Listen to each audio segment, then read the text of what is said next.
Hello and good Hello, morning.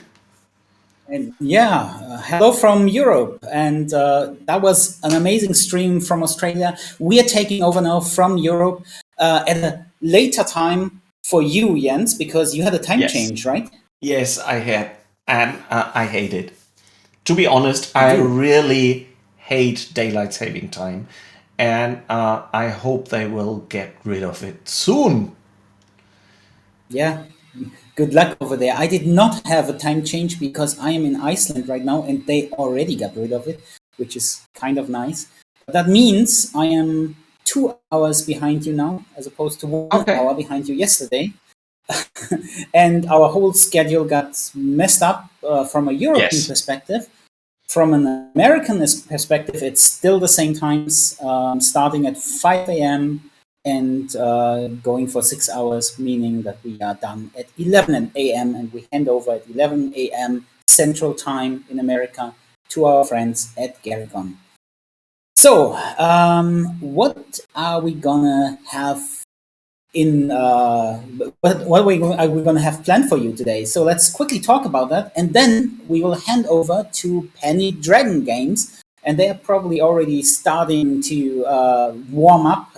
They're going to play one of their iconic settings, and they were already here on Friday and did an amazing job. And they always look like they are having the time of their lives and always make you want to join them in the game. At least I would love to game with them. Of So course. I can't expect to see that. I can't wait to see that. Sorry, I'm still a little confused today. The time change, even though I didn't experience it, There was has no got time. me. Just think about how I feel now. Your time didn't even Yes, change. Right after the really sympathetic guys from Penny Dragon Games, I have the honor to talk to a really nice person. I talked to Nicola from Italy. He's from Isola Ilion Edizione, a role-playing company in Italy, at 1 o'clock Central European time today. And 7 hours, is it 6 o'clock yes, Central correct. six American time? o'clock Central Time. Yes, 6 o'clock Central time. And You got it. right after that, I have again at 2 o'clock Central European time and 8 o'clock Seven in the o'clock. morning. 7 o'clock in the morning. Wow. Um, in the US.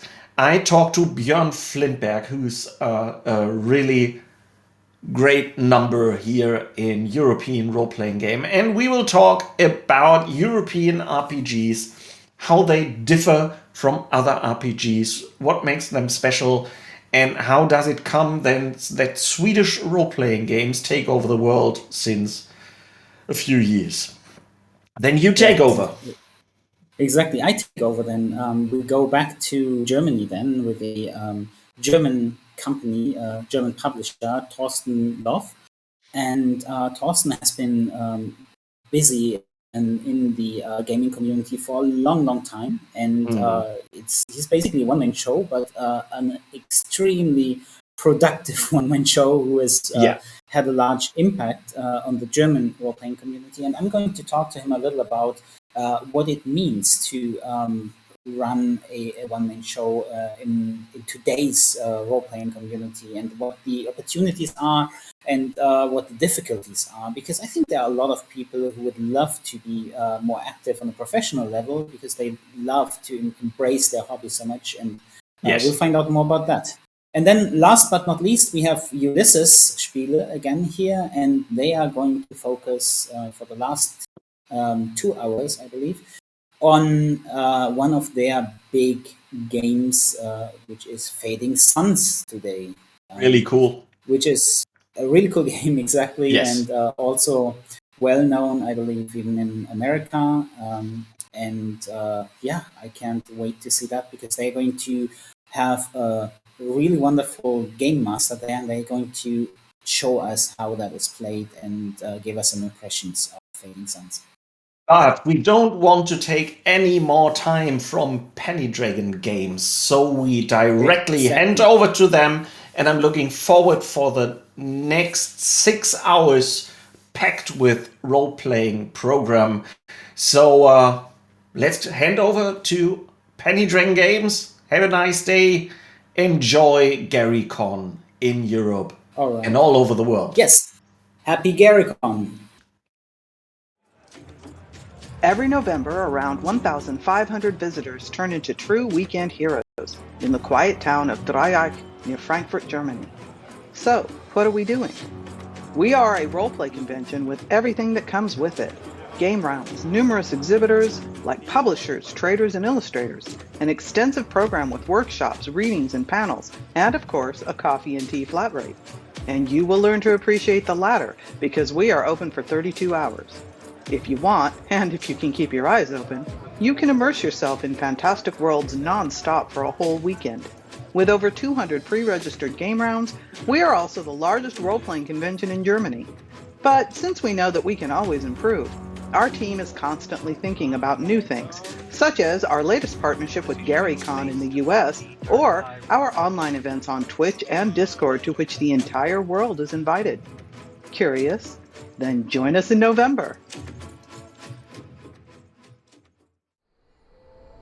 Waterdeep, the city of splendors, is peaceful at night. Old friends gather at the yawning portal and share stories about the threats to our city. Threats that never sleep. Waterdeep needs warriors. My name is Laeral Silverhand. I've summoned the greatest heroes in Faerun, the Warriors of Waterdeep.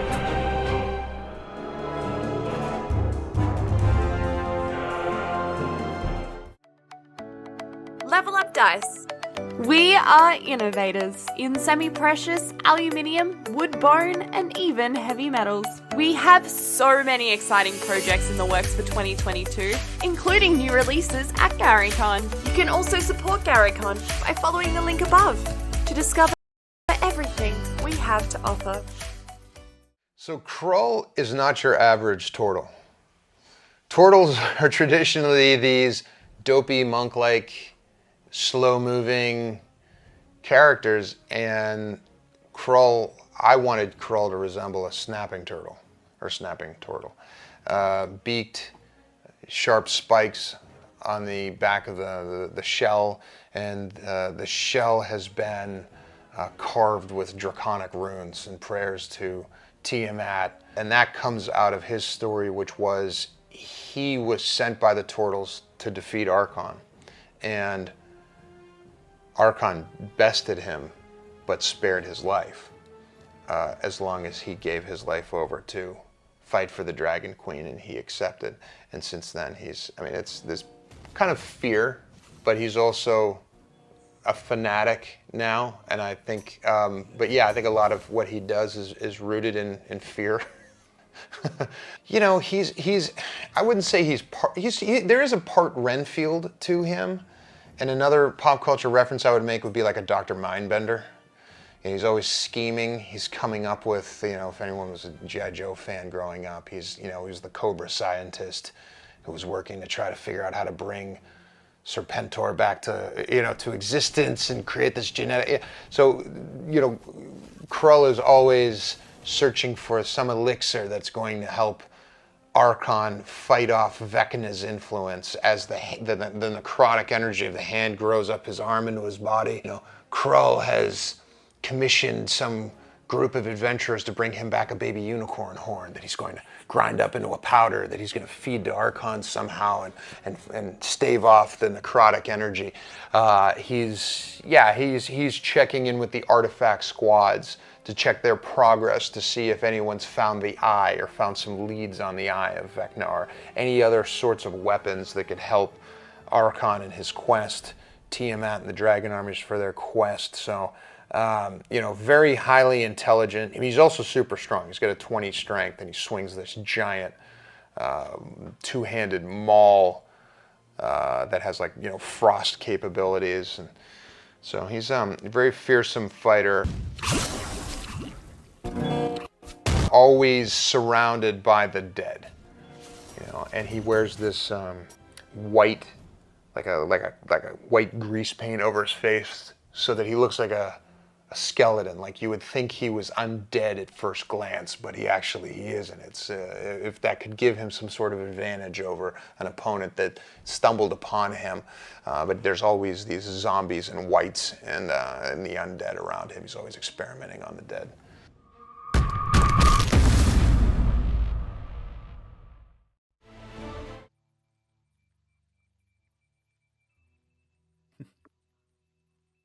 Okay. Hey everyone, I'm Ben, DM for this game of 5th edition Dungeons and Dragons from Penny Dragon Games. We're here to showcase some of the stuff from our current Kickstarter, Bergen's Book of Beasts, which also comes with an adventure Firestar Falling. So I got some stuff to show off. Bergen's Book of Beasts has hundreds of beast stat blocks for druid wild shapes, animal companions, polymorph shenanigans, or just for encounters. For if your players are in any part of the world. And with Bergen's Book of Beasts, we've also got a bunch of beast themed magic items and subclasses like the Oath of the Pack Paladin and the Wild Soul Barbarian, or rather, sorry, the Wild Soul Sorcerer, and the Way of Sacred Beasts Monk, which one of our players will actually be showing off today. And with Bergen's Book of Beasts, as an add-on, you can get Firestar Falling, a 100 plus page adventure about eldritch abominations from beyond the stars come down in a meteor and corrupt everything around them and mutate beasts and possibly even your characters. And we're going to be facing some of those today. So the campaign is still live if you want to go check it out. We've got some more stretch goals to hit, but we've already passed $100,000. It's been going great, funded in 20 minutes. So yeah, if you want to go check that out, it really help us out, and there might be something in there for you. But we'll show you some of it now, and don't have a whole lot of time, so I'm just going to jump into it. As I said, I'm Ben. I'll be DMing this encounter called Don't Lose Your Head. And I'm just going to go around my screen and we can introduce everybody. As you can see on the stream, we've got everyone's character tokens here. No one is playing that chicken, but we'll explain that. So I'm just going to start here at the top left. And Michaela, could you tell us who is this? Who is this right here? Yep. So, hi, I'm Michaela. I'm playing Alluviel. It's not a prescription or a medication. It's just my character name. She is a Dragonborn sorcerer. Sorry, and she is a pet familiar. Who's a really, really dumb chicken. If you think about the chicken from Moana, you're probably on the right track. Excellent. Okay. And now down bottom left, Kyle. Who's this hairy? So I am playing Nog Jawstrong, the halfling barbarian, and his sword, Raven Plage. I feel like Roan. It's somewhat derivative, maybe. I feel like there's a reference to something in there. Maybe, possibly. But you'd have to really look for it. Yeah. And up here in the middle, wearing a very dashing top hat, Richard. Hi, I'm Richard. I'm playing the amazing Bonicula. Because I don't have access to the stuff from Bergen's Book of Beasts, I just made a Harengon, which is a hare person from one of the Wild Beyond the Witchlight, I think it is, which is a 5e race. But I made him look like a white bunny, and he's an ex-familiar looking for a new master, and so he'll have his sights on that chicken for sure. And Alluviel, you said that I thought you were a half-elf sorcerer. You're a half-elf sorcerer of draconic sorcery, right? Yes, that's what I meant. Okay. Sorry. Okay. Sorry about that. Because otherwise the art would be wrong. No, but gold ancestry, hence the scaly gold dress and the golden locks. And actually, the gold lame bodysuit under the dress is what it is. Yeah, exactly.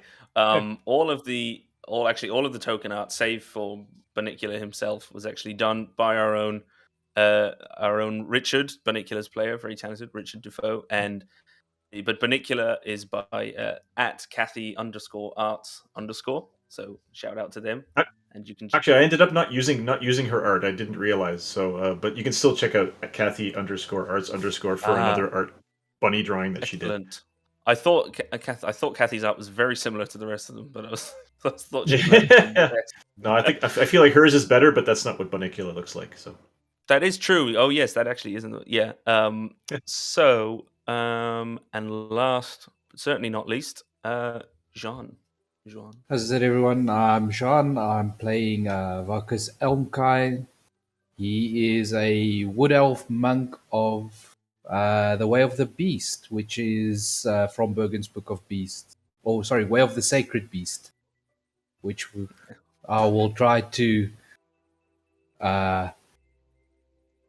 give some proper play to. Hopefully, I think this is get some of the things in there. First actual play test of my Way of Sacred Beasts. So I might be embarrassed live on stream. We'll see. Oh, that's okay. I mean, as long as I destroy everything put in front of me, then that's good. Yeah, that's good. It makes me look great. So I'm going to move you onto the actual the battle map. So for those at home, I've explained obviously to the party, but recently the party, while palling around in a tavern as you do, were approached by a rather dapper human gentleman called Galdric Feldspar, who said he had a job for them. Just that he needed somebody to go and explore his mine. There's his workers hadn't reported. They hadn't reported back since yesterday, and he's just a little concerned for their safety.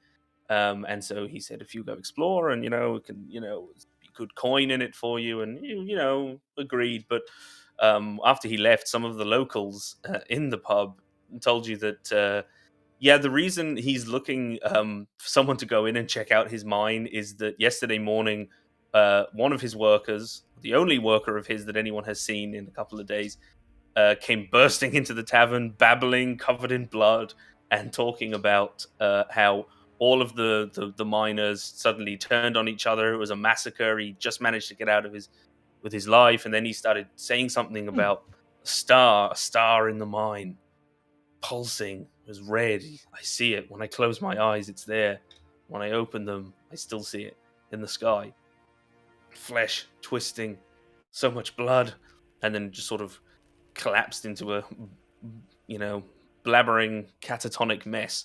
Not the romp through a cave that you were sold on, but nonetheless, being the brave adventurers you are, and Bunicula in particular, trying to showcase his his skill set, put all those little skills on his resume to practical use, and get this job. You all have merrily sauntered off to this hellhole, So, without any further ado, it's just loading up for me. Am I the only one seeing an all-white map?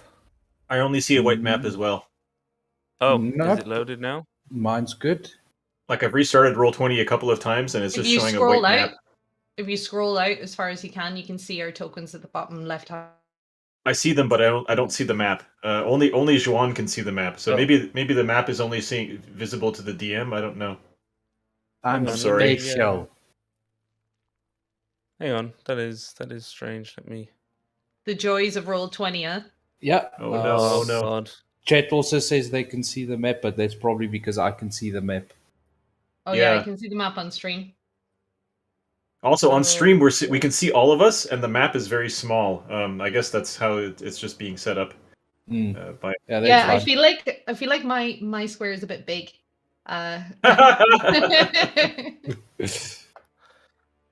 Oh God. Why is this not? We'll just play off the stream map. Yeah, we're just gonna. I can't edit the. Oh, it's fine. Edit the. the Don't map. worry about it. It might be in the wrong layer or something, and then for whatever reason, Juan might Yeah. have DM's view and only the DM. Maybe it's in the. Maybe you put the map in the. It's on the map. It's on the map layer. I don't get it. No, I mean, even if you Oh, guys just check the stream in Discord. Yeah. Yeah. Yeah, that'll work. That is sorry about that. Sorry about that, all game. good. I It's don't all know good. why. I don't All know why right. it's doing that. We'll just watch And it I on the don't know screen. why Juan can see it, and yeah. Just very Okay. brief. Does anybody know? Just before I plow ahead, does anybody know? Is there a setting that would make the map layer only visible to a DM? No, not that I Because can think of. it's not something No. I've ever encountered on Roll20. Turn off turn off dark view. I don't know. Yeah, oh, maybe. Hang on. Yeah. Just try that. Did that do anything? Because I can see a black edge on the edge of the white, but there's no. I don't know. It's okay. I'm just gonna go off this. I'm just gonna go off the Juan's screen. Same. That is very bizarre. I'm sorry about that. So, I am just going to move back to the token layer, and you guys can arrange yourselves, sort of down, down here where you would like. I don't know, marching order. Who's going where?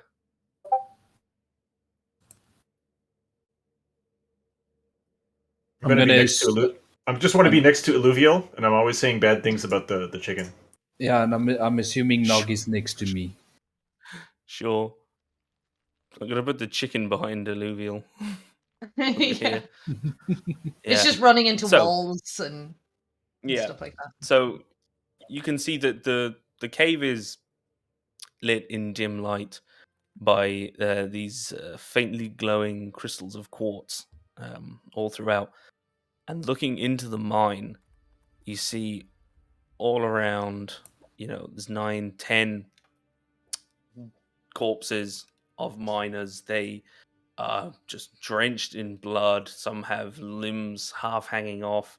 Several of them have picks and other mining implements, just jammed through their skull into their eye, in their neck. Someone has been, you can see their throat has been cut with a shard of quartz. It's brutal. It's far from it reminds you, Bonicular, of rather traumatically seeing your wizard sawn in half for real in a trick gone wrong. Nah. And yeah, but the whole time that you were walking through the mine, there have been slight tremors in the ground, and as you reach this chamber, you see the far end. The chamber is choked with rubble or some sort of a cave in, and in the center of the room, you can see. Now, where is my thing? You see this towering, hulking, just abomination of a creature. Now, I don't know if it will display. I'm actually just going to move it onto here briefly and then blow it up for people at home. This rather strange creature is Oh, he what looks greets you. friendly. Yeah, Good standing there, a sort of a obscene mockery of a humanoid with this huge crude iron sword, and it is too drenched in blood. But this creature looks to you, all of you, and then through this iron and sort of blood stitched mouth lets out an unholy, ungodly howl. And let's roll initiative. Yes, I was about to say, fairly certain he doesn't want a hug. Yeah, and as he rolls initiative, as he sees you, he brings his sword up, and then this, where is it now? Where is it gone? This body here, he lops the head off of the body, and it just bounces and rolls and it's upside down, and then from the stump of the neck, Oh, you didn't. arachnoid leg, and another starts crawling, and this You've got to be also effing kidding me. unholy abomination, which looks like this, comes. What is it with you and Richard and Spiderheads? I don't know. Hey, I didn't man. do anything. I Actually, will point this you one is my back to fault. I Mothership. designed it. Oh yeah. Spider heads, they're Or the- great. Who oh doesn't love god. these things? Yeah. Yeah, Spider You've got to be babies. effing kidding me for sure. Yeah. yeah. That's his. Apologies, a rather late content warning for anyone who is afraid of who's afraid of spiders or of screaming disembodied heads. So Good going, Ben. Good going, Ben. We The just two lost most- 3 viewers. Oh, but then Yeah, we those are gained the- 3 viewers. We're good. Yeah. the two most common phobias in the world. So yeah, then it's Clowns and spiders? Yeah, it's like a spider clown. Ah! spider clown, spider clown. Oh god, that's like my worst nightmare. Yeah. Okay. So turn order should be up. So. Oh wow, 6. Then Oh, nice. natural 20. Yay me. Yay. Oh, nice. Let Goddamn me monks. check which stance am I going to go to. Yeah, so probably going to. So nicely, thing with the Way of Sacred Beast Monk is when you roll initiative, you can pick one of your stances to go into. So I will do Snake Stance. Your unarmed strikes score critical hit on 19 or 20. Creatures provoke opportunity attacks. Enter your reach of your unarmed strikes. Wow. Okay. Yeah. So he's switched into snake style. That's all good. And I think, are you up first? I should be. I've got 45 feet of Yeah, movement. Let me just organize this. I'll get you all in the proper order. Yeah. Oh no, this guy should be 5. Excuse me. Yeah. So work away, Vacus. All right, so I'm on the wrong tool. That's why. So yeah, 45 feet of movement. I'll make it to there. Out from behind the belt, I'll pull out a dart and chuck it underhand at Mr. Big Sword Guy. Yeah. 13 to hit. That is no, hang on, I'm looking at the wrong block. But that is a hit, just on the money. All right, good to know. He will take 5 points of piercing damage. Okay, 5. So Michaela, chat wants Yeah, to know if a Dryden face paint and a funny wig would be your worst nightmare. Yeah, it actually would. I'm not even kidding. It would be my worst nightmare. yeah. And then I'm not going to do anything for my bonus action. I'll just end my move there. Okay, so yeah, so Vacus comes in, and you've seen this before. He changes styles, and he kind of does this, when he puts the little snake hands up, and then quick as lightning, he pulls a dart, and sort of almost like a viper, flying forward to snap and bite you. It sends this dart forward, and it lodges straight through this thing's neck, and you see it sticking out, but it it does not look out of place. But there's all these other iron spikes driven into its flesh, and it is just staring intently. And as it does, and it lets out this howl, it slams its cloven foot down. The ceiling above you starts to rumble, and 7 and all around here, thankfully it misses, but from this section of the mine, just debris and falling rubble just falls, and you're really glad you weren't under there at the time. So Wait, does this thing have lair actions? it doesn't. Well, the Stuff's happening on Stuff's initiative count happening. 20. Let's say that. You do realize we're level So- 3, right? I'm just saying it's just an environmental, it's just an environmental hazard, Hazard. You're in a mine, you're in a very dangerous mine. So, the amazing Bunnicula. So I'm gonna look. I'll be like, Mistress Alluvial, stay behind me. You'll be safe. Don't you worry. And I'll leap forward. And I'm approximating my position because on my map the map is just white, and I'm like, It's all good. And I'm I'll be sorry. like- Yeah, we'll so. and I'll be like, in the name of my master, be gone, foul beast, and I'll shoot off a ray of sparkles, very theatrically. I'll wave my. I have like a cane with a duck on top, and I'll kind of wave it, and I'll tap it on my top hat, and just shoot off sparkles, almost like a sparkler, towards the. I'm going to shoot at the small head, just to see if I could get rid of the small head. It's it's pure. It's just beautiful magic. So yeah, here we go. Yeah. 11 to hit. I'm loving how at odds this is with the horror on display. I love it. So I got an 11 to hit, so that's not going to be good. No, but not far off. It just zips just past its. I don't know. Well, what's its head? Who can say? So yeah, but it does zip past and it. I mean, it really lights up the absolute just gore and massacre around you. And as a bonus action, I'm going to bathed bunny in hop. beautiful light. As a bonus action, I'm going to bunny hop another 10 feet forward. I'm like, I'm very brave. I'm super brave. Oh God. Yeah, and there you go. Yeah. And I'm always looking back at Lady Alluvial. See, I could do this. I could do this. You can tell she's very impressed with what's going on right now. That's my turn.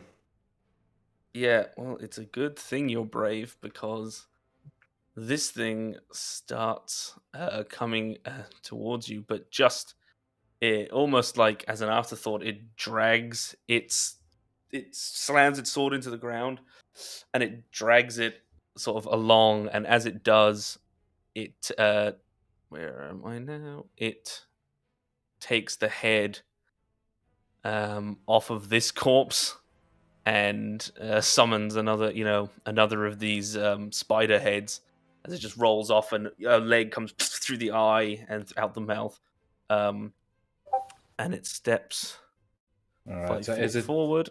As it steps into range, gonna make an unarmed strike. Yeah, go for it. As your reaction attack as the snake. 22 will hit. That is a hit, and there's actually something I forgot to do on your turn, but I will rectify it. 5 points bludgeoning.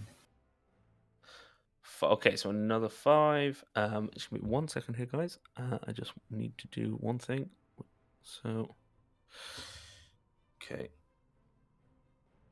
Yeah. So, 5 bludgeoning again. Yeah. So as it steps in, you again strike out like lightning, and it seems to do damage. You poison blood kind of like seeps out of these wounds in its flesh.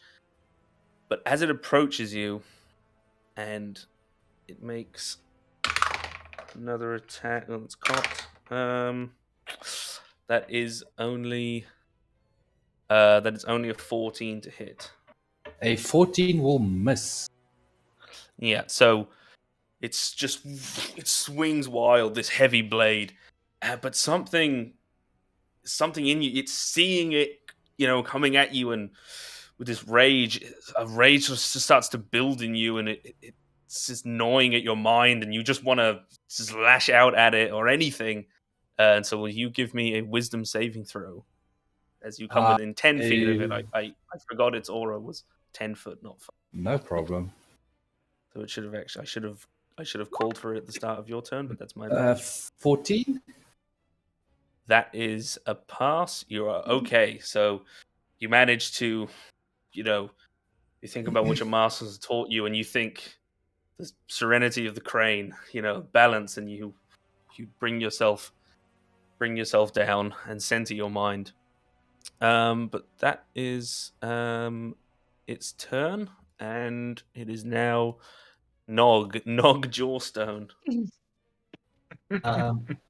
So I am going to rage for a start. I would like to rage. Oh, I see. Yeah. You rage because you like it? Yes, I do. Yeah. And then I'm going to sprint up I to have a rage request. next to our party member here. Yep. Just want to check that. Oh, I still got 5 feet. I'm gonna sprint past to there.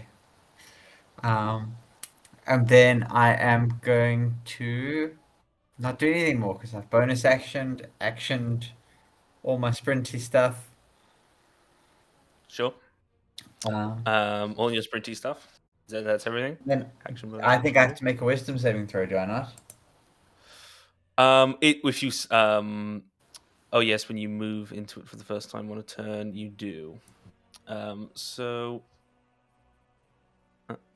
Oh no, I'm sorry. I misread my own ability. No, you do not. Okay, Yep. cool. Then ignore the save. Yeah. No. That's yeah. So it is alluvial. Yes, so I am going to move to just around this boulder here, so that square. Just Sure. move her up here. Um, is that correct? Oh, okay. You want to get Yeah, just to there. yeah. And then I'm going to cast. Let me do a chromatic orb. Yeah. Excellent and- choice, Lady What, Alluvial. Excellent choice. Yes, yes. She's looking at the bunny What and she just flavor? nods. Are you going to get it now, Crank, strange is- monster? You're going. Oh, here it comes. Fire. Okay. I'm gonna go fire I'm hype. with this. I'm hyping her up. Yeah, hype man, hype bunny. So that's a normal roll. Yep. Oh, sorry. Ooh, 18 All good. to hit. Isn't it? Yeah. And is that? I'll just take 13.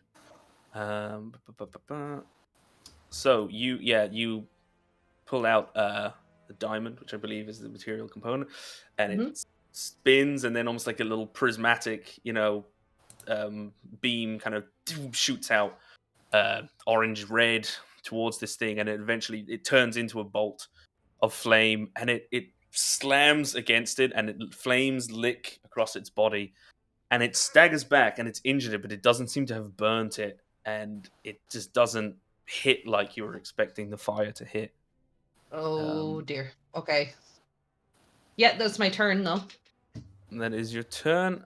So now That was still great. That was still good. Good one, lady. Yes, Yeah. yes.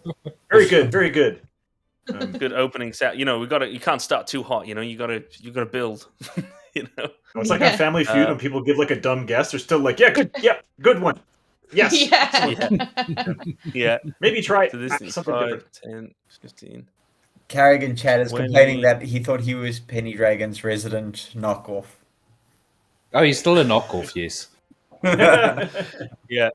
So this thing, these spiderheads, this one here is gonna come up and attack Barnicula, this spiderhead, and it is going for. Oh, that is a 23 to hit. Yep. Yeah. I died for you, Lady Alluvial. Okay. He's not dead, is he? 4 piercing damage. Oh god. Yeah. Yeah, so it just comes in and kind of like just in and out, the old in and out. There is, apologies. And then this second one is 5, 10. Ooh, is it get 5, 10, 15, 20, 25. It is now 20. 5. No, it's okay. It's gonna go here. You can go for an attack of opportunity, Nog, if you wish, as it tries to skitter past you. Oh yeah, definitely gonna go for an attack of opportunity. Add rage damage. Normal. Great sword. 9. 9. It doesn't work. It doesn't. Level It 3. doesn't. Level It 3. doesn't go. Yeah, and you miss, and then it sort of turns around so that the severed head's open mouth is facing this way, and it turns it up, and spewing from the mouth this like sort of pale green gas, almost like extremely bad breath. It's got halitosis. It like spews this poisonous gas out of the mouth, and everyone within 10 feet, which does include the Firestar Berserker, but it's not going to get. It's going to get Vacus, the Berserker, and Nog, the other Berserker. So if you could give me a DC 13 on save, please. I must check something quick. Mm-hmm. I'm just making. No. Is That's this only a against poison? 7. Sorry, what'd you say, Carl? Is this against the poison? Is this against poison? I was just about to say if it's. I don't know if anyone. Yeah, if anybody has anything advantage against saves against poison or. Yes, because I'm a stout halfling. If I was a higher level monk, I would have, but I don't. 24 or 24. Wow. Oh, For 19. 24. Fuck me. He says, Oh, you sorry. think that's bad breath? This is bad breath. Oh, Yeah, like Yeah. Yeah. So, Nog, just takes it on the. It's just like, Smells like smells baby. great, but Vacus, it really, really offends your senses. It's you're not as uncouth as Nog. Probably smells like Nog. Oh, this Cute, you think that this thing smells. is rolling like it's rolling bupkis. So the snake eyes. But you take 2 poison damage, and you are poisoned for a minute. Alright. You can re-roll at the end of each of your turns. So we come back around to Vacus, who is poisoned for this turn. All right, so I'm going to firstly, I guess I'll try and save our resident bunny. So I will move to there and using the spear, strike two-handed at the little bug in front of me. Sure, go for it. Straight roll because of flanking. 17 to hit. Yeah, that is a hit. And 6 points piercing. I'm going to assume he's still up. He is still up, yeah. All right. Key point then for a flurry of blows. Okay. So that would be an hit. 8 and a 15. Oh, I see. The 15 hits. You've done. They have AC 13. All right. 7 points bludgeoning. And I'm like, well done, Lady Alluvial, for bringing this monk with us. Don't make me regret saving you. In true monk, in true monk. I'm too important to die. Like, in true monk fashion, you stab with the spear, and it's like doesn't do that well, and it's like no, I'm the only weapon I need. You pull the spear, and you go back, and then you sort of like pull one of its legs off with the snake style hand, and do more damage than the spear. If that is Vacus? Let me just double check. No, I'm gonna step 5 feet. I'll provoke the attack From the spider. From the spider, yes. That feels like a trick. It's a trick. That is a 22. That definitely hits. Okay. It's like, can Ben do a TPK in less than 1 hour? Yeah, that is He probably 7 can. points of damage. 7. Yeah, it finally hit. As you're Jeez. pulling away, it kind of really it lashes and this sticks one of its pointed legs right between your ribs, and you feel it kind of something pop inside you. It's like that wasn't good. Something's been perforated. Is that Vacus's? Is that his turn? Yeah, that would be his turn.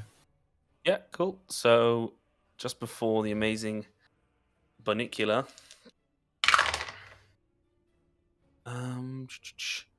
Okay, so from I've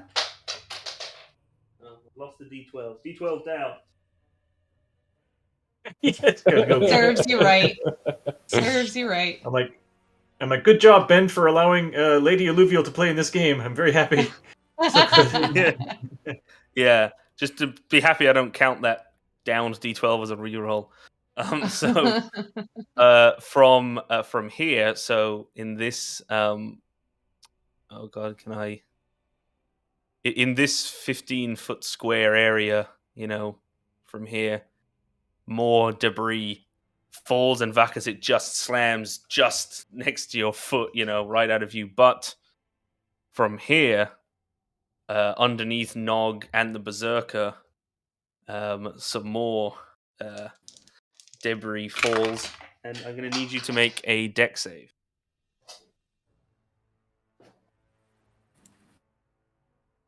That's Vacus, right? Who's making the deck save, not me? It is Nog, and the Berserker is making one too. Okay. Right. Sweet, I have advantage on this. Yeah. 15. That is a pass. So you take you do take 4 points. So you do take half, as because it's just a huge. It's just very difficult. But a couple of rocks, crack you on the head, and actually also onto the One. Berserker, who got a nat 20. But yeah, so. But he still takes 4. He got a nat 20 and he took more damage than you. You feel it sort of ding in its head. But that is the amazing Bunicular. It's now your turn. Okay, so does the creature next to me look like it's badly injured? It looks it doesn't look like it's at death's door, but it looks it's roughed up. Okay, I'm going to go bonus action, bunny hop, and I'm gonna use I'm gonna bunny hop 10 feet away or 5 feet away from this creature. It does not trigger. Oh god, I clicked on the wrong thing. Hang on, because I'm not using that. I will just bunny hop. I'll be like, I'll protect you, Lady Alluvial, and I don't trigger attacks of opportunity when I use my bunny hop. And I am going to I'm going to look at the monk. Does the monk look badly injured? Do you? I would probably be considered a 12 out of 21 at this stage.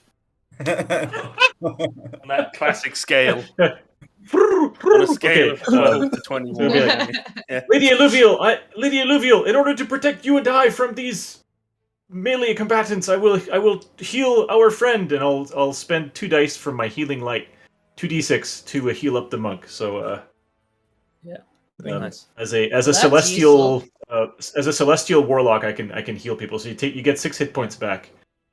Thank you. Nice. Bacchus. And that came and there's plenty more where that came from Alluvial and her friend Bunicula, and that is I think that's Friend gonna is be a my bit turn. strong. I've just met you.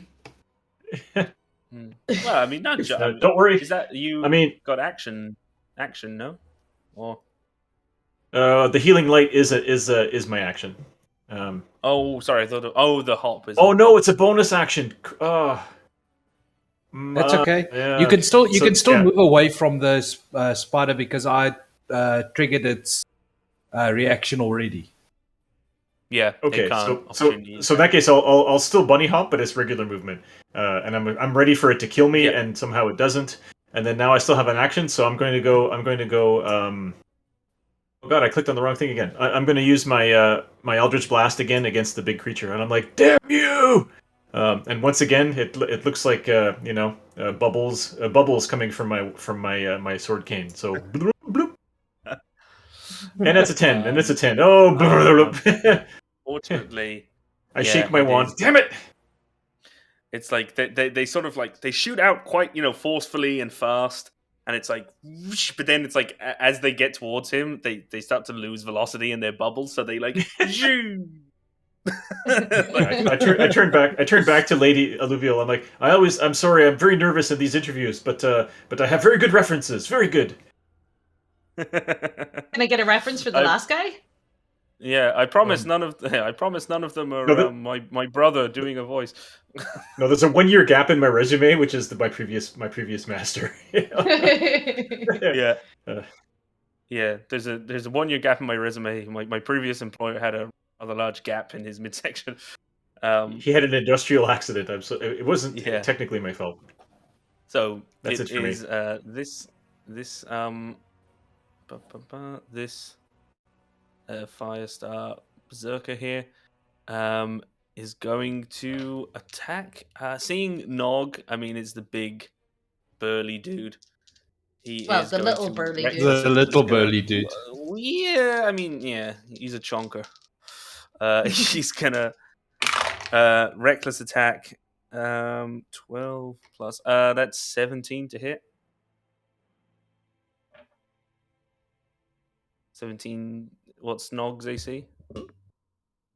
Probably not 17. I think Nog's having a conversation. Yeah. We can't hear you. Nog or Kyle? Yeah, he's missing. I think he's having a conversation. Let's assume 17 hits because he's a naked barbarian. Yeah, I'm gonna. Yeah, I mean, even if he had +3/+3. 16. 16. Okay, cool. So that is a hit, which will be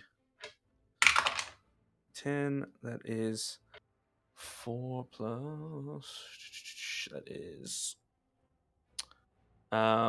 That is 7, and then for a second attack. The second attack is a miss, so that's 7 points of slashing, but take 3, so 3 points of slashing damage to Nog.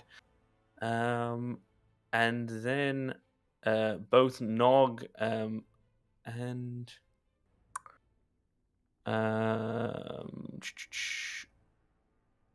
nope, that's it. So it is Nog's. It is now Nog's turn because I keep forgetting to do something.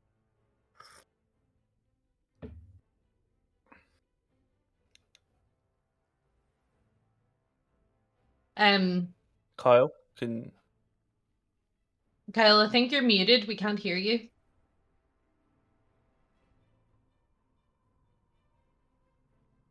Maybe we're freezing or something.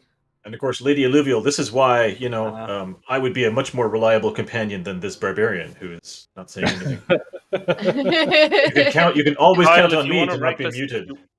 If you want to unleash on this guy, give me thumbs up. He's I think he's frozen now. He's frozen. Oh, here he is. Yeah, that's all good. Okay, hopefully I'm back now. Yeah, we can hear you now. Yes, you are. Yeah, you are. You're good. Okay. Wait. So what was it? It was 6 points of damage, right? Because it was 7 and 7. It was just no. It was just 7. The second attack missed, so 7 halved. So you just took 3. Okay, so 3. Yep, and it's your turn now. Sweet. Okay. And then my attacks against him would be at advantage, right? They would. Sweet. I'm going to enter a frenzied rage, and I'm going to make 2 great sword attacks against him at advantage. Sweet.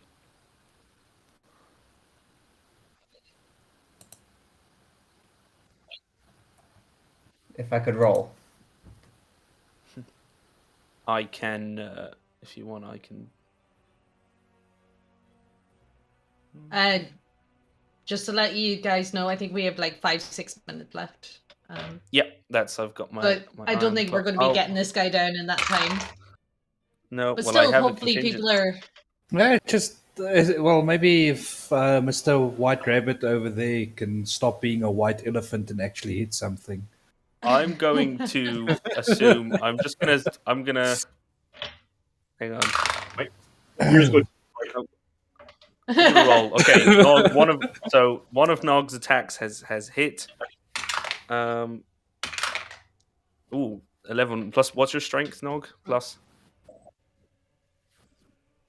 4. So it Yeah, takes, Nog is just freezing up. yeah, it takes. Okay, so this guy takes 15 points of damage from Nog, and I'm assuming he frenzied, so he's got a bonus action attack,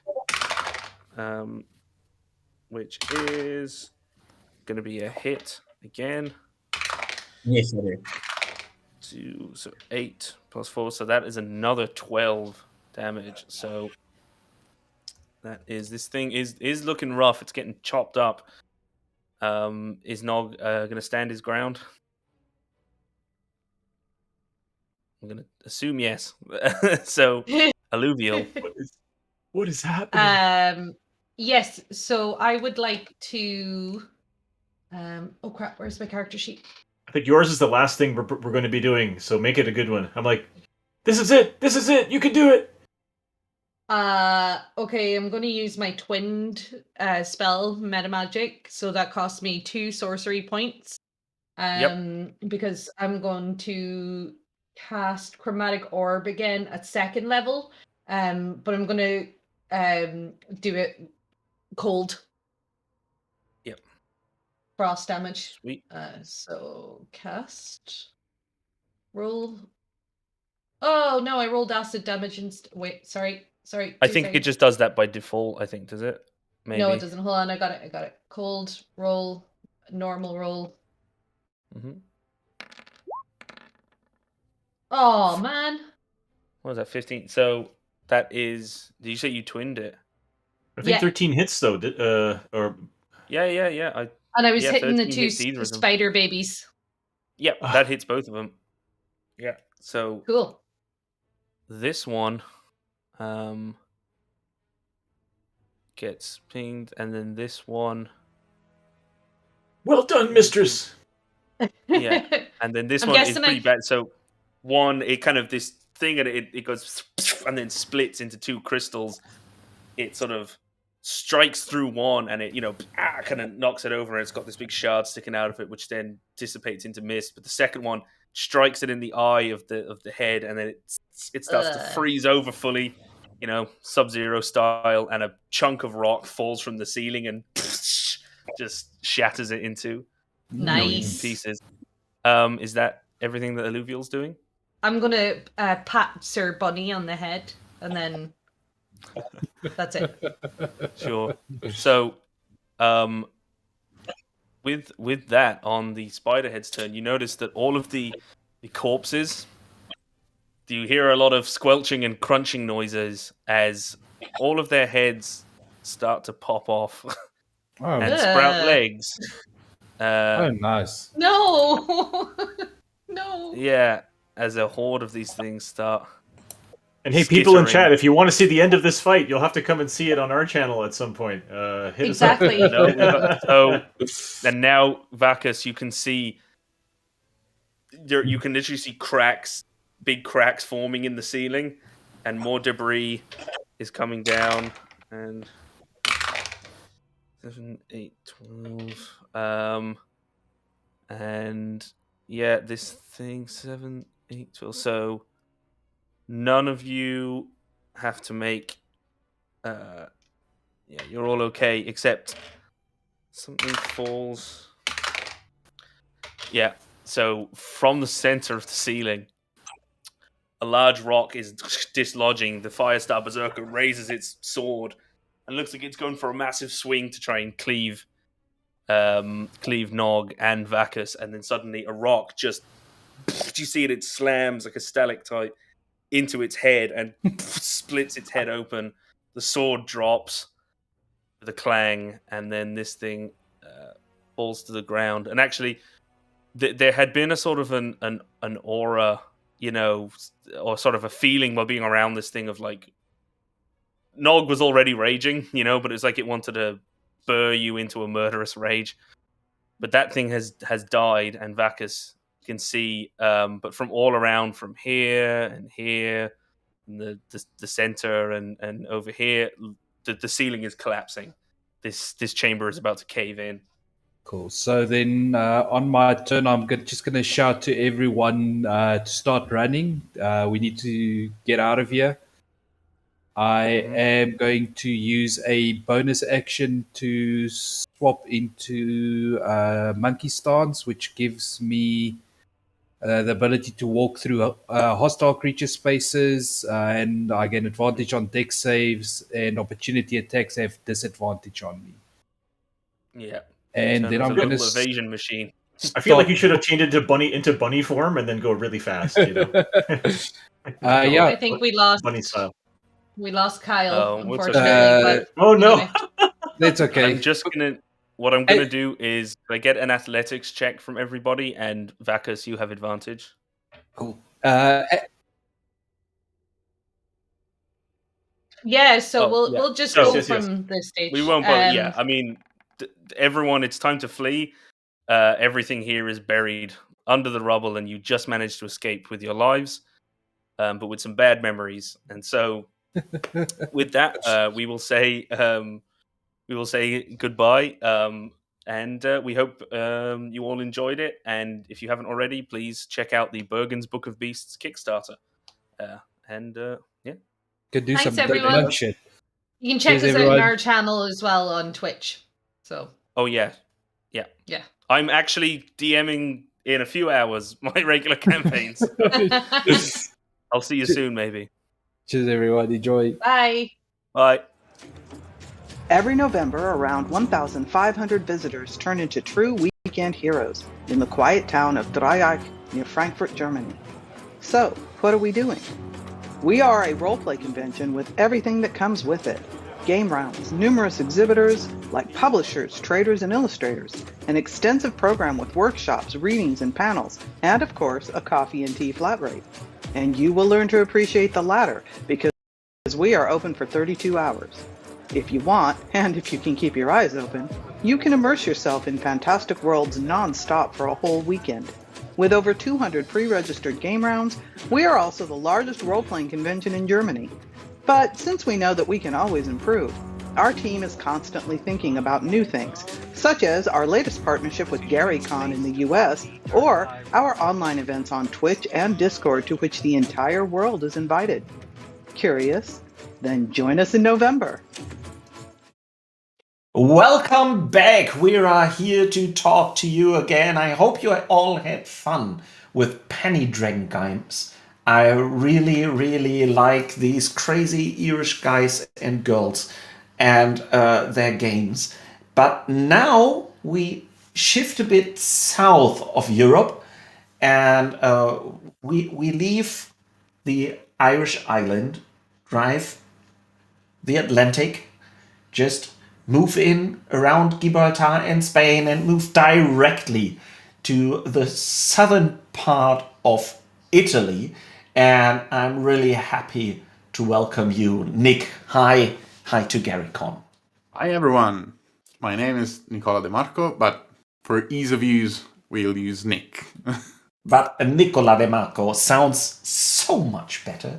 But just for our international viewers, we changed to Nick. Really, really nice to have you here. I always start my panels with asking you, who are you? Just for the people out there that they get to use you, they get to know you and know why you are talking to them. Yeah. Okay, this might surprise some people, but I'm a nerd. Yes. Oh my gosh! Mind blown. Which in my case means I was a little bit of a reclusive kid. was a bit of a lonely kid because I didn't initially found ways to connect with people on an interesting level, but I found that through gaming, both video games and board games and role-playing games. I'd say pretty early in my life. I was, about maybe 16, but now I say it's still late. I wanted to do that maybe earlier than I did because it's pretty good. Roleplay. Everyone, I think who follows the stream can agree that role-playing games are an incredible way to connect with people in ways that yes, it is. very, not many things can do. So yeah, that's why I'm actually proud to be a nerd. And you should be, because the nerds from yesterday are the cool people from today, and the very cool people from tomorrow. Probably, yeah. I've kind of felt that shift in the last few years. Like, nerd has become cool. Like, yeah, and I like that. Some people, I think some people feel that doesn't ring well with them because they felt like I had an exclusive thing, and now it's open to everyone because it's cool. And they don't like that, but I do like that. The more people, the better. More ideas, more personalities. I like it. Yeah, I'm totally on your side with that. It's a cool thing. So you started off being a quiet child, and then you got into role-playing games. What was your first role-playing game?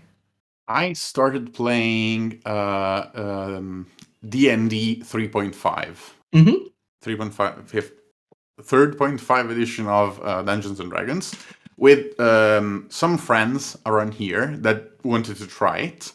And I actually sadly could only play that once because the guys were older than me and they started going to university and such. But that left a feeling in my mouth for more, and I kept creating and imagining characters, fantasy characters for anything, and I started even writing some stuff that came useful later. So I started writing stuff, and then when I made it to university, I found more people that wanted to play, and I actually started gathering people that didn't know role-playing games, and I tried to make them interested in it, and it worked. And recently, I got a message from a friend at university that thanked me for having introduced him to role-playing games years ago, and I was like, my heart. Yeah, it's melting. It is a beautiful feeling, whether you are a player or a dungeon master, and I feel like that's the path I've taken from lonely kid to gamer with other people and playing characters that helped me, open up in some way, hiding behind the mask of the character, and then to dungeon master, helping others to open to a new group, to a new way of dealing with people with problems, and then becoming a game designer and trying to help people open themselves. It's Wow. I find that interesting. Quite philosophical. Was it a little bit. natural way, or was it always clear to you, so this is my path? Or what did happen that you, what you said you were in university? What was your topic? What were you studying? I was actually studying performance and visual arts. Okay, So really it's cool. kind of related to Kind of, yeah. Yeah, I kind of. It's expressive. So what? It's expressive, It is like being a expressive. GM. So And I that think, fits. yeah, and I think also having a background in what historically constitutes art and performance helps with finding new ways to world building and leading a story and this kind of stuff. So I think it helped me a lot that kind of. Although, I think every field of study has something to bring to role-playing games. Like, role-playing is a simulation of life, of reality. So whatever the approach you have to it, you can bring something new to it. Mm-hmm. Yeah. And then you got a professional role player. I did, kinda.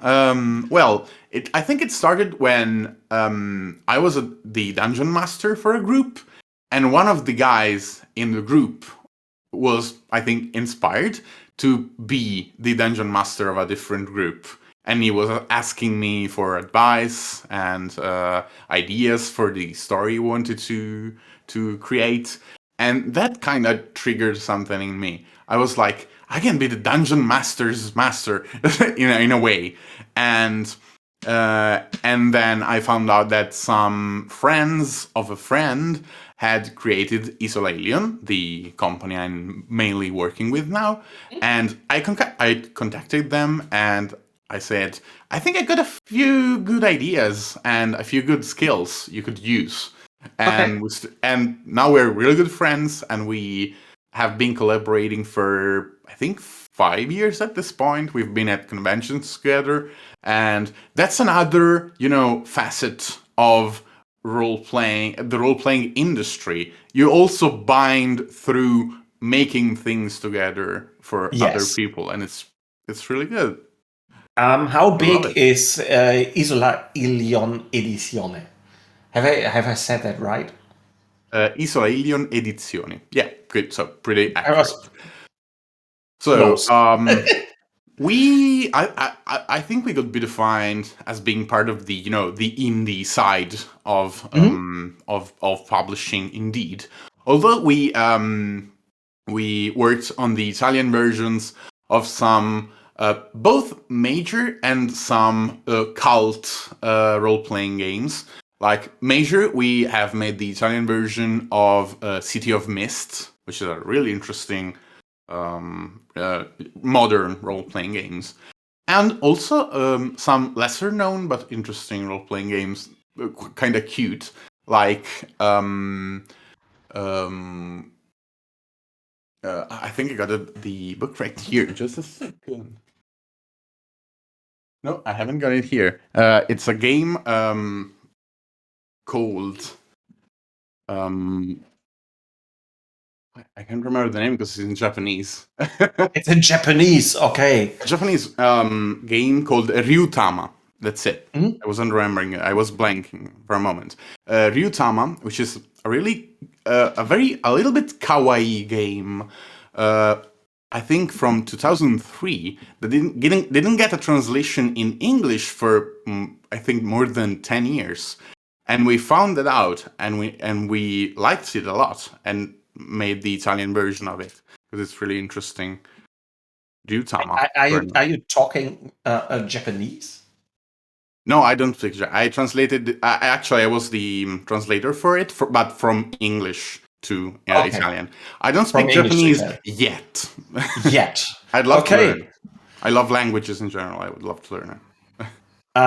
Really nice. And there has been, in just to show how productive the Italian role-playing scene is, there is a quite big international success, a few of them. We just talked about Brancaleone. Yeah, Brancalonia, which is they call it spaghetti fantasy. Yes, which is really cool. And recently, in my community, there are many fans of Broken Compass. Oh yeah, and I've actually worked with Simone Formicola of Broken Compass fame, we could say, on an expansion on a Croatian role-playing game called Awaken. Okay. We work on an expansion of the Awaken role-playing game called the Liborian Saga. So, but we are here to talk about Kisarta. Yes, the horrific world of Kisarta. The horrific world of Kisarta. Sounds good to me. I really like horror role-playing games. Just what is Kisarta? Isata is where dead people from any world at any time might end up. It is a world of horror, of eternal confusion and chaos.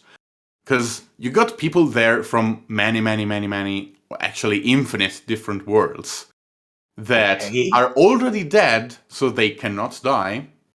And they also come from any time in their world's history. So you got cavemen, you got space people, you got medieval people, you got modern people, and whatever, like the let's call it the magic that brought them there, whatever this magic allowed them to bring. So you got different technology levels, you got different approaches to magic, and you got the different environments of this world that are all in their own way incredibly, terrifying and also awe-inspiring if you're in the mood for adventure, indeed. You already have me, so we can stop the stream. You said anything. So, what a great idea. So, an after-death melting pot for all cultures, dimensions, worlds, and everything you want to have. How cool is it? We got some inspiration from some classics and contemporary classics. Like some of the like the mood we got very inspired from the Souls series of video games, Dark Souls and such. And also the approach to death being cyclical and really unending, an unending cycle of things that happen, but an unending cycle in infinite time that also changes you in some way, because being humane isn't easy in such a world. As an example, in Kisarta, you don't need really to eat or sleep or breathe. But if you stopped doing that for a while, you might lose what makes you you. Because your mind needs those things to anchor yourself to reality, and you might start going insane or worse if you stop doing the usual things. Can you die in the world of the dead? Well, you're already dead, so you can be your physical form, which is made of what everything in Kisarta is made of, which is either this incredible weird substance that shapes itself to the whim of beings and energies and magic in this world. So your body can be killed, and also even completely destroyed, but you will come back. You will come back, but you might lose again. For your mind, being killed and coming back so many times in infinite time is not comprehensible. So you might start going insane and even completely losing yourself and becoming the equivalent of an undead, and a mindless undead, which in Kisarta is called a hollow, because you're hollowed out of your human side, humanoid side. This is such a cool idea. What stand in the beginning of this idea? Was it? There's one suggestion that is in my head. You played a group of role-playing characters. They all died, and you said, "Well, I want to keep that playing. Let's make a world where I can do that." Was that the way to? Yes. This game started in part as a TPK Solver, a total party kill continuation. So you have a long campaign, you play with your friends, you got these incredible characters with synergies between them, and then some dumb monster kills you all. And you think, wow, we have to start a new game, which is fine, but I really love these characters. So what you can do is your DM goes, Well, you wake up in a weird graveyard, an infinite spanning graveyard, which you later discover it's called the Graveyard of the Lost. And this graveyard, this infinite graveyard, somehow ends in an infinite city, which is called the City of Limbo, which is a nexus for all the different planes of existence that compose Kisarta. My friend, So, I already love the sentence, the infinite graveyard ends in an infinite city. So this is cool. This is the kind of logical fuck up I really love. Cool. We wanted to convey the sense of chaos that one creature might find in Kisarta to the players, using some concepts as baseline for the world building. Like many of the places in Kisarta are apparently normal, but then there are some things that make you understand that the space is non-Euclidean. So up is not always up, and something infinite can end somewhere because it like crosses with something else. And so we try to make that as bizarre and impossible to understand, both for the characters and for the players. The DM has some additional info on how the world works in the setting sourcebook. So there is something extra for the DM to wrap their mind around. We try to make the DM insane as well, yes. Yeah, isn't every one of us? So I think that normal people is just not existing. So we are all a bit insane. What a great idea. Thank you. And many influences I see right now, like the non-Euclidean physics from the Lovecraftarian universe.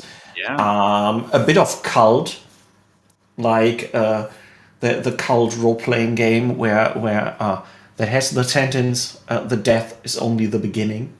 Oh yeah, absolutely. Yeah. Yes, and I think we used some similar catchphrase as that in publishing. Yeah. How big is Kisata in Italy? We think we made quite an impression on, especially people fan of the horror in general, and we're trying to find out how people perceive some elements of Kisarta with some polls and such, because we want to see how much we surprised even people who are used to even Lovecraftian horror or normal horror or video games based on Dark Souls. We wanted to captivate a specific audience, but surprise them at the same time. And I think we managed that. And in fact, we reached enough people in the playing community that we have positive feedback even from Italian YouTubers who review role-playing games and such. So pretty big, I think. Big enough that I feel satisfied with having made some people go insane. Yes. Yeah, isn't it a good feeling if you wake up and know I made someone insane yesterday again? Yes. Yeah, that feels good.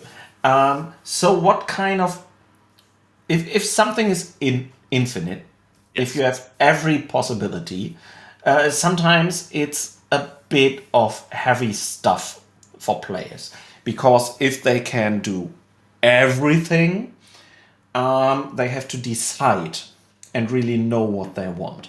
What kind of characters do you play in the world of Kisata? So, do you mean personality-wise, or? Yeah, let's go through making a Kisata character. Okay. What So questions do I ask when I make up a Kisata character? Okay, so there are two ways to start a character in Kisarta. You have to ask yourself, have I died and arrived on in this world?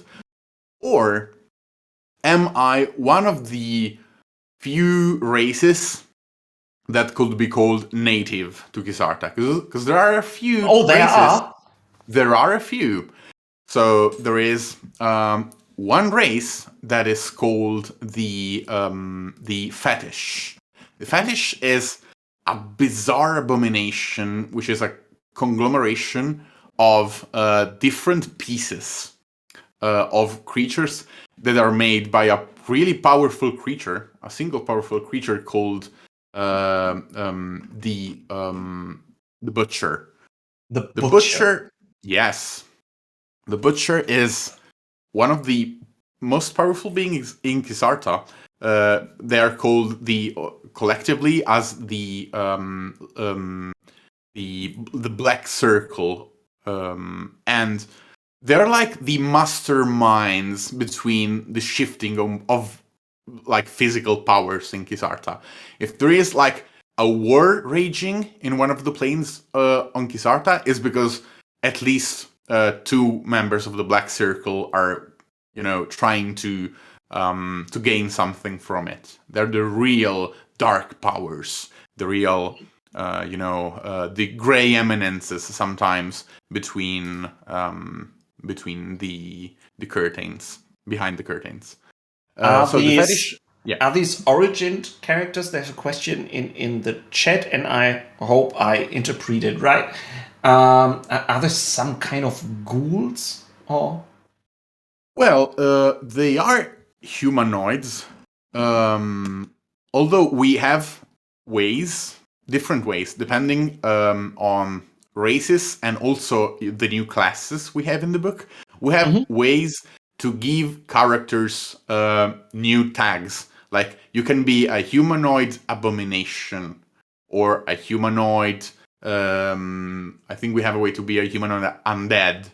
So yeah, there are ways to do that. But you are, let's say, basically a humanoid, like any other race Okay. in the book. We have 5 new races and 5 new classes, each with 2 subclasses in the book. And also we got new subclasses for the usual classes: barbarian, bard, cleric, etc. And I think we made them pretty interesting. Although they are like based on the lore of the setting, they can be used in any other instance for sure. Okay. So first of all, you start by asking yourself a question: Am Yes. I born here, or Yes. made, or whatever, or did I die? Or did I die? Yes. Okay, let's start off by no, let's ask the chat. Let's make a character together with the chat. Are we born in Kisata or did we die? Just 1 for born here and 2 in the chat for died. Help us making a Kisata character. Just write it down in the chat. While they write it down, I already know, but I ask you, is there an English version of it?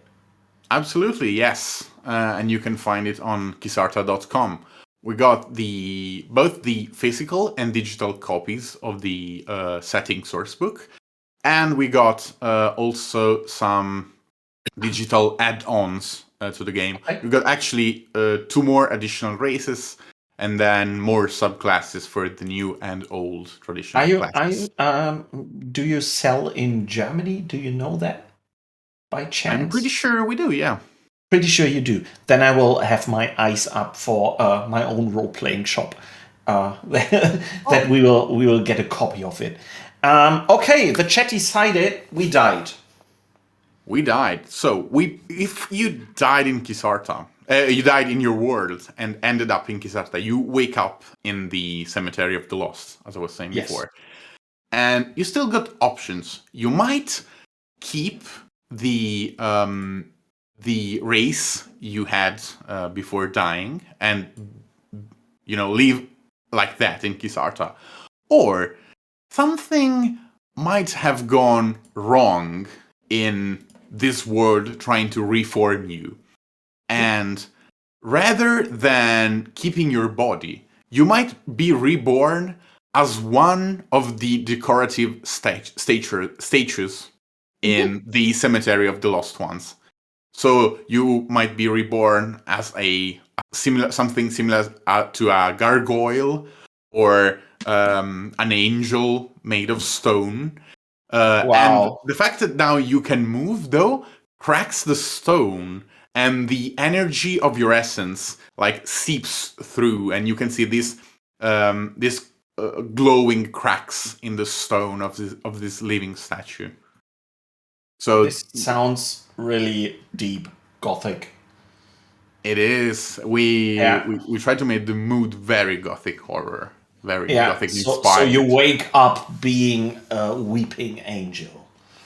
Pretty much, yes. That is a way to see it, indeed. So even if you keep your body when moving to Kisarta after your death, there is a way to change yourself. Okay. So if you, in the struggle to maintain your humanity and your essence the way it was, you start being too much, you have too much of a routine. You do always the same things. You do the same things day after day, month after month, years, decades, hundreds of years, hundreds of thousands of years. Your essence gets lost in the repetition because it's a blur in an infinite time, and you can become a bygone. A bygone is a being that has lost its original essence, has no facial features anymore, and they look bland, but something of that repetition makes them specifically suited for or something, depending on what they did in this repeating time. And at one point, they break out of this spell of repetition, and they usually start on some adventure that you can use to play. This is so cool. So you don't even have to. It's not only that your character may have died today and you're there. Yeah. It might have died 10,000 years, a million years ago, and then you suddenly wake up being something different because you've done something for a million years. Yeah. And now you have changed through it.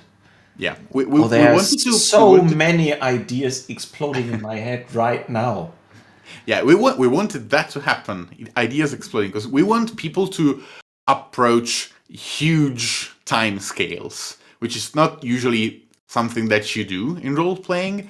Thinking not in even years of life of your character. We want you to think in endless amounts of time, because that's, if you want to live in this world, that's what you're gonna deal with. So yeah, it's kind of unconventional in wow. that way. An accountant manager stamping through a million years. Exactly. that is an idea, yeah. this can be a real hard monster. Can become, indeed. Yeah. Cool. I love that. I want to play now. Yeah. And whether you were made in Kisarta or you ended up in this horrific world in one of its many facets, you can either use any of the usual classes of D&D, maybe with a new subclass that we provide many in the book, or you can use one of the 5 new classes that are, I'd say we found interesting niches to fill within the framework of D&D 5th edition. Yeah, so it's a 5e book. It is a 5e book, but I think we managed to thrown it enough interesting points and ideas as to make it pretty much usable for a free flow kind of playing game anyway. Okay. Yeah. And Really? if we have another request, we might think about making making different versions of the new rules we have for different role playing games. Maybe this is really, really cool. So it's some kind of old school Renaissance game thing going on there. I wouldn't say it's OSR enough for most old school Renaissance fans. Okay. But you can find some ideas that can, freshen that kind of play indeed. Because it can become, if you want it to become heavier to play in a not a clunky way, but you have to think more, you have to be more deliberate about your actions. You can do that because you got new rules you can use for madness, for corruption, for traveling in in spaces that can take months on end to travel from a tavern to the other in the city of Limbo, as an example. So there is a way to turn into a more OSR or even hex scroll game. So yeah, you can find a way to make that work indeed. Really, really cool. So we started making the character by deciding we died in another world. What would be the next decision we would have to make? So, if you don't know, you probably have one of the usual classes already, attached to your character. So you might be, I don't know, a barbarian, a wizard, or something. So you can, with the DM, if you are a spellcaster, as an example, you might think, well, does the way I used to do magic work in this world? Like if I had a connection with nature, like a druid, does my connection with nature work here, or is it severed and I have to find a new way to approach magic? Do I have to Okay, I find see. Yeah, do you have to find a compromise to accept the new nature of this world? Do I become corrupted if I want to keep my skill? So you have to work with your DM to understand how much you can keep, how much you want to change of your character. Because death is not an easy, threshold to pass. You have to be mindful of what can happen when you abandon your world. And there's a strict rule of Kisarta. Nothing escapes Kisarta. So there is no way you can contact your previous world. There is no way you can go back to that. And this might be really hard for your character to accept. Yeah. Dead Operator just wrote a bard would be fun. He would be totally lost in a world like Kisata. Broken. Yeah. Yeah. Well, it is a usual, way to portray a new character in Kisarta, and DMs can have a lot of fun with this because like in an usual game, someone like that sees your character a little bit confused might approach them to help or even steal something from them, anything. But in Kisarta, one of the most important currencies you have is favors. So I'll help you guys have, find a place in this bizarre world you ended up in, but you owe me one. And you owe me a big one, because I made you comfortable in a new world. Or people might try to exploit the characters in a way that doesn't seem like they have to pay them back, so they get free favor out of people who just arrived and are really, just pawns in this game. Like most creatures are in Kisarta because the power level goes like really high up in the hierarchies of Kisarta. We got, like I mentioned before, the Lords of the Black Circle that are like the schemers of the world, the puppet masters. But we also have the Guardians, because there are the 7 main, let's call them planes that make Kisarta, that are called the Dominions. And each Dominion has an incredibly powerful creature that not only, reigns in this section of Kisarta, but also shapes with its will this region of Kisarta. So the regions of Kisarta reflect the nature of these powerful beings called the Guardians. And with powers such as these, like physically, the Guardians, and let's say strategically, the Lords of the Black Circle, everyone is a pawn. Even the incredibly powerful beings in other worlds, like dragons, are just means for someone more powerful to achieve something in a way or another. Cool. What are the fun things people do in this world? People on Kisarta, what goals do they have? So I think it will get very depressing if survival, because you're already dead, you can't survive. What are the goals, the aims? Where do adventures go? Okay, so since people need their, they need to, in order not to go insane, they have to maintain some form of a normal approach to reality and society. They some of them just want to survive, just want to live in this world. And the way they do that is they either don't move at all from where they arrive in the city of Limbo. So they just try to build a society in the city of Limbo, trying to escape monsters and horrible creatures, and even people that might get them in danger. Or they try to find the dominion of Kisarta, the plane of existence, that suits them most. So there is one called the Ocean of Souls, which is an unending, gigantic ocean that goes on forever, both in horizontal vastity and in depth.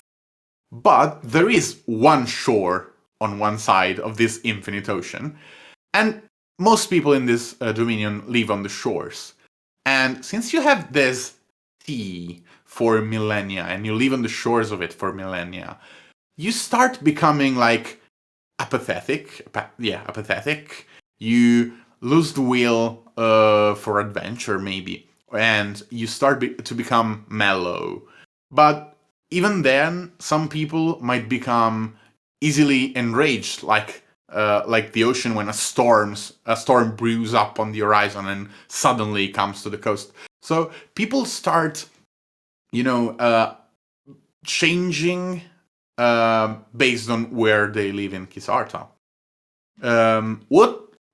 People with more aspirations, like more powerful warriors or even merchants. Merchants are a really important part of the social connections of Kisarta, and merchants have an interesting way of scheming against each other and having intrigue. Like in a normal world, you can think, hey, that's my worst rival and he's really pissing me off. I want him killed.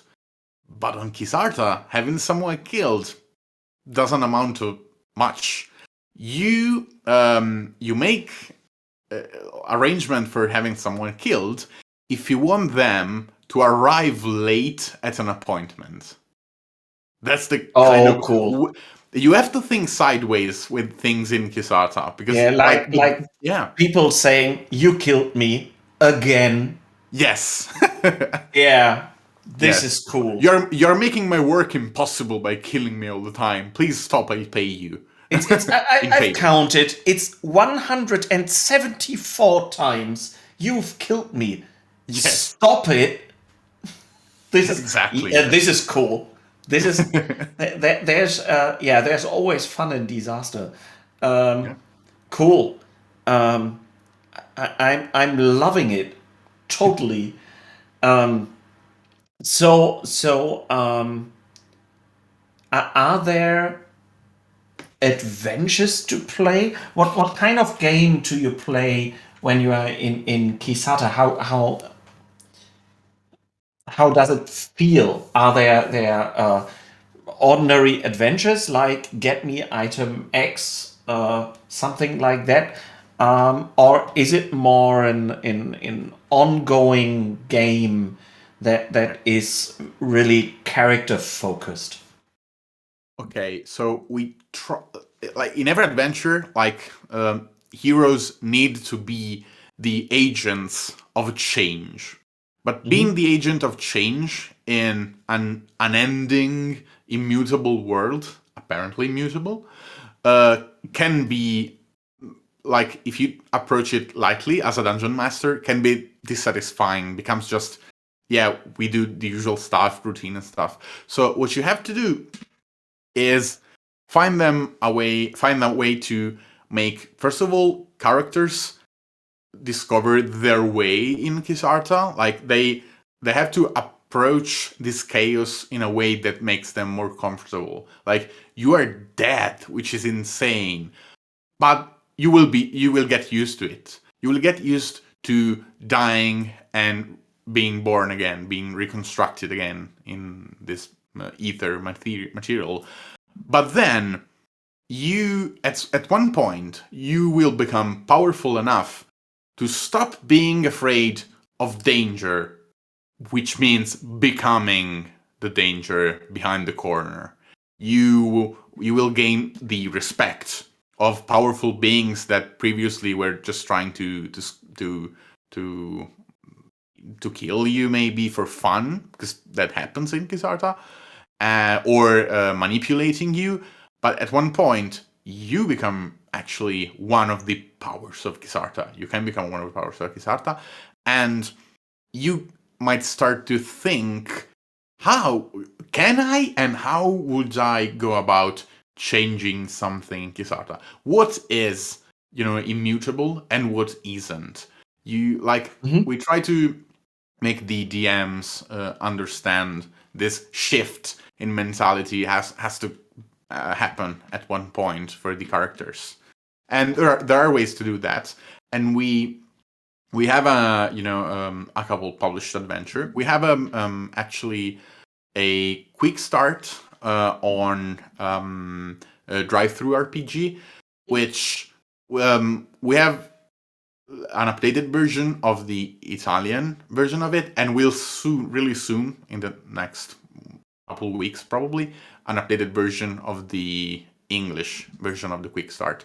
We got an interesting adventure there that gives you an idea of what to expect from Kisarta. And we also have an adventure in the setting source book, which is more, articulated and peculiar. It's different.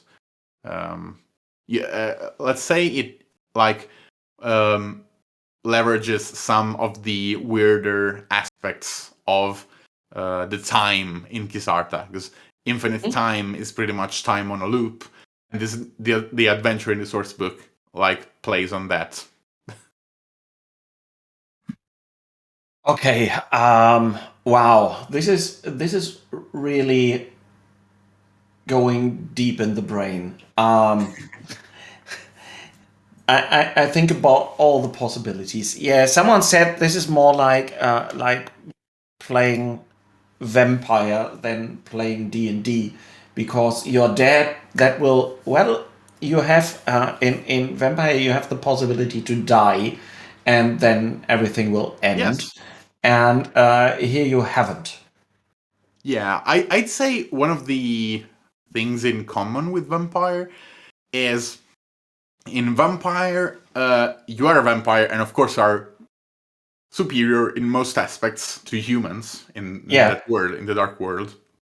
but are still vulnerable to many things like firearms, to other vampires and such.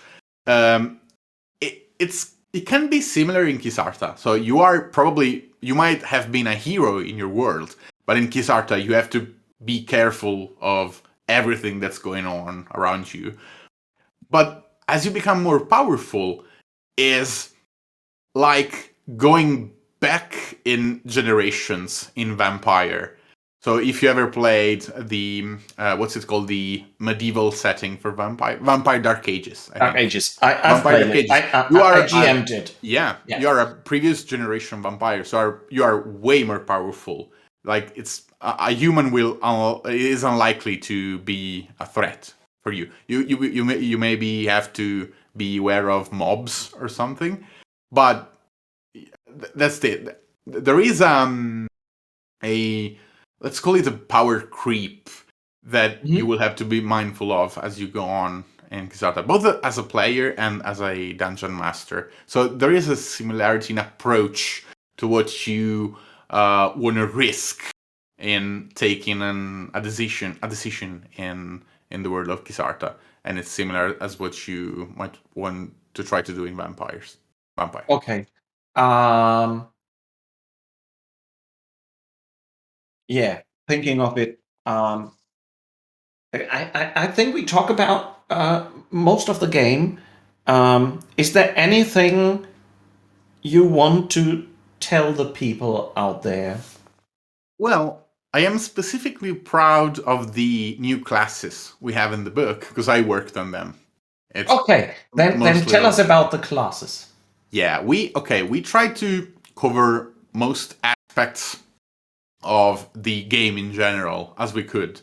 So the 3 pillars of play, which is combat, exploration, and social, through the different classes, and also we try to make strictly physical characters, like one that is called the Ravager. The Ravager is essentially a person that is really striving not to go insane in Kisarta. They're full of rage and confusion, and in order not to go insane, they pull out from their body their rage in the form of an astral weapon, an ethereal weapon that they used very effectively, very, very effectively, to unleash pain on others.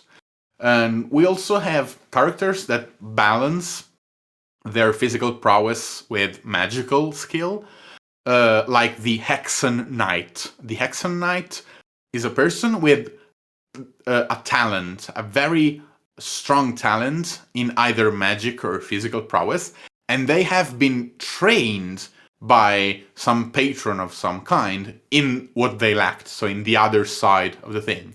And they are usually the willing servants of powerful wizards or kings, emperors, and other powerful beings. And they really pack a punch when they need to. They're usually the prime warriors, the martial leaders of their patrons. And also we have explorers of the dominions of Kisarta, like the Traveler. The Traveler is someone who has gathered so much knowledge about the paths of Kisarta that they started to embody something of the word of Kisarta. Some of them can take a ghostly form with special abilities for a short time to represent the death nature of the world of Kisarta, while others can shape clones out of shadow as they embrace the darkness of the unending death that reigns in Kisarta. And then we have, I think it's the more interesting concept-wise, the Demiurge. Demiurge is a person that has started seeing through the curtain of Kisarta.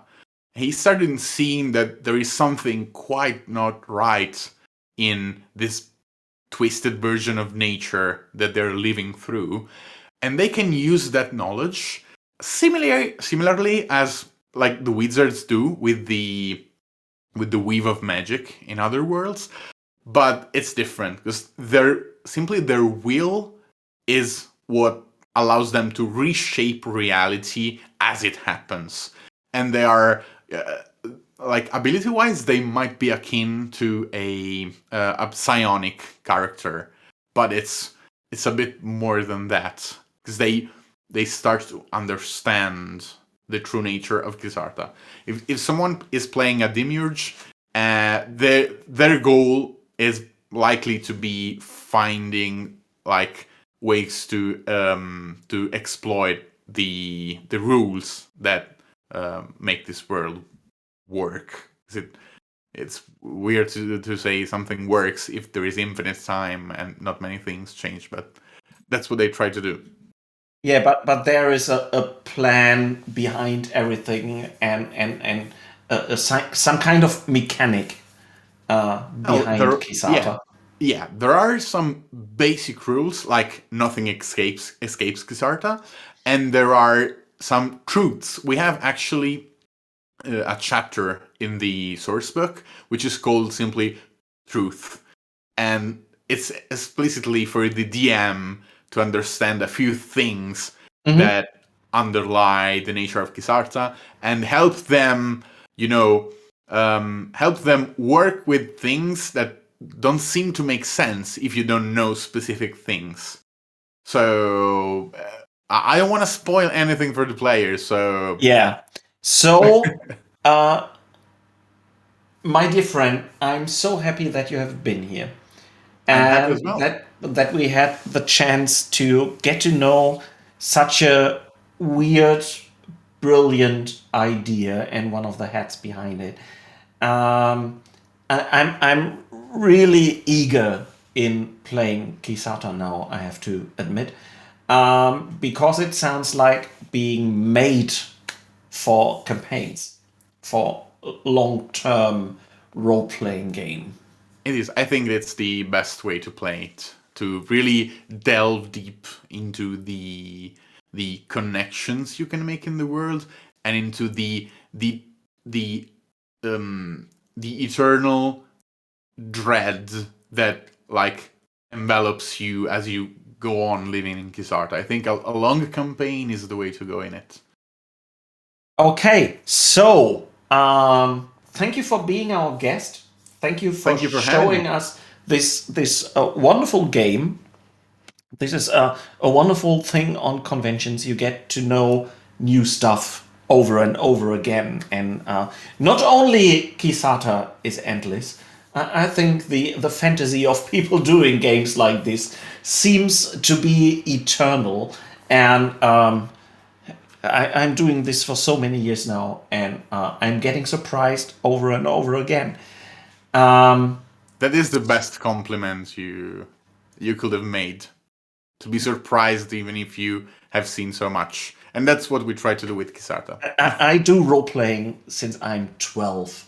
I started in the 80s. And Kisata is something new. So I have to get my hands on it. For you guys out there, we will end on talking about Kisata, but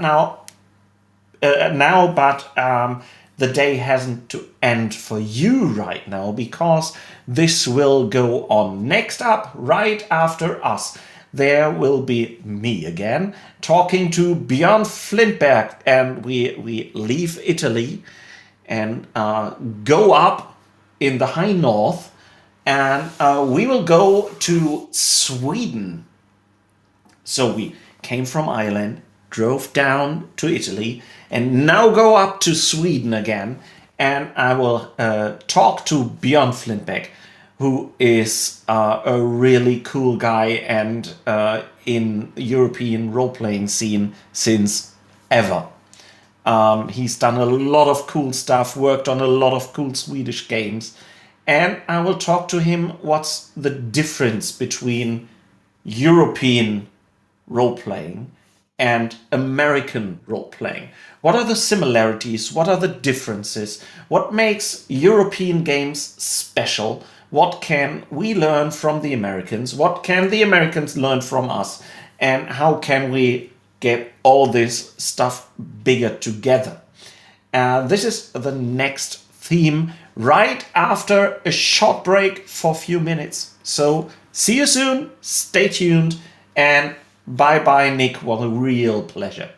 Bye, my pleasure. Bye, everyone. Bye-bye. Every November, around 1,500 visitors turn into true weekend heroes in the quiet town of Dreieich near Frankfurt, Germany. So, what are we doing? We are a roleplay convention with everything that comes with it. Game rounds, numerous exhibitors like publishers, traders, and illustrators, an extensive program with workshops, readings, and panels, and of course, a coffee and tea flat rate. And you will learn to appreciate the latter because we are open for 32 hours. If you want, and if you can keep your eyes open, you can immerse yourself in fantastic worlds non-stop for a whole weekend. With over 200 pre-registered game rounds, we are also the largest role-playing convention in Germany. But since we know that we can always improve, our team is constantly thinking about new things, such as our latest partnership with GaryCon in the US, or our online events on Twitch and Discord to which the entire world is invited. Curious? Then join us in November.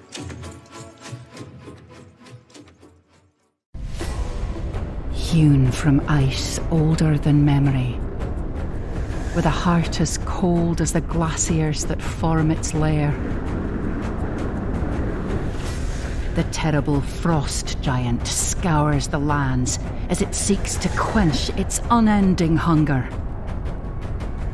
The icy cavern walls sparkle like diamonds in the light of your torch. Scattered bones mark the places others have fallen to the titan you now face. From behind its craggy brow, the giant's eyes flash like cold fire, and a face like carved stone cracks open with an enraged roar. Grasping its enormous axe, the vast creature thunders towards you.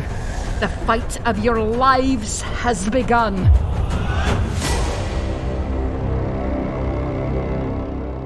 Epic encounters. Turn your RPG up to 11.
we are back again here on GaryCon, live from Europe.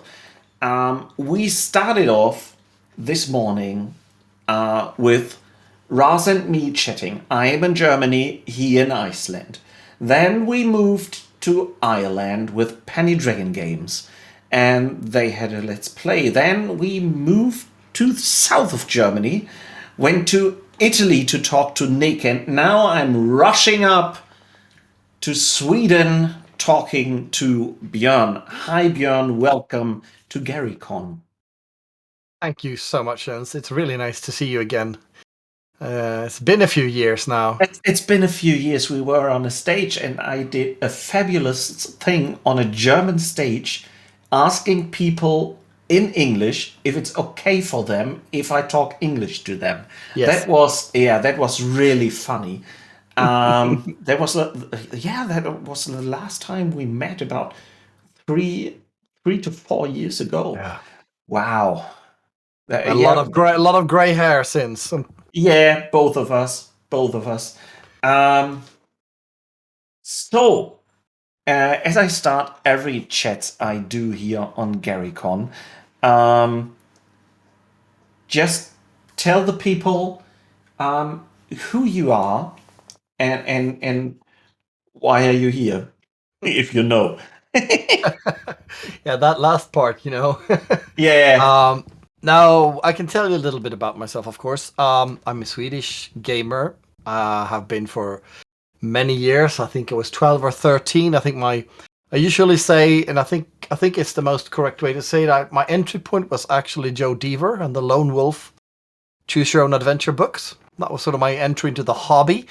My entry into the sort of realm of nerds started actually a few years earlier with T.H. White, The Sword in the Stone, and the Arthurian mythos, and all of that. And so I was pretty much adventure books. All of the adventure books. So I was pretty much destined for it. At the moment, I mean, I've been a gamer for many years now, for 30 plus years.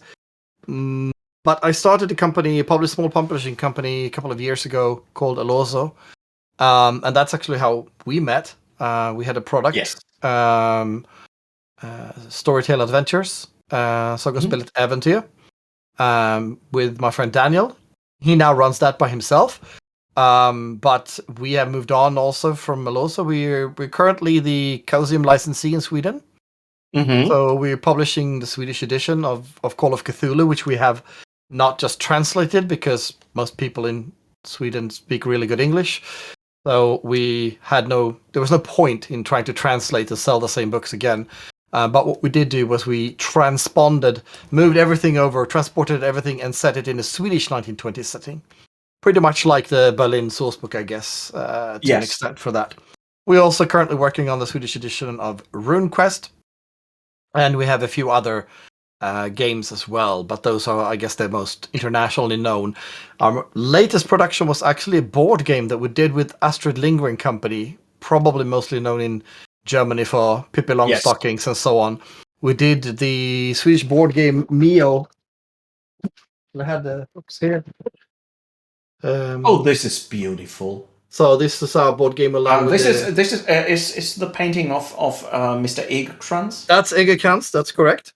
Yeah, he does so great artwork. He's such a fantastic artist. He actually did a new edition of the book. The Mio, My Son is the English name. Not sure what it's called in Germany. And so he did a new book edition for them, and we used the same artwork when we did the board game.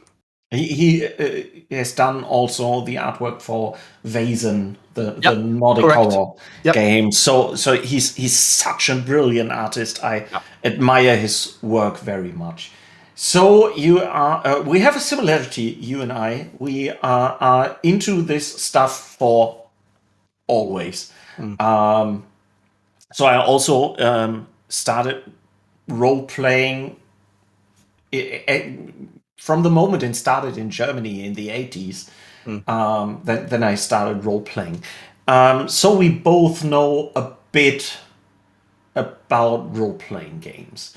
What I think can be interesting for the people in Europe and also in the US is to talk about role-playing styles, how role-playing changed over the decades, how European style games differ from American style role-playing games.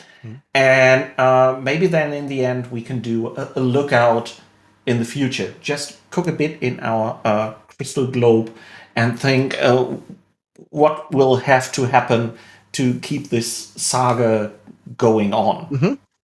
So, let's start in the beginning. I know that in Sweden, role playing is a really big thing ever since. And how did role play start in Sweden?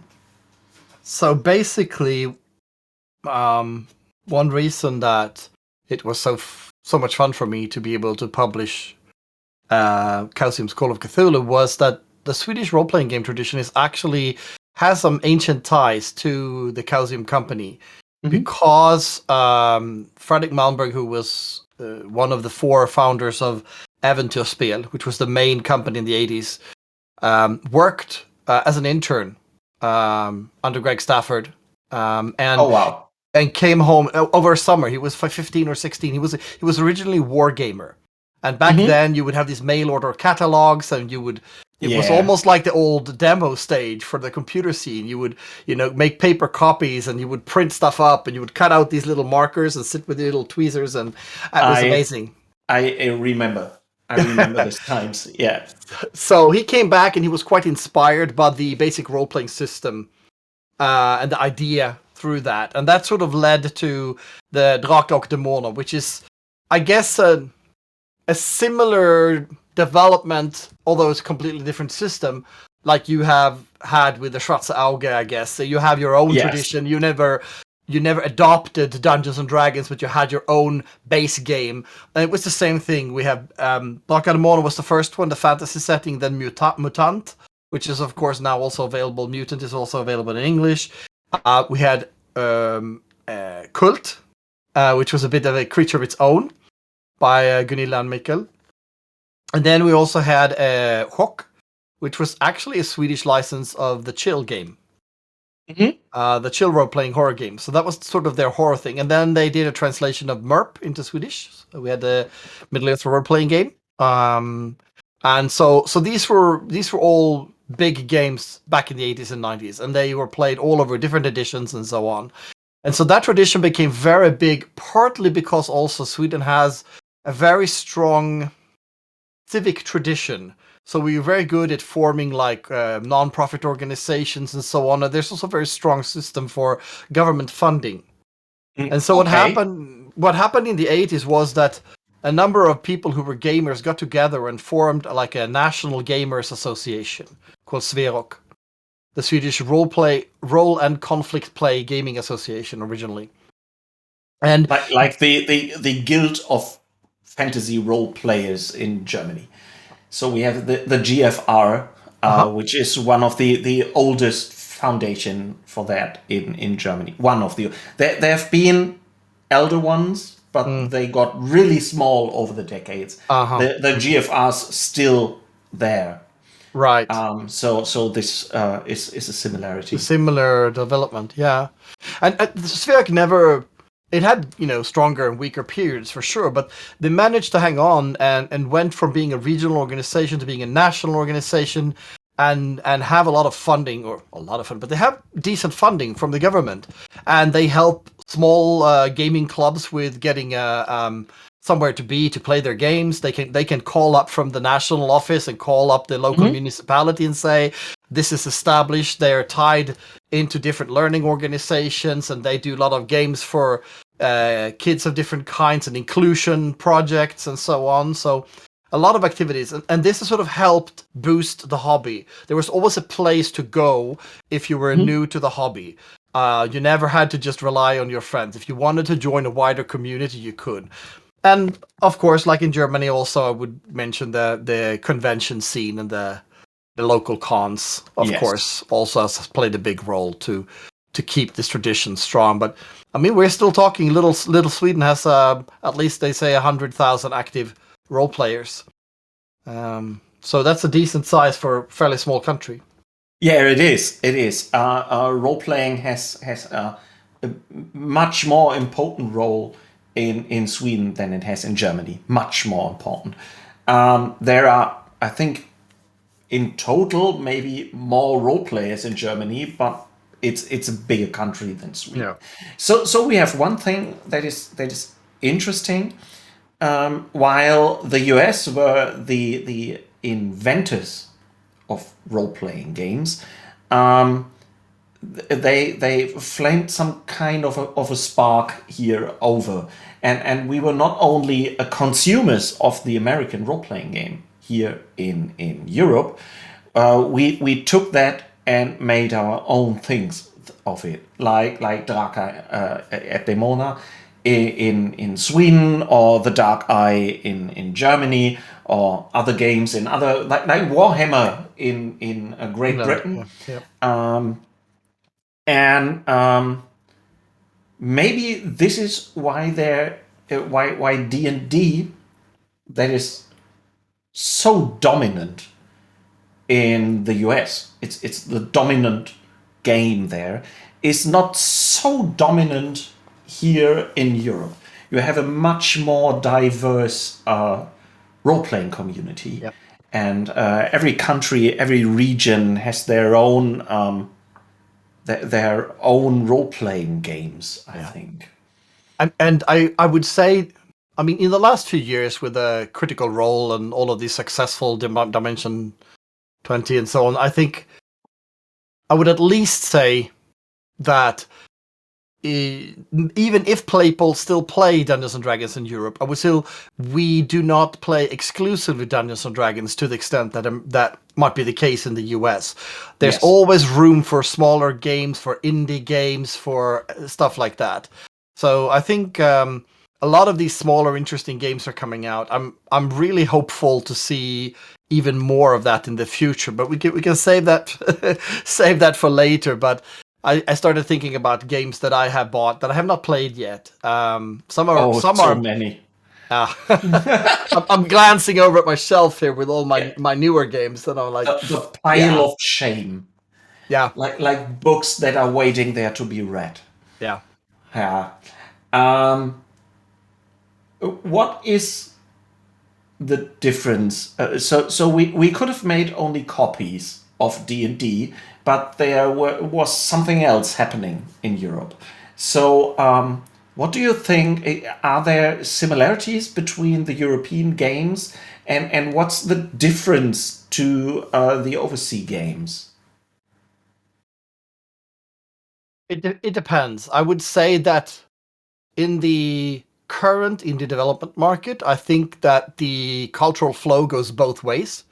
Yes. Because I can see that games, and of course I'm going to speak a lot from a Swedish perspective because those are the games that I know best. But if you take a game like Mörkborg, for instance, which is one of the games that I have been most impressed with in the past few years. I mean, hats off for Free League for all their fantastic success, but as a game designer, I think Mörkborg is brilliantly made for its purpose. But now you also see that European game design styles are influencing American creators, so that there is a loop that is starting to come back here as well. So there's a lot of interesting games, and sometimes I can pick up against them. I'm not sure if this is made in Europe or the US anymore. But if you look at the bigger games, if you look at Dungeons and Dragons, for instance, which is an amazing game, which obviously has a lot of fans in Europe as well. It has, I think it has given a raise to a couple of different trends. One is that that you already have within Dungeons and Dragons, you have the world, which has been for many years now Forgotten Realms, but there's also a little relaunch going on now. There's Dragonlance and stuff coming back and so on. We have Curse of Strahd coming back. So you have the sort of Ravenloft vibes and so on. Yes, I really hope they already announced one Ravenloft book. I'm really looking forward into a restart of all the Ravenloft stuff. Yeah. I'm a fan. So you have that tradition with the ready-made adventures, which is fantastic for middle-aged guys like me who don't have the time anymore to prepare a full campaign world. but rather take a big scenario and adapt it a little bit and make it my own. But you also have this homebrew tradition. I think there's one section of the European where we take the system and we rework it and we make it work. Another tradition is saying, well, we need it to be rooted in our culture and tradition and our way of telling stories. Now, I haven't had a chance to play other than a few test plays with the Dark Eye, for instance, but I get a sense that it's quite fairly high fantasy. It is. It is really German. I think the Dark Eye is the most German role-playing world I've ever seen. It's deeply rooted in the history of the Brothers Grimm, and it's really German. I wouldn't say it's high fantasy. Somewhere in between. Yes, there are dragons, but magicians are not over mighty power. It's really grounded, I think, for a role playing. Then I guess it's similar to Drakar Mono in a sense. I would say Drakar is medium to, I wouldn't say low fantasy, but it's medium to low. I would say, but it's all depending on how you play, of course. But again, you can usually use magic as a sort of a litmus test of the level of fantasy, and you can look at sort of what type of player character species can you be, and that sort of also gives you a hint on what it is, and certainly neither of them are as high fantasy as and there's a development, of course, in the 5e as well. I mean, if you look at Dungeons and Dragons when 5e was first launched, or even back to 3.0, 3.5, there's been development there as well. So yes, I think we are currently at a stage where we're not just having a revival, which I would have said a couple of years ago, a revival of the old role-playing nostalgia play, but now we're starting to see some really interesting games coming out, some interesting things being done with games.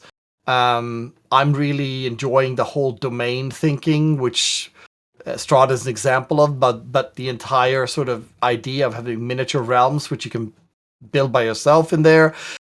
Because I think that matches well with a lot of the smaller games. Another game that I'm interested to look at more at is Blades in the Dark.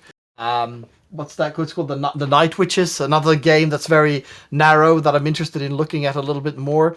So you get these games that are quite specific to their purpose, and Mörkborg is one example. It does a particular genre, a particular style. It doesn't try to be everything for everyone, but it really tries to find its niche.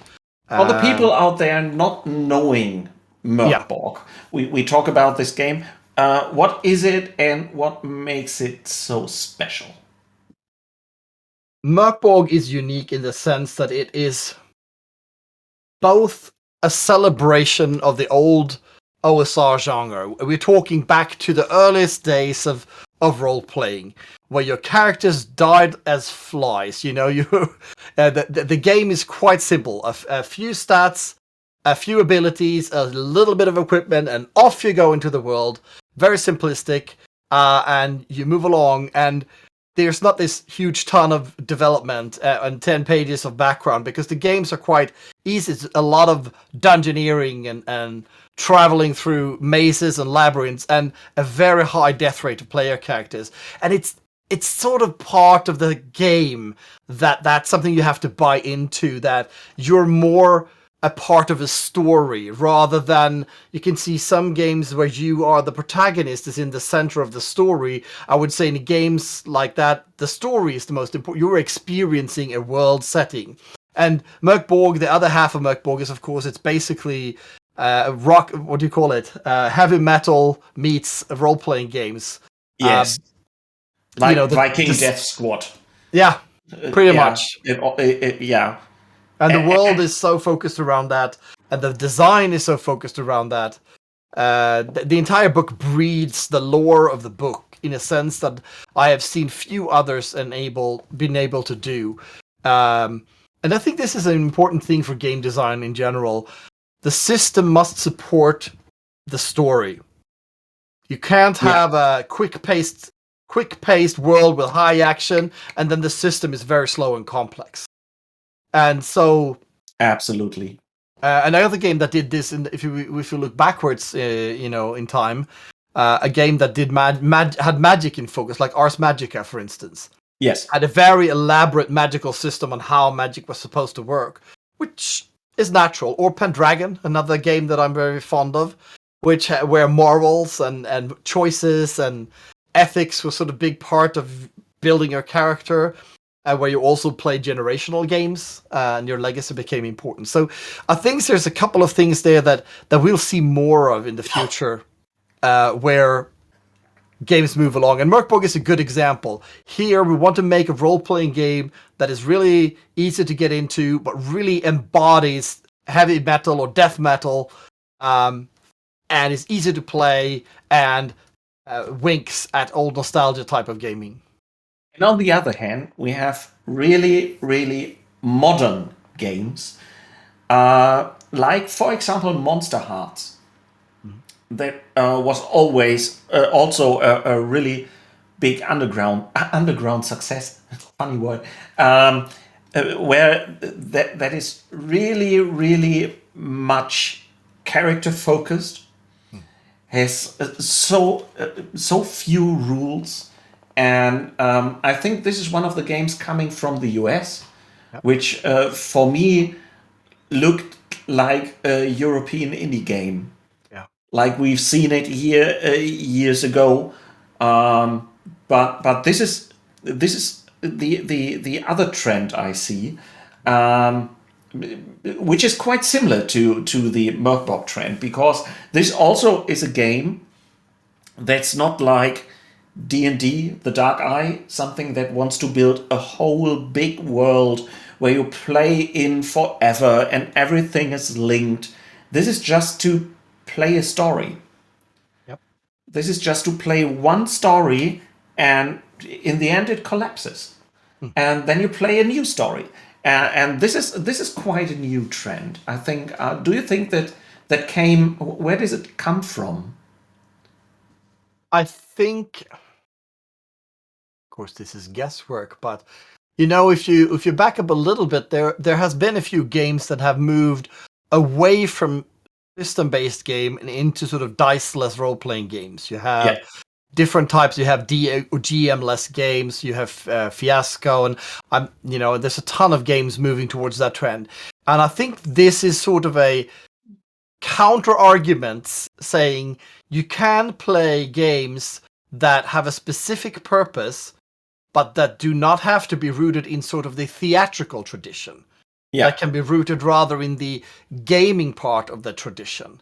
And there's some amazing stories out there. I have some printed out games that I found us published, just 2 pages PDF, really simple games. So I think there's a lot of stuff that can be done, but the challenge is to do it really well, to get something that really fits together, because when you have a big world, you can hide flaws, because the world is big and it's, a little few things here and there. You can just make something up into the story, and the world is so big, it's not going to be noticed. But when you have a small game where you don't have as many moving pieces, you really have to nail the story and the atmosphere, and the system has to support it, and the design has to support it, because competition has become fierce if you want to publish it. And perhaps, I don't know what you think, but perhaps that's another trend that we are seeing now, that, as I would say, this is more recent, I guess, that not everybody's just publishing to be published. I mean, there's not always a commercial interest. There's a lot of interesting indie games. It's become easier to print by yourself. Of course, crowdfunding is hard to not mention in these situations, because the crowdfunding trend has really helped the role-playing game industry a lot. It has a lot. But I think it also means that smaller indie producers have said, hey, maybe I too can publish a game. And getting access to people who can illustrate has become easier. Globalization is growing. There's always a network somewhere to ask for help. And it's quite an open community, I would say, among game creators. I have encountered very little of sort of proprietary thinking. Most everybody's, at least that's the Swedish style. We help each other out all the time. I had, when we were publishing Call of Cthulhu, there were some delays going on, and Free League needed a layout guy, Don Alstrand, who's done a lot of the award-winning layouts. to go work on their project, but they delayed that for a couple of weeks. They didn't want to mess, put him in a poor situation we had to choose between. So like, oh, we're just going to push this 2 weeks. That's fine. You make sure it's, get done. And we have that all the time, and we proofread each other's stuff sometimes. But I think this sounds really unique for the Swedish role-playing publishers. I don't see that so much in Germany. They're starting out a more cooperative style in making role-play, but not so much. I think here the role-playing companies are doing their stuff, and the others do the other stuff, and not so much in cooperation with each other. What I see is that role-playing gets so much more diverse throughout these crowdfunding, through digitalization, because it's so much easier to talk to each other, to get to know people from other countries, to get in contact, to game makers, to see things, to reach a crowd of role players. If you had the idea of making, well, I'm doing a small indie game, let's say 20 years ago, you would sell it to 20 of your friends. Maybe you go to 2 conventions and you reach another 50 people, and that's it. Today, you have the possibility reaching out to several hundreds of people through the internet, and that gives people the opportunity to be creative by themselves. I think this is something. Do you think it's the end of the big role-playing games? I don't think so, but I think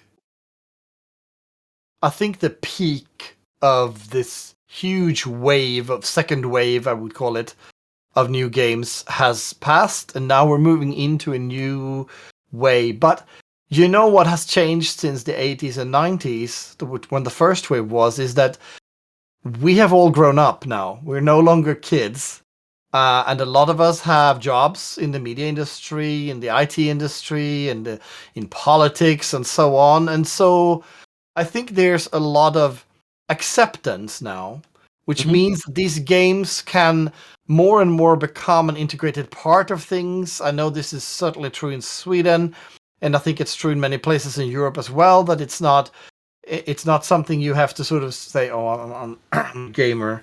But you can probably say I'm a gamer, and that has taught me these things, and I think this is also going to affect it. So I don't think we're going to expecting to see something dying out, but I do think the market is transforming because we've almost gone through. I'm not going to say gone through all the big brands, but the Marvel game is coming out this spring. Matt Forbeck, wonderful guy, has been writing on that.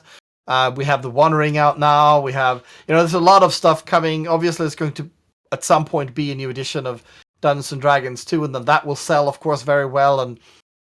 But I think the indie games and the smaller games will grow.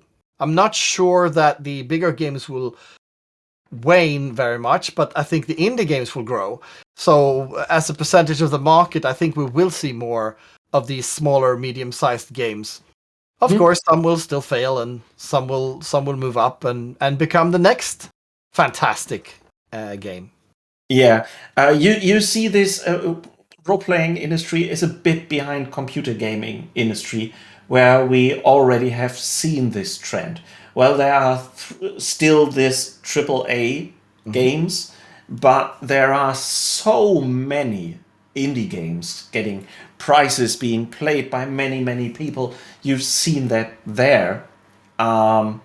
Also, games that are done like Merkborg, Monster Hearts, Viking Death Squad, all these games. Games that are made for, well, you have 3 to 4 hours fun with that. Yeah. You see one story, that's it. Yep. We've done that. And I've seen many games coming, being hyped in a way. And I think this was a trend that came just before. Even the OSR trend that we see right now is present in computer gaming. You see this pixel games coming up again. Yep. I think you can look at the computer industry quite a bit when you see it, and you can look at the movie industry as well. I mean, it's like the big films compared to the TV series. Yes, there are still big films being made, but oh my, are the TV series moving up? So I think we're going to see that mirrored, because there is, of course, a very strong connection between computer games, media and movies, role-playing games, and so on. And so these types of games you describe that are episodal, where you can play one thing for 3 or 4 hours, you're done with it. If you want to play another adventure, then that's sort of almost like a separate episode, and you start over. I think perhaps, at least for the current time, and perhaps because we're all, many of us who are still driving this trend, don't have the time to do these huge campaigns with a commitment of several years. You need things to be. It's easier to handle things that you can take on for 1, 2, 3 sessions, and then you come to an end point. I've had the reprint of the German reprint of Masks of Nyarlathotep in my hands, and I think, well, what a great campaign! No, I can't. I will commit myself for the next 2 years to one campaign. That's great, but how? And then I have all these small games in my cupboard and think, well, there are so many opportunities of doing small games. Let's do that. And do you think this is a trend for the future? More the smaller one-shot games? Yep, I think so. One shot, or possibly 1 to 4 sessions, but and if you do campaigns, it's going to be more episodal. That you do one short arc, and then you can do another short arc if you want, or you start a completely new set of things. So I definitely think that's a trend, and I think we see it already. And I think that it helps. A trend that concerns me a little, that is related to that, and it would be interesting to hear what you think about that, is that there's so many games being put out now, but how much support is there for these games? How many of these games actually get new scenarios, new adventures, new stuff? I really hope we don't end up in a situation where we publish new games, leave them by the side of the road, and move on, because some of these gems really need to be picked up and kept alive. Obviously, some games perhaps should be left at the side of the road. Not everything is a success, but I think there's a risk there, especially with the larger titles and the medium-sized titles. If you look at the amount of publishing done by some role-playing companies, I'm wondering how on earth are they going to be putting out scenarios for all of these games? Yes. Do you agree? Kind of. I agree in a way when I look at games like Tales from the Loop. A game that is, I think, made for being played a bit longer. It's not a one-shot game. There's so much work and love and effort that went into this game, and it's getting quiet around these IP. I'm totally with you that these games should be promoted more, should be supported more, like Vaesen, which is getting a new adventure right now. The British one, yeah. Yeah. But, and this is where I'm not on your side, there are some games that don't have to. Like, when I look at these indie hit won a lot of Annies, Alice is Missing, which is something totally new, the silent role-playing game. And I think such games are so important because they're experimental. Yep. They are trying new techniques. Maybe they are not the biggest financial success. But we need games like Alice is Missing, like Monster Hearts, like Merkborg. We need that games so much to develop, to see what is working, what is not, and not being repetitive and doing the things we do over and over again. If you do so, you are at superhero movies. And then you're repeating the things well, we've done that. That works.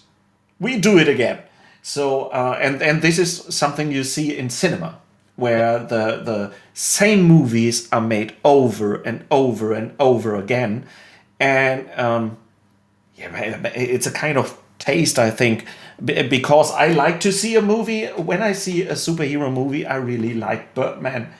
And this is more some kind of crazy indie stuff. And this develops and this brings new things. I'm more concerned about the 5e trend. That was the D20 trend a few years ago.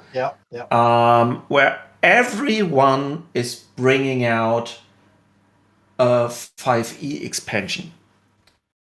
Not doing rules, just bringing one book. And I think that the rules define the way a game feels. Yes. And if everyone is using the same rules, every game feels the same. Yep. And this is something that concerns me a bit. This is the way that repetitive doing things that work, the quick and easy stuff. Just use this. I think open gaming license is a really good thing.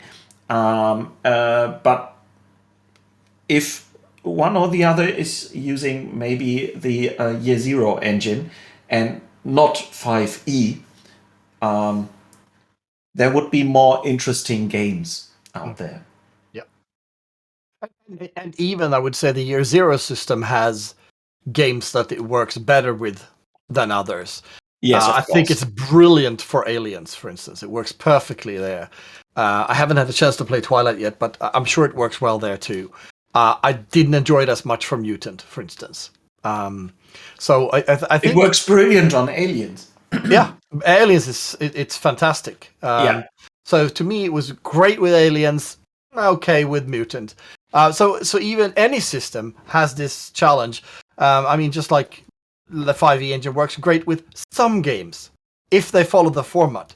But you can't just have the same. I think this is one of the most key things when I try to look at and design small game things is that what's the purpose of this game? Who is it for? That's another factor. We started, our first game was actually called The Historical Adventures of Gothenburg, which is basically done in collaboration with a museum in Gothenburg, City Museum. And so it was a game for school kids because a lot of schools, 15,000 kids come through there every year with their teachers and learn about the city's history. And so instead of just going around and watching, the exhibits, they can actually sit down and play one out of three shorter scenarios from three different centuries for three different age groups. And obviously, when you design a game for that, you need to keep a very light system because there will be people who have never played. So you have the target group aspect, but you also have the storyline aspect. You want to make sure, and I think you and I both are of the same tradition there, that the system must support the story. If it doesn't, there will be a mismatch in how people feel, and it's not gonna work out well. So I agree, and I mean, in some instances, there has been some interesting modularity that can help it out a bit. I mean, so as I don't speak too much about just the freely because obviously it's a bit close to heart. It's Swedish and it's close to you. Yeah. Yeah. But if you look at, for instance, BRP, which is another base system, what what was done with RuneQuest compared to Call of Cthulhu compared to Pendragon, for instance. The whole system of moral values we have, the traits, which is partially apparent in RuneQuest to one sense, where it drives a lot of the character, very deep character work in RuneQuest in a sense, where it's built into the system. In Call of Cthulhu, you instead have the sanity mechanic that is introduced, that is present for that. So if you're using a standardized system, what you at least have to do is make sure that you add or subtract from it when you make a new type of game, so that you have some elements at least. Because I can respect also for larger media-sized companies, it takes a lot of time to do a system. I built one for our Swedish remake of Hook, and we couldn't use the chill engine because it was very old and very strangely made, even when it was new. And also because of the licensing and IP rights, we could only use certain things because it was specifically for the Swedish license and so on. Okay. So we designed a new system, and that was decided already from the start that we would do our own system. So I had to design that. It takes a lot of time, a lot of playtesting, a lot of effort. And even when it's done, you're going, oh, I should have done these things, and you find things out. So it works in this situation, but in this, Yeah. Oh, yeah, movement. Yeah, I need to have movement if we're going to do combat. So, no, but so I can respect that if you've put in down a lot of hours to developing a system that you want to reuse at least parts of it. But I think you have to do modifications to it. I think that's an area where Cosim has been very successful. I think over time, also with Aliens really shining there, that the stress mechanic, for instance, has been really, really good for that. It's brilliant. It's just making the game. But you touched on something very important. I mean, there are two various. If you look at Merkborg and Ellis, yes, Ellis is missing. Ellis is missing, exactly. As two examples of these smaller games that have been very successful, they follow two different traditions that are both viable traditions. Much more viable, I would say, than just ripping a system somewhere, dressing it in something else, and putting it out there. What Merkborg has done, they've been very open from the start. Use our stuff, do what you want with it, play with it, do it. I mean, I think there's even a pirate offshoot, which is not at all run by the guys at Merkborg. They're doing a space one, and so they have a very open sort of hack your system kind of style. Yes. I agree so much about what you said with Ellis. That's an experimentation of the art and science of creating games.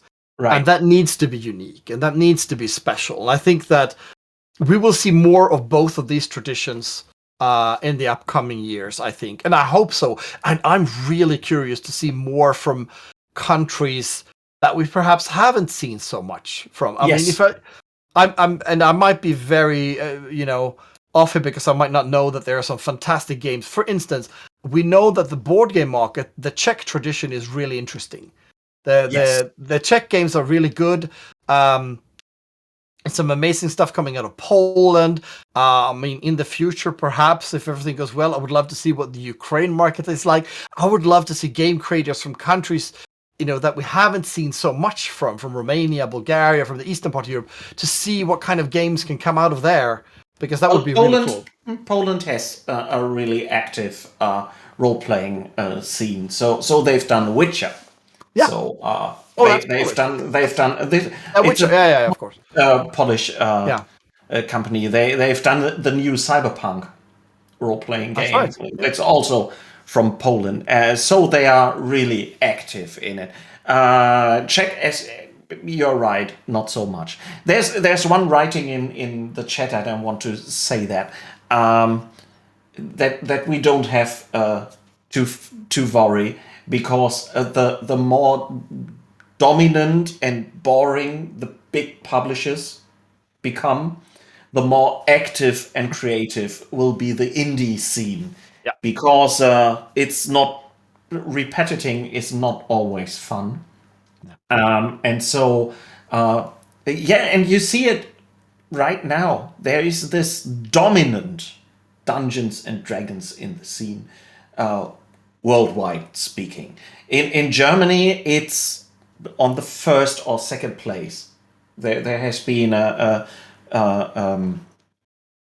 huge marketing. I don't know. I'm lost of words.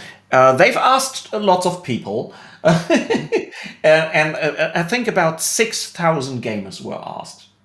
And there's on the first place The Dark Eye and D&D, and after that, it so much spreads up, and the people, if they don't play one of the two big, they play everything, and this is a chance of someone stepping up. And we see that in Sweden too. I'm just glancing over at my shelf. I mean, there's maybe 8-10 other games that haven't reached outside of Sweden yet, and some of them are very interesting. So I think there's a lot of potential there. Now I can only assume that it's the same in Germany and Poland and perhaps some other countries. So I think there's definitely an interesting market, and it would be fun to, at some point, if you feel up for the challenge, you should maybe put together a convention specifically for the indie publishers from around Europe.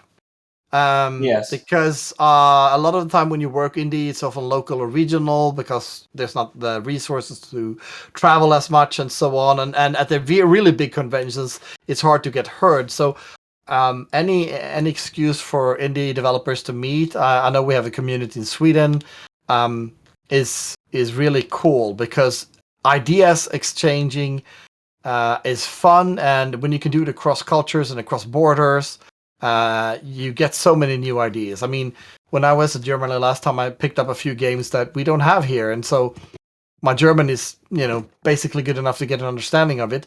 And it really is inspiring to read stuff that thinks in a completely different way from what you're used to. Yes. Do you think, a bit controversial maybe, Corona helped the indie games and gaming industry? Undoubtedly, I would say. In fact, I know for a fact that in the Swedish market it did. The gaming stores didn't suffer at all. The number of people who started playing online increased massively. And by starting to play online, which is a trend I don't foresee dying down. It will not, for sure. Yeah. I mean, in that sense, you opened up the possibility to playing for a lot more people. And where you're located and if you have enough friends around you or if you have a gaming community won't matter nearly as much as it did pre-pandemic. So I think this is our little corner of the digitalization effort that happened everywhere, from offices to schools, but also in gaming. So I definitely foresee that this trend is going to, but it's also going to change the products. There will be more digital first products. There will be more VTT sort of based products that will be published directly to digital as well. So for better or for worse, I like my paper products, but yeah. You see that there are quite interesting projects, not doing games, but supporting online gaming, the offline games, like the Nexus, that is incorporating several IPs to and helps to play that online. And I think that's why I think that the online gaming aspect will not die after Corona. Is role playing is something about making friends, and people made friends online, so they played with each other in the time where they couldn't meet up with people around, and now they are friends.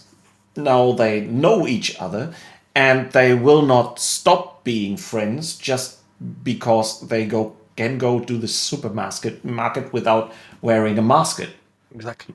So I think this trend will go on. So to come to a conclusion, because I see we only have 2 minutes left, the trend will be, or we foresee it like this, more digital, more open, more small one-shot games. So some kind of a grassroots movement in role-playing. Still the big ones as lighthouses coming out of the grassroots. But I think we can stay curious because there will be many, many more interesting games. Definitely. I agree totally with all of those predictions. And I think it's going to be very interesting. We're also going to see, I think, a more transmedial exposure because computer games becoming role-playing games becoming computer games, and so on. The money that's been flowing into the computer industry during the pandemic has also been quite good. So there is actually resources now that aren't crowdfunding dependent. And I think that there are good opportunities for indie games who move up from the indie grassroots and get a little bit higher to actually get the support that they need to take the next step into becoming a fully fledged company. So I'm foreseeing some really interesting companies popping up in the next 5-10 years. Björn, thank you for being our guest here at GaryCon. That was a really interesting and inspiring talk for me. I hope, just even as it gets more digital, to see you someday soon again on a convention. Maybe me in Sweden, maybe you in Germany. Looking forward to it. Thank you for being our guest. Thank you for having me. And for all you guys out there, we are out for now. I hope you had fun on these inside talk on the role-playing business side. I hope you had fun all through the last days, but we won't stop here. Following right after this, there will be Raz again in a talk with a really small but long-living indie company, role-playing company here from Germany, the publisher Thorsten Loof, who has been around the role-playing scene for centuries. And I think this wraps up what we talked about very good. Have fun with it. And after that, there will be Ulysses Spieler showing you Fading Suns, the new version of Fading Suns that they brought out last year, the day before. Last year, I think. There has been a crowdfunding in German and in English, and they will show you Fading Suns, which is like Game of Thrones in space. So, have a nice day, Björn. Have a nice day. Greetings to Sweden. Stay safe and healthy. And to all you guys and girls and in-betweens out there, stay tuned and have lots of fun with the ongoing program of GaryCon. Bye, folks. Every November, around 1,500 visitors turn into true weekend heroes in the quiet town of Dreieich near Frankfurt, Germany. So, what are we doing? We are a roleplay convention with everything that comes with it. Game rounds, numerous exhibitors like publishers, traders, and illustrators, an extensive program with workshops, readings, and panels, and of course, a coffee and tea flat rate. And you will learn to appreciate the latter because we are open for 32 hours. If you want, and if you can keep your eyes open, you can immerse yourself in fantastic worlds non-stop for a whole weekend. With over 200 pre-registered game rounds, we are also the largest role-playing convention in Germany. But since we know that we can always improve, our team is constantly thinking about new things, such as our latest partnership with GaryCon in the US, or our online events on Twitch and Discord to which the entire world is invited. Curious? Then join us in November.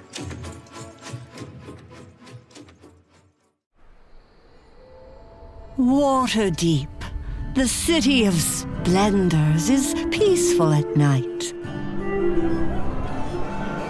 Old friends gather at the yawning portal and share stories about the threats to our city. Threats that never sleep. Waterdeep needs warriors. My name is Laeral Silverhand. I've summoned the greatest heroes in Faerun, the Warriors of Waterdeep.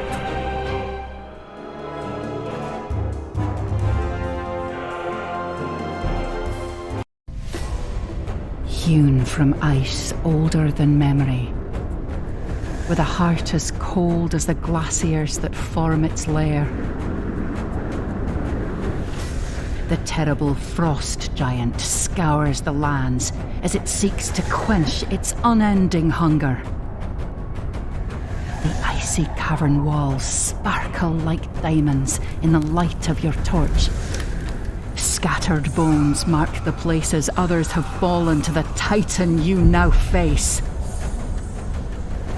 From behind its craggy brow, the giant's eyes flash like cold fire, and a face like carved stone cracks open with an enraged roar. Grasping its enormous axe, the vast creature thunders towards you. The fight of your lives has begun.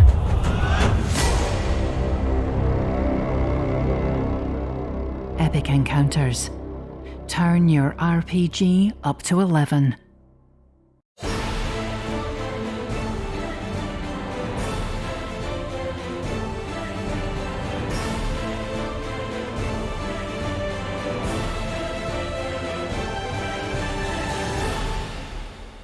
This is everything you need to know about our terrain in 60 seconds. We hand sculpt our pieces for maximum detail and artistry, infusing passion into every millimeter of our work.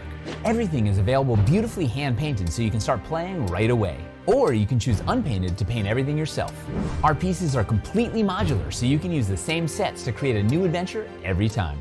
We create everything out of Dwarvenite, our top secret PVC formula that's nearly indestructible. We pack our pieces with as many features as possible, such as swappable LEDs to quickly change the look of your scene. We offer magnetic accessories to add flavor or increase the danger.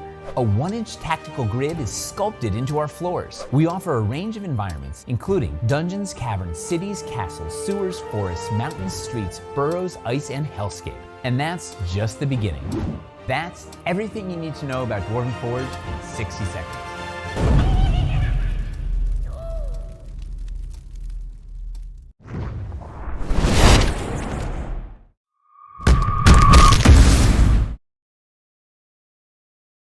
Hello and welcome back. And now I'm here with two guests from a very interesting publisher from Germany. With me today are Manuel Neuner and Tom.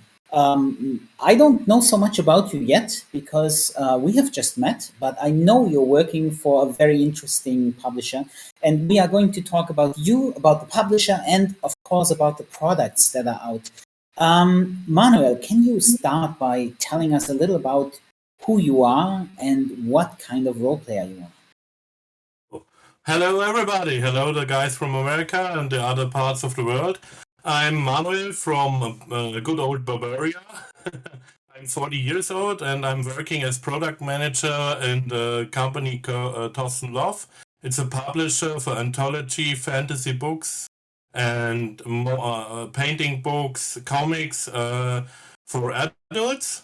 And I'm making the pen and paper in this company. This is the edition Dungeon All. We have founded one roleplay game now for a few years, and I'm reading fantasy books. That's my starting. I'm reading fantasy books. I'm starting with playing fantasy games in the early 90s, and then I tried to get some DSR, but it was not my system. It was not my system because I think I'm a straight player. I don't want to go left or right. I want to go straight. So I make some video games in this condition. I have something to do, and I made it. And I don't ask why there are flowers, why there are a basket. And then I met Thorsten in the train. we're going to the same way on to work, and we are talking about the German author Markus Heitz, because we are reading the same book in the same train in the same day. So, and then we get friends, and I said to him after his father died, I help you. And then we started to I started to read the text for him and decide and make decisions. Would you produce this or would you produce this not? And after a few days, we decided we love roleplay. Let's take games together. His wife and my girlfriend are friends, and so we make a group of four, and starting with Splittermond in Germany. Okay. Wow, I have lots of questions for you now, but I want to let you're basically in 2 minutes or 3 minutes you're summarizing like years and years of experience there. Of course, I'm very curious about some of those things, but let's have Tom talk first, because otherwise you'll feel left out. We are the only ones talking. Tom, you're a long-time role player, right? Yeah, I think 37 years now. So I started with 18. I'm now 55, going on 56. And first I started playing as a player, of course. And a few years later, I started to GM, and I went through, I think, 20, 30 systems now, made my own kind of systems. I did the Modifius D20, that should be known in the US as well, and tried to put some Elder Scrolls into it. So I'm not like Manuel. I want to have everything. I want to have the flowers on the road. I want to be able to pick flowers and make alchemy stuff, or make armor or weapons or something like this. And I want to give those pieces to my players. So yeah. Okay, pretty cool. So let's focus a little on the publisher we're talking about today, Thorsten Loff Verlag. And you cannot talk about this publisher without talking about the man who created this publisher, Thorsten Loff. Can you tell me a little about him? What kind of person is he, and what's special about him? I think he's a very, very nice person. We are in the minor league publishers, and every time other publishers come to him and ask him, and he will help him. They can ask him questions. He get answers. He helped the guys.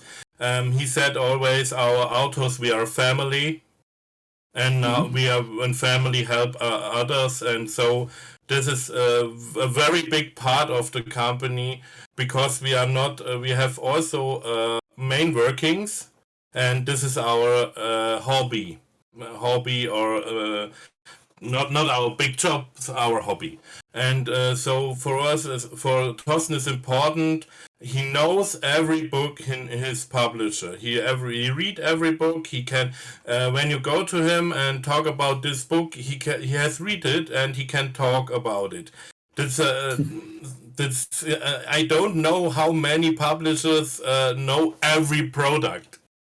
This is very special, and he's a guy. He's 30 weekends in the year. He's on conventions and little markets, and he's a seller, a power seller in this. He has not this online business is okay, but he wants this. He always says to me, when I go to the conventions, it's like wellness for him.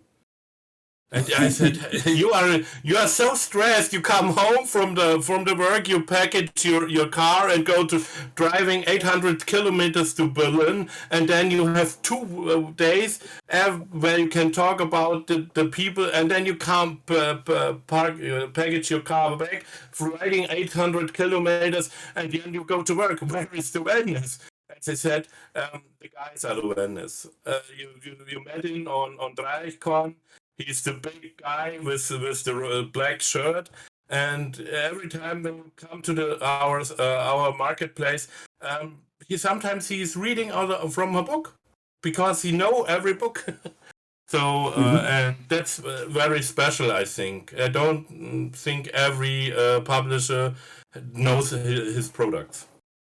You're probably right about that. There's a question from the chat. Where is he?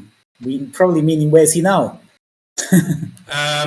He's with his family because Thorsten is not a good native speaker because he learned it a little late because he was in the east of Germany and he learned Russian as first language. Would that come in handy now? And he's interesting when you give him a book with English plans of electric, he knows, but he can't. He's not the speaker in English. Okay, right. Give him our best regards, and it's great that the two of you are here. So when Thorsten first started Verlag Thorsten Love, I think his main focus was fantasy literature, correct? Yes. Go ahead. Freezing. He started he started with his own books. He has written three books, and he wanted his own books, publishing his own books.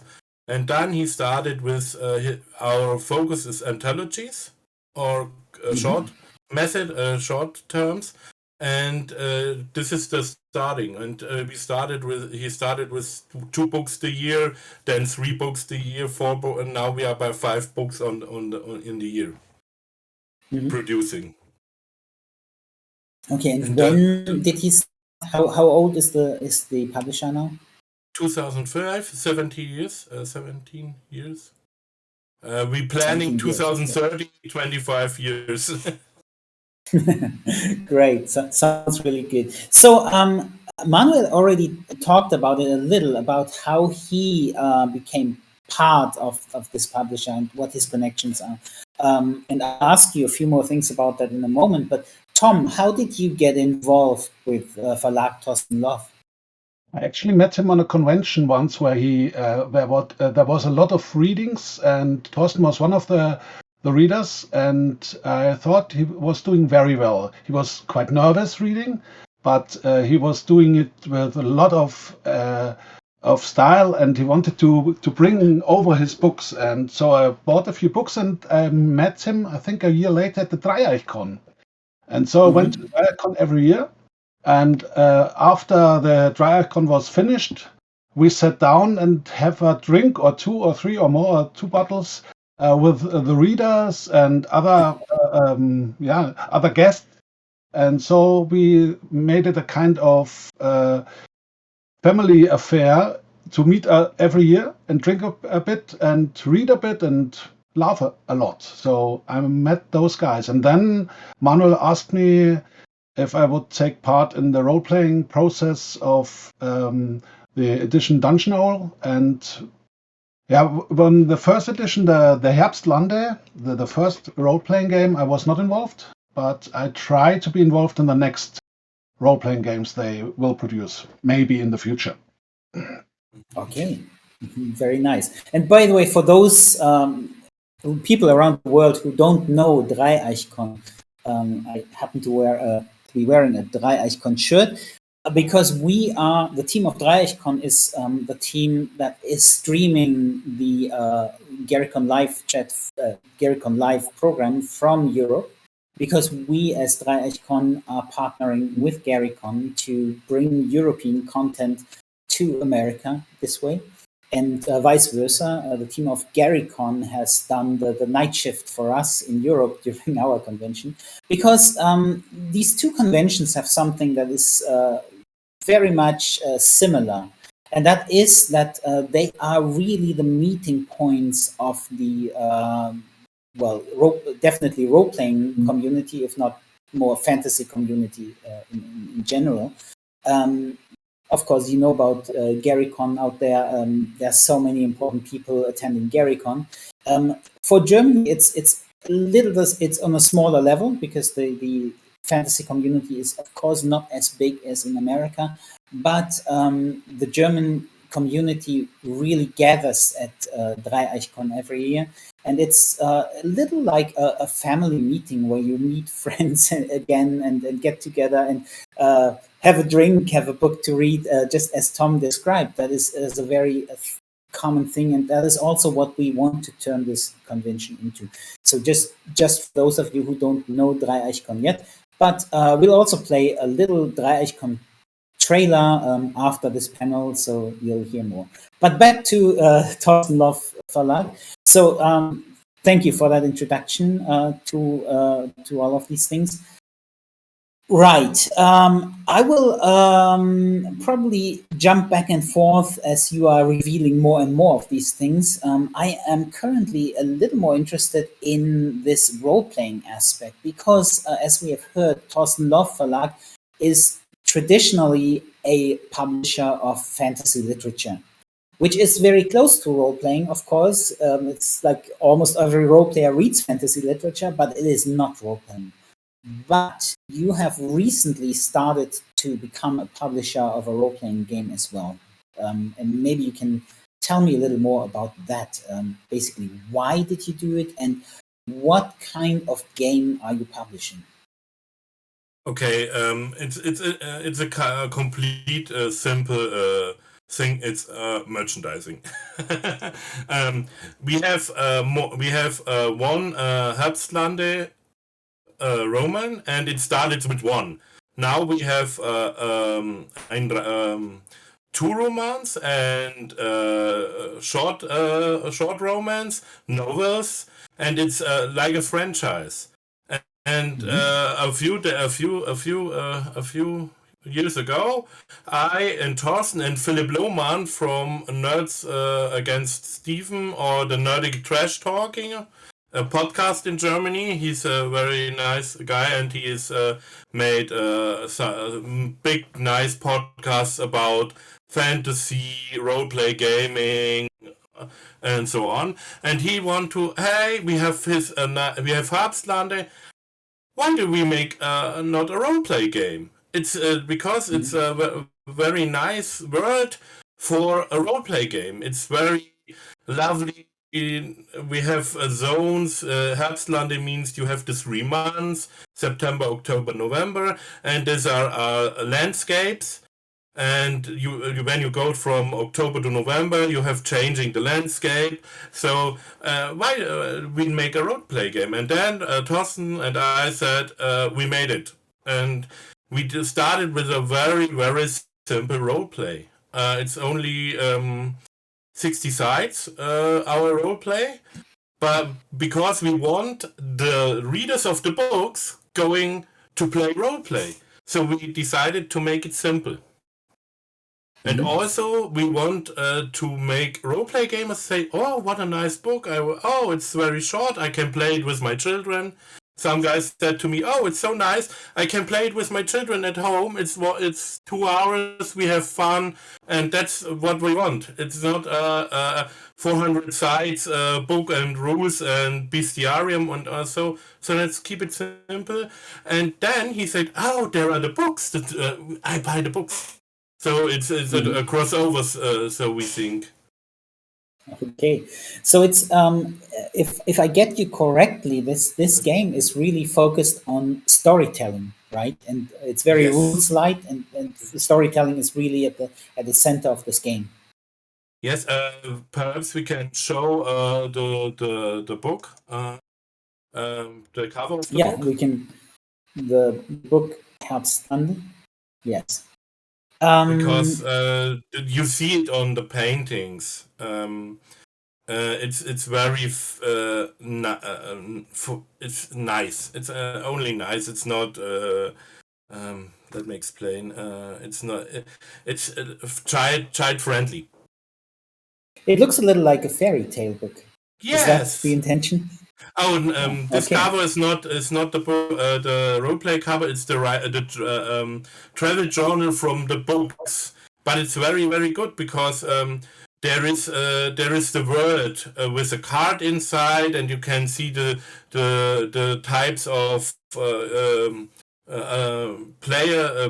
monsters you met in the Herbstlande, and so these types of monsters are also in the roleplay game. Okay. But it's like a fairy tale because the authors of the first Herbstlande, they are writing sehr nice one. I think it's very for you can play it with your children, and that's very important because we want a simple game for our starts in the roleplay area. Okay, if I got you right, then the novels came first, right? Yes. The Herbstlande novels came first, and they developed such an interesting world that you based a role playing game on this on these novels, basically. But that means the novels were written by different authors, and you were behind the creation of the role playing game. Did you consult the authors? Well, first of all, who are the authors? And then did you consult the authors on this when you created the role playing game? Did they get any input? The roleplay game, because the authors are Fabienne Siegmund, Stefanie Kempin, Thomas Lohwasser und Vanessa Kaiser.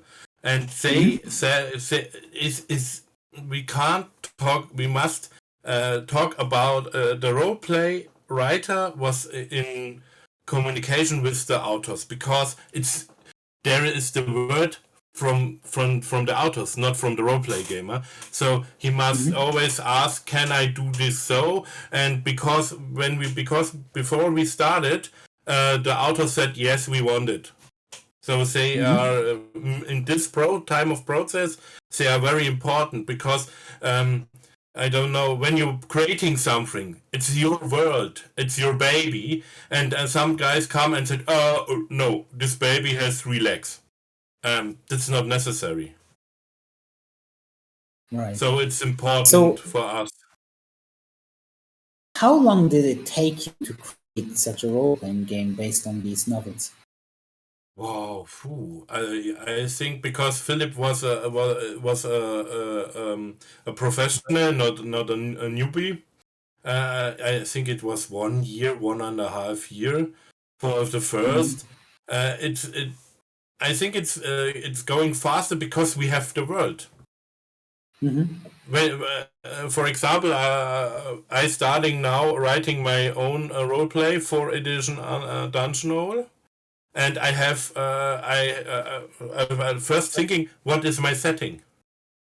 Which world it's a normal world or it's a world with monsters and normal people? There are elf, dwarfs. You must think about it. But here you have the world, you have the frames of the world, and only you have to write a story. I think it will be. It's not so. I think it's heavy, but it's not so heavy when you start by 0. Makes a lot of sense. Can you give us an impression of the world? You said it was a little fairy tale like, and you already mentioned a few things like there are different landscapes based on September, October, and November. Anything else you can tell us about this? How does this world look like? What kind of kingdoms are there, if there are any, or power structure there? It's a monarchy. It's a monastery. It's a queen, Herbstlande-Königin, a queen, yes. And it's a bird looking like an ahorn leaf, and there's three. Maple leaf. You mean Maple leaf? Like it's looking like a maple leaf. Yes. Oh my god! I'm looking at ice hockey and I don't know Toronto Maple Leafs. Oh my gosh! Yes. Are you a big ice hockey fan?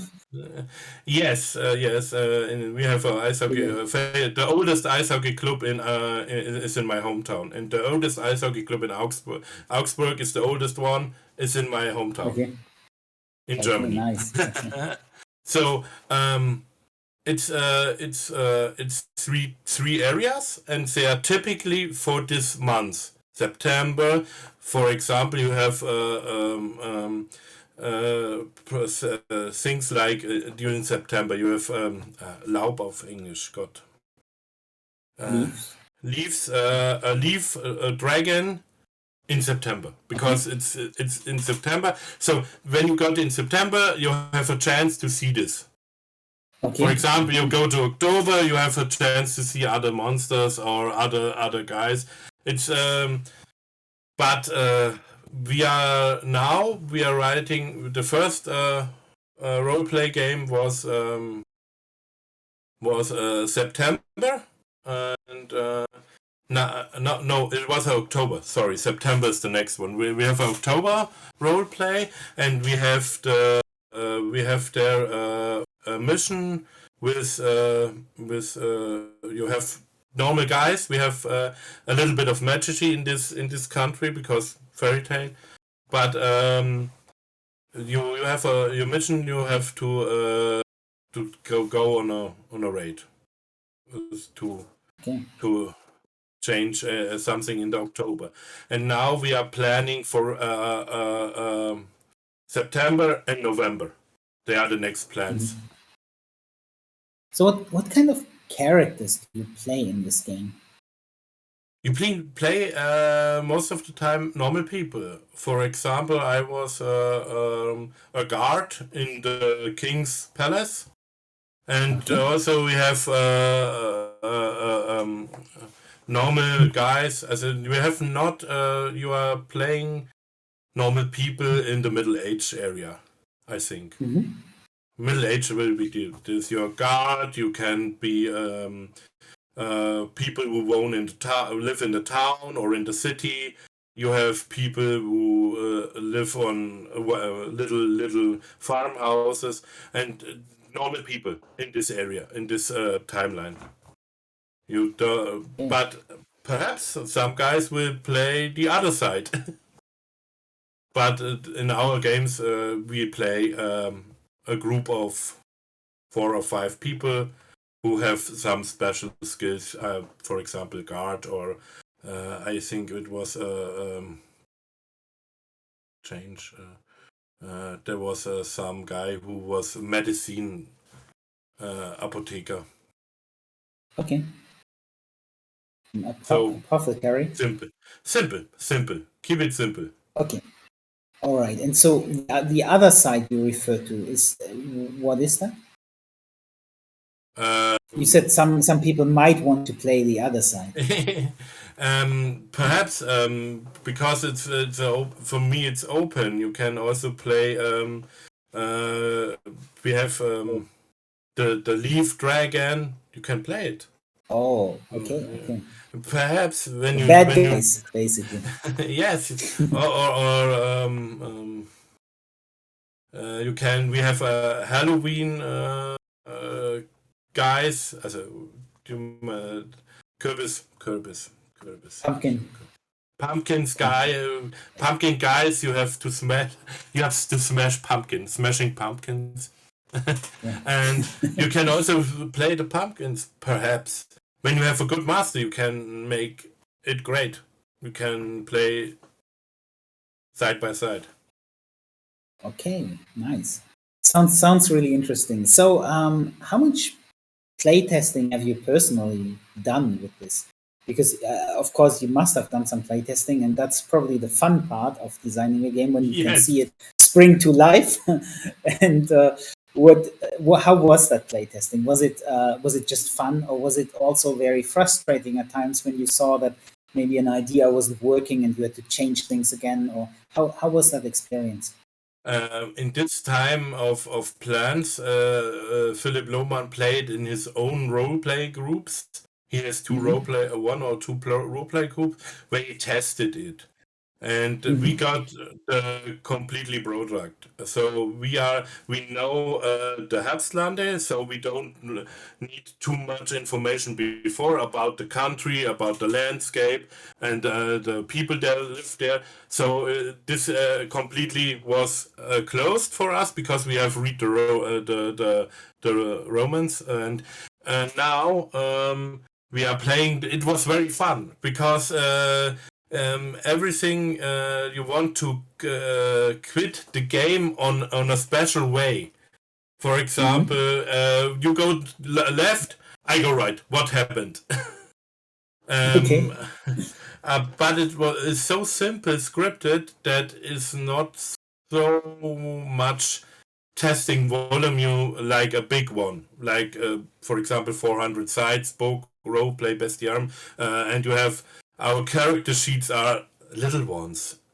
It's so that's what makes sense for us because we want take a big one that nobody wants to play, because when our fans from Herbstland, they want to buy it, they want to play it. So just keep it simple. Tom, you have played? I've read I've actually tried to play it on Dreieich, but the groups were already full. But I read the adventure, and it was very straightforward, and this was very guided.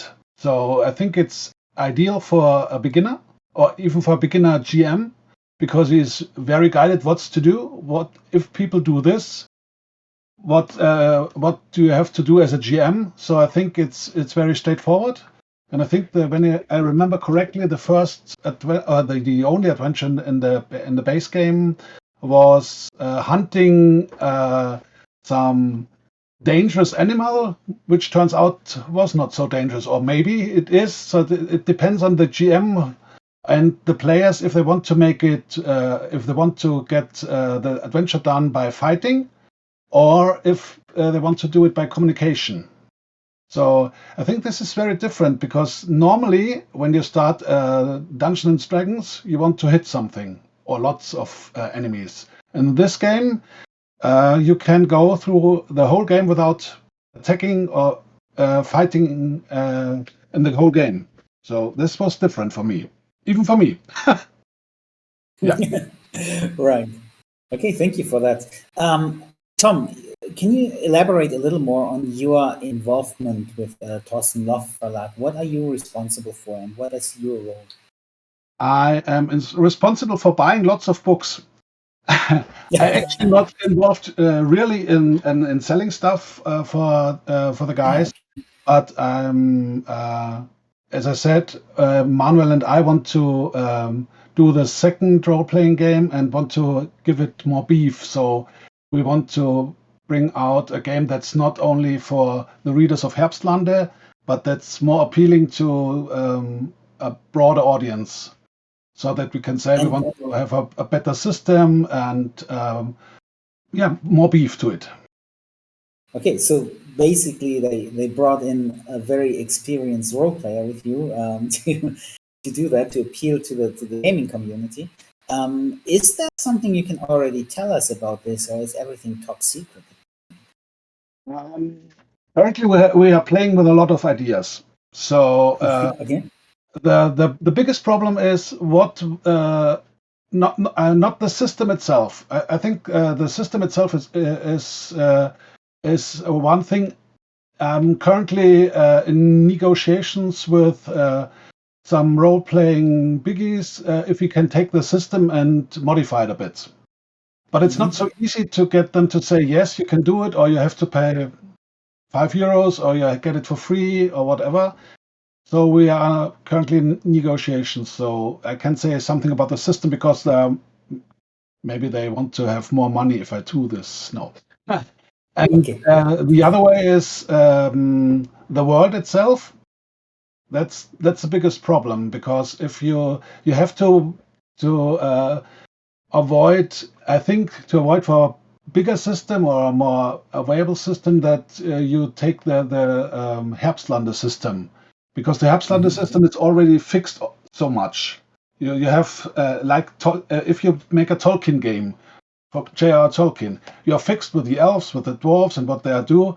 And there are many people that will say, no. In Tolkien, there is no mountain here. You can do this. So yeah, that's a bit of a problem. So maybe create our own world. We are just at the start now. Okay, and then you would have to do all that work that Manuel was talking about. And playtesting. Exactly, right. So when it comes to design philosophy in this, what's going to be the core aspect of this game? What do you want? I mean, what would be unique about this game? As I said, I wanted to I had never had a real role-playing game where the gathering of substances is an essential type of the game. So, I don't know if you played Elder Scrolls or any other computer games where you go around, or The Witcher maybe, where you go around and collect stuff, and then you can, if you collect the stuff and you have the recipes, then you can build healing potion, or you can build a better armor, or you can build a better whatever. I think that in most games, I already found some stuff, or I bought stuff, but I never produced stuff.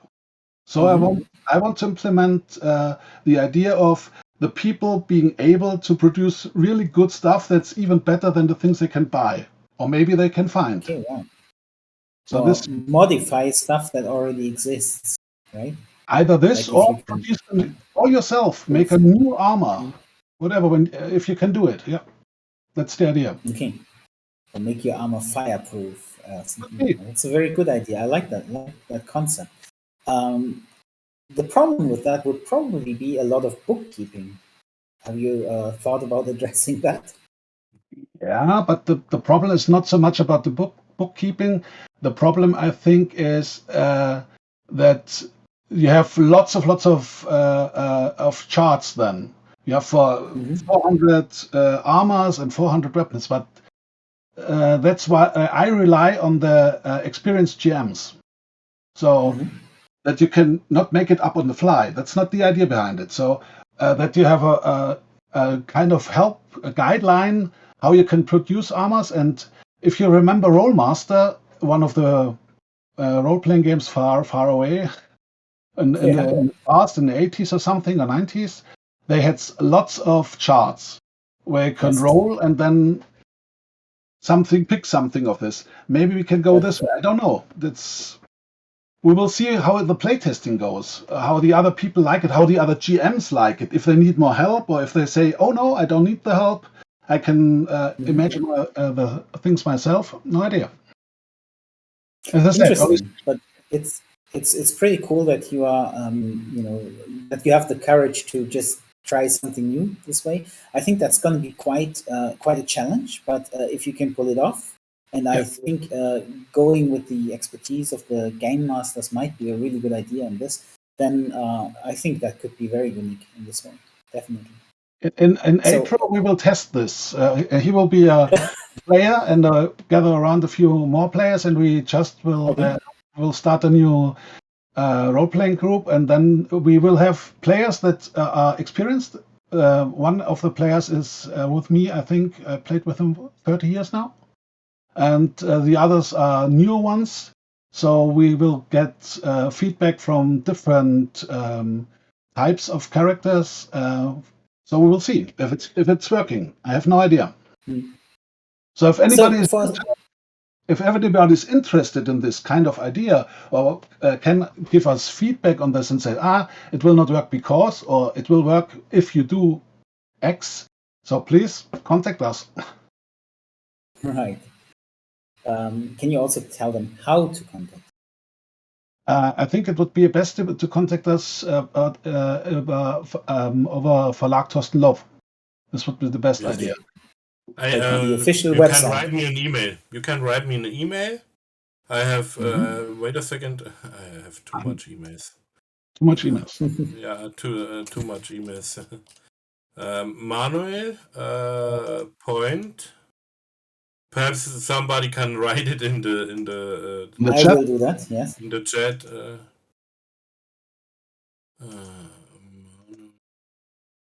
Manuel.neuner at Verlag-Thorsten-Love.de. Okay. Here you go. If anyone wants to give you advice on that, here's the email address. Input is always fine. I have no problem with that. Positive, yeah. Sorry. Yeah, no problem. So, because we are slowly getting towards the end, still a few things I wanted to talk about. One of the things is for a small publisher that's been established in the fantasy novel market. Isn't publishing a role-playing game a risky step? No, I don't think so, because Thorsten Love is always on GaryCon, NordCon. They are a typical roleplay markets, and it was the next step. Because we are good here, we are good on the markets. So why don't we go to the next step to the market?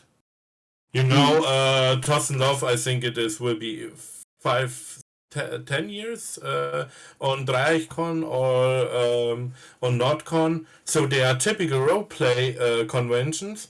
But he's on his marketplace and he sells books, and now we are on the right market. So I don't think it was be a problem for us. It was the logical next step.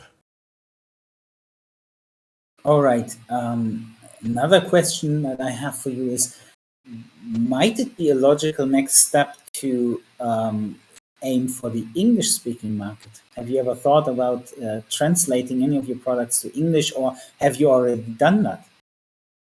We have not nothing for the English market, but we have two books in our system. It's Bulgarian Antologis. Yes, because he has contacts to the Bulgarian fantasy scene, and he has some short novels from this, and there are two books now. I don't think we have afraid of taking the English market. I don't know because we have now one roleplay game. And for us, I think we'll be good here in Germany, making one roleplay game, some adventures, starting the next roleplay game, and then when we have a placement here, we can think about it. Yeah, especially when it turns out that Tom's system is working. Yes, when it's working, then we pitch it around to the world. If it's working, if we see that it's working, we might go the crowdfunding way.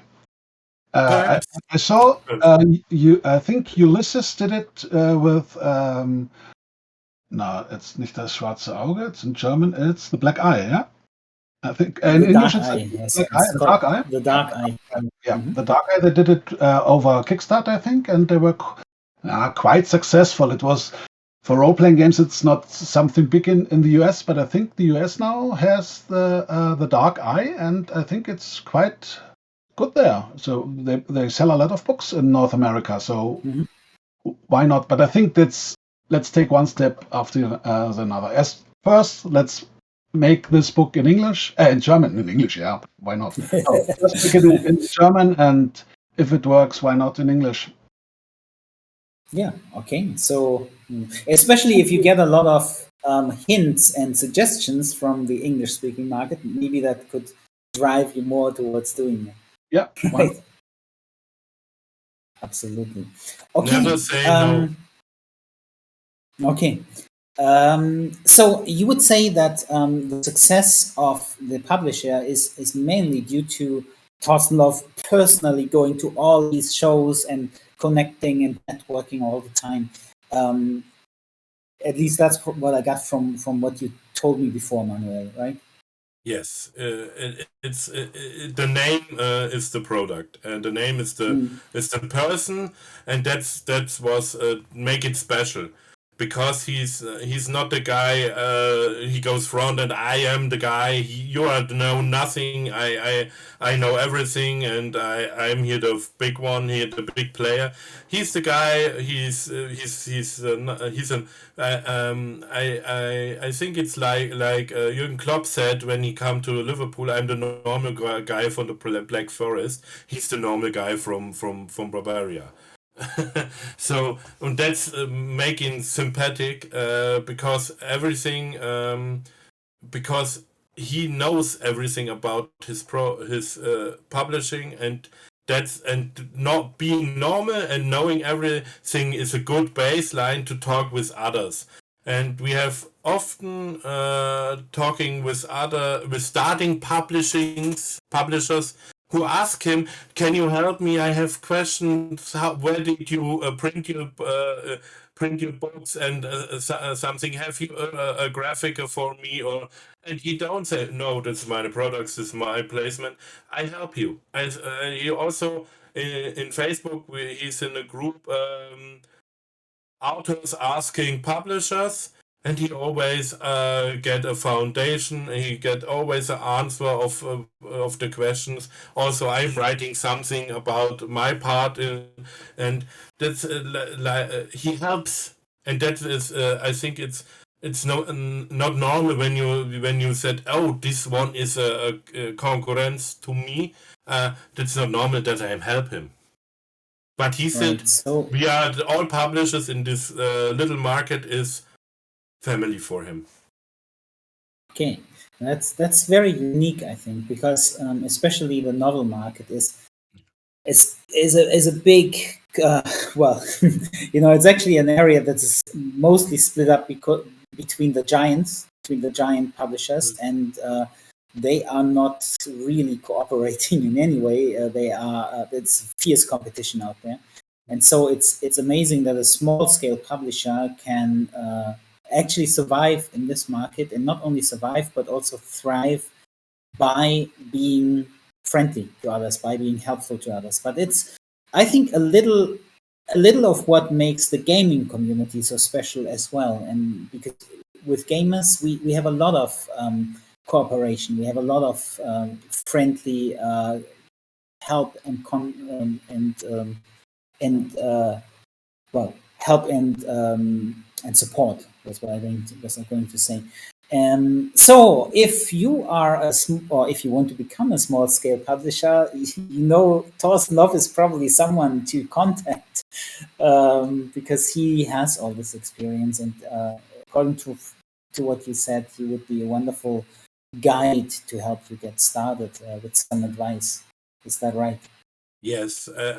Also, example, when you are author and you're writing to our to Thorsten, and he is not in our system. For example, it's a child book.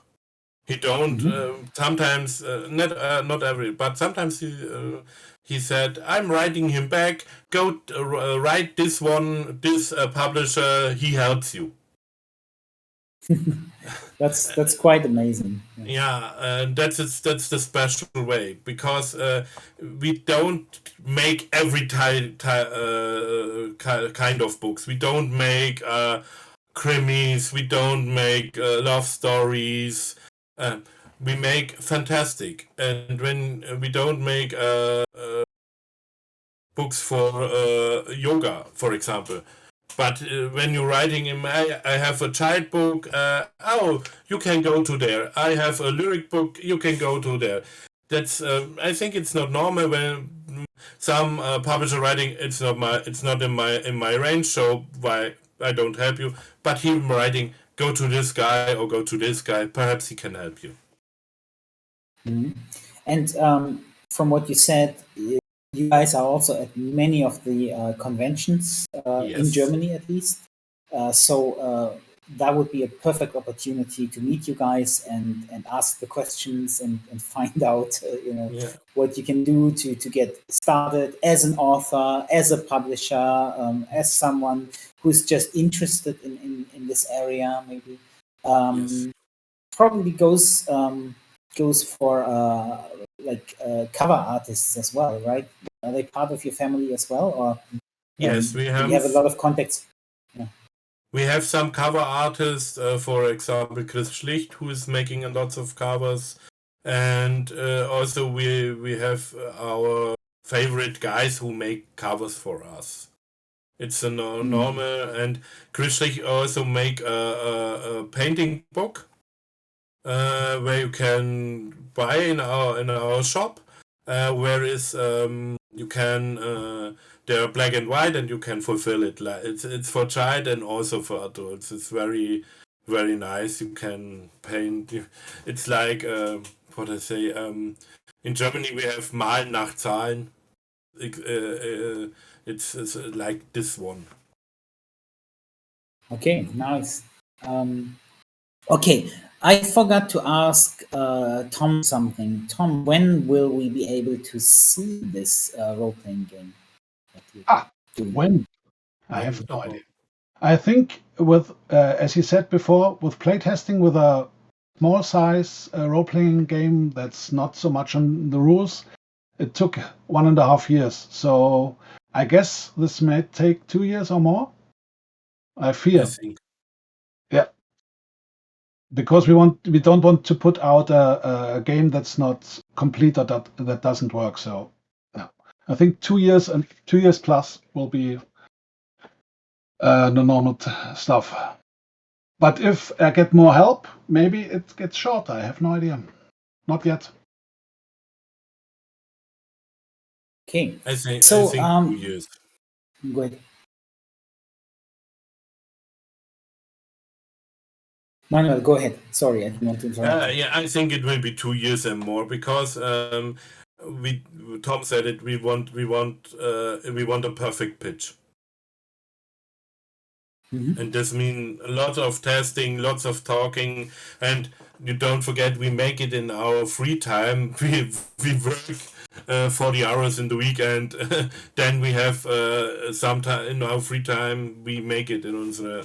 So it will be longer than as when we're working for a publisher who pays our money, and we will have 40 hours a week to produce this. So Right. it will be the long time. Okay, so this all sounds really exciting, and I think it's really wonderful to see like a small publisher being so active and being so reliable in applications, in helping others, basically being a good neighbor in the market. We love to see that in the role-playing industry. We see that a lot in the role-playing industry, not so much in the book publishing industry. And you're kind of, the good neighbor book publisher that has now crossed over into the role-playing territory as well, which is exciting, of course, for role players like us. We love seeing that. And I wanted to thank you a lot for coming here and introducing Verlag Torstenloff. You will, of course, have the last words. So anything you want to tell us about what makes well, you already told us a lot about what makes Verlag Torstenloff so special, but anything else that you want us to know, anything that you want to recommend, any special products that you say, if you are not familiar with us, check out this product, this is a good way to start or something, or if you want to tell anything about yourself that we haven't mentioned yet, this is the time, the floor is yours, one after another. Tom. I don't know if everybody watches Kickstarter, but or reads Brandon Sanderson, but Brandon Sanderson just hit 33 million on Kickstarter, I think, for publishing four new books, and he got so much money that he now backed every publishing work on Kickstarter and helped them achieve their goals or stuff. And I think that's something we would see normally with role-playing games. And now you said in the publishing world it's not normal, but you see, even a big name like Brandon Sanderson did it. So let's, if a big one can do this, we can do this as well. And Manuel said before, I don't think we mentioned it here, that they have a book now where if one buys the book, I don't remember the name of the book, every euro goes to the Ukrainian help. Maybe you can take it from We here. have last weekend we had the GaryCon. It was a little convention only for lactose and love in his Erke in his house, and we said until you buy a book until 1st of April, 100% of this book buying will go to the Ukrainian help, and it's the child book, the Hase Donnerstag.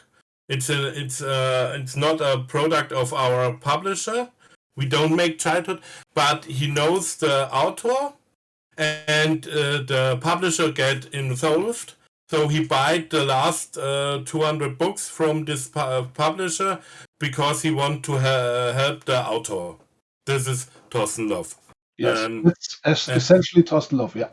Yeah, and I said on last Sunday, every child who comes to our hometown, because Thorsten and I live in the same town, get a book from me as a present for starting here his days in our hometown.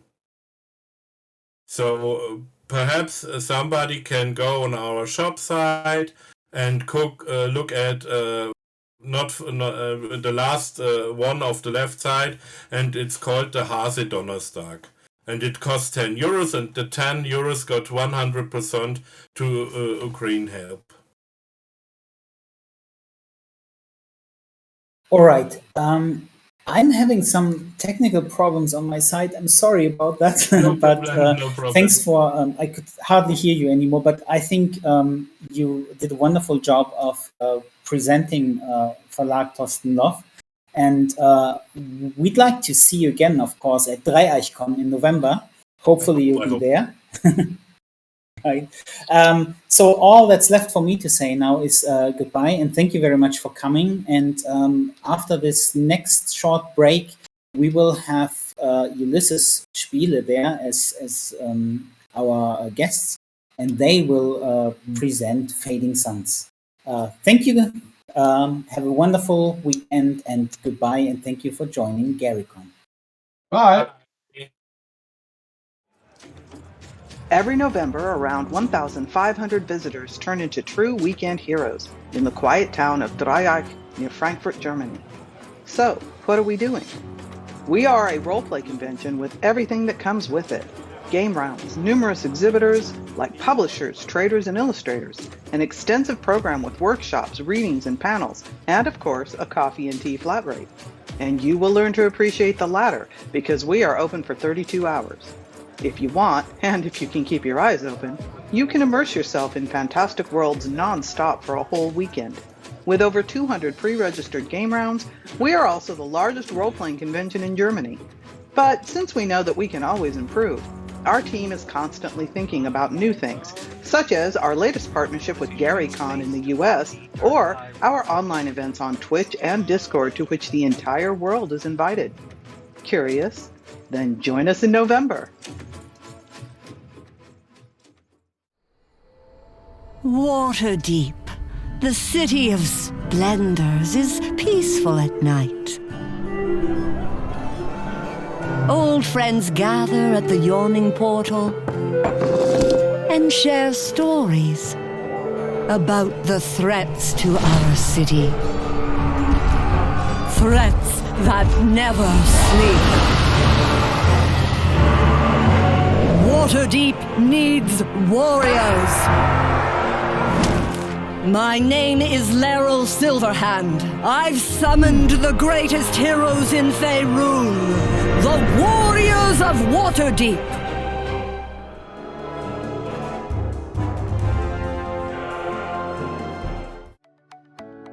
Level Up Dice.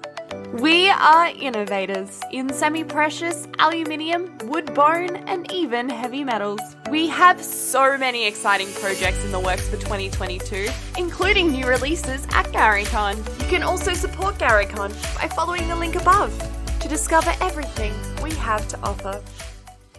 So Krull is not your average turtle. Turtles are traditionally these dopey, monk-like, slow-moving, characters, and Krull, I wanted Krull to resemble a snapping turtle,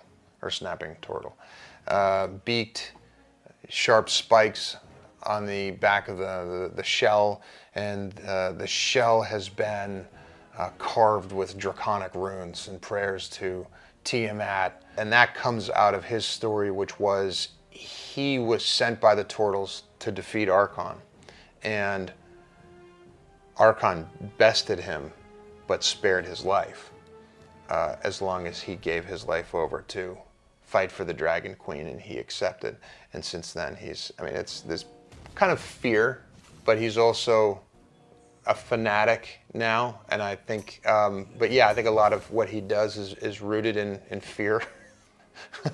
You know, I wouldn't say there is a part Renfield to him.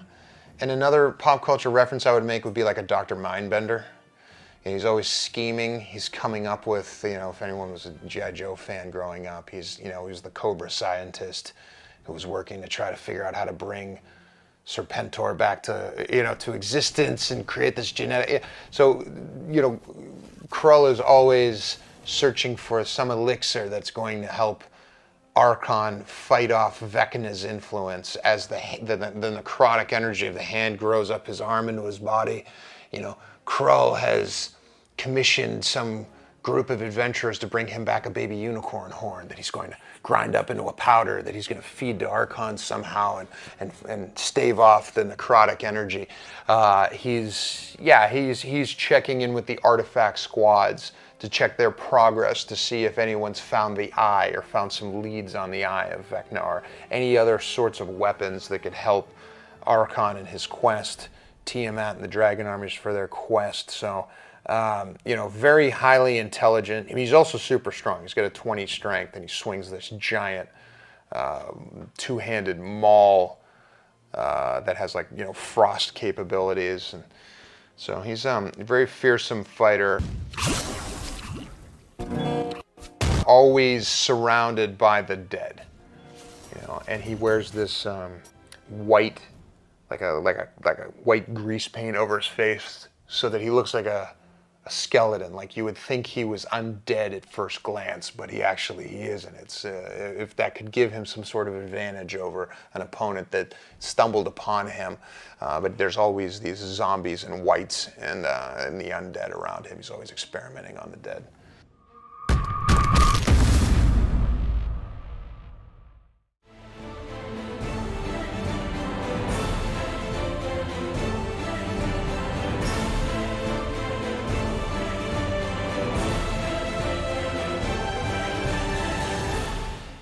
Champions has been so much fun because it's a different version of Archon. It's like a cartoon coloring book version of Archon, which is really, really fun. So seeing the artwork originally for little Archon in the game, the way that he walks across the screen with his shield and he breathes fire, and then even the way that Chungo the Manticore comes down at different points. It's so much fun. I mean, you can only dream to have a character of yours then immortalized in that way and playable and unlockable in a video game. The Archon and Idol Champions currently is an earlier version of Archon. So a pre-Hand of Vecna Archon. How did Archon get the Hand of Vecna? Archon was sent out by Tiamat over the course of, you know, a decade to go and retrieve artifacts for her. So Tiamat would appear to Archon in dreams, and she would reveal to him the location of a great weapon that could help him, or a great suit of armor. Like the axe that he carries belonged to a general of Asmodeus and was buried inside of this adventure to find that axe of Asmodeus. And so Tiamat would appear to him in dreams, and she did the same to him in terms of this kind of extinction event that was potentially about to happen, where Vecna had teleported huge pieces of land from the Shadowfell and armies and animated this giant long-dead titan and was inside of this mile-high structure, juggernaut, going to destroy everything in its path. And so Archon was sent there in order to stop Vecna from destroying the realm. Archon's entire party was killed, except for him. And he wound up using his charisma to become assimilated into another group that shared the same primary objective, which was to kill Vecna and destroy Vecna and stop Vecna from taking over the prime material plane. Now, what this party didn't know was that Archon had a secondary objective, which was to find out what was allowing Vecna to teleport cities and armies from other planes and bring that back. So during that battle, Archon survived, and towards the end realized that the power was coming from Vecna's hand. So when the battle was won, one of the members of this party that Archon joined was going to die. And so in this very vulnerable moment, the friends were gathered around as he was about to pass, and Archon pulled off this move in this very vulnerable moment. He used their vulnerability against them, and in a quiet moment led them to believe that he was sent to destroy the hand. And he had the power to do so in this axe. And when he raised his hand up and whispered a prayer to Tiamat and everyone looked on, he swung the axe down, chopped his own arm off, replaced it with Vecna's hand, and teleported away. He teleported to Krull, who was waiting for him, who healed him from the battle and opened a door to Avernus, to where Archon went and then had an audience with Tiamat. Tiamat rose this giant tower of obsidian, volcanic rock out of hell, and this 9 layers tower with dragon heads around the top. Archon and Krull then sent for Torragar, and he met them there, and this army formed, this dragon army formed around Archon, who was this champion who had returned with what the dragon cult and the dragon armies believed was the actual cure for Tiamat's imprisonment, that finally someone was going to come along with the power to free her. But Archon needed time to figure out how to use the hand and how to unlock its power. And so he began this series of mental battles with Vecna, where they would meet on this ethereal plane and have these mental face-offs and these mental battles, in which Archon would try to understand Vecna's secrets while Vecna would try to gain control over Archon's mind. That's how Archon got the hand, and that's what he's doing with it now, and that's what he's up to when you as a player characters run into him. He is in the middle of this process trying to free Tiamat.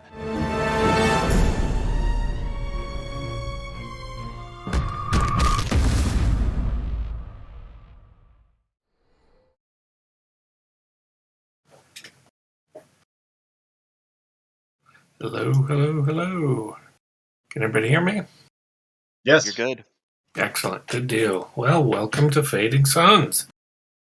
We're going to play us a little game today. Now, this is a little piece I put together, conventions mainly aimed at people who have never heard of Fading Suns and know nothing about it. But I get the impression you guys do know something about the background, so I may have to tweak things a little bit here. But so you guys have chosen some characters already. These were the pre-gens from the Fading Suns play kit. Why don't you guys talk about your characters for a moment? Let everybody know who you're playing. Go for it, boss. Oh, who, me? Kirk, yeah, let's start with you. This is horrible. Hey, I am Novice Cantos. I'm a novitiate of the Sanctuary Ion. The class is social class is priest, because that's how classes work with Fading Suns. He's also a Thurgist, so he's sort of into the he's got the religious miracles down. And for everybody out there who is unfamiliar with all those words, Sanctuary Aeon is a sect of the Universal Church of the Celestial Sun, and they are particularly specialized in healing, and the healing arts, And Theurgists practice the arts of theurgy, which are mysticism and miracles. Okay. What about you, Alice? Who are you playing? Yes, so I'm playing Cassandra. She is a Hawkwood House military commander. So really good at talking and coming up with great plans so people don't get killed. There you go. And House Hawkwood is one of the 5 major houses. They're called the royal houses because they have vote scepters which allow them to choose the emperor. And currently the emperor is a member of House Hawkwood, although he seems to be distancing himself from his own house to the chagrin of his own house, the Hawkwoods.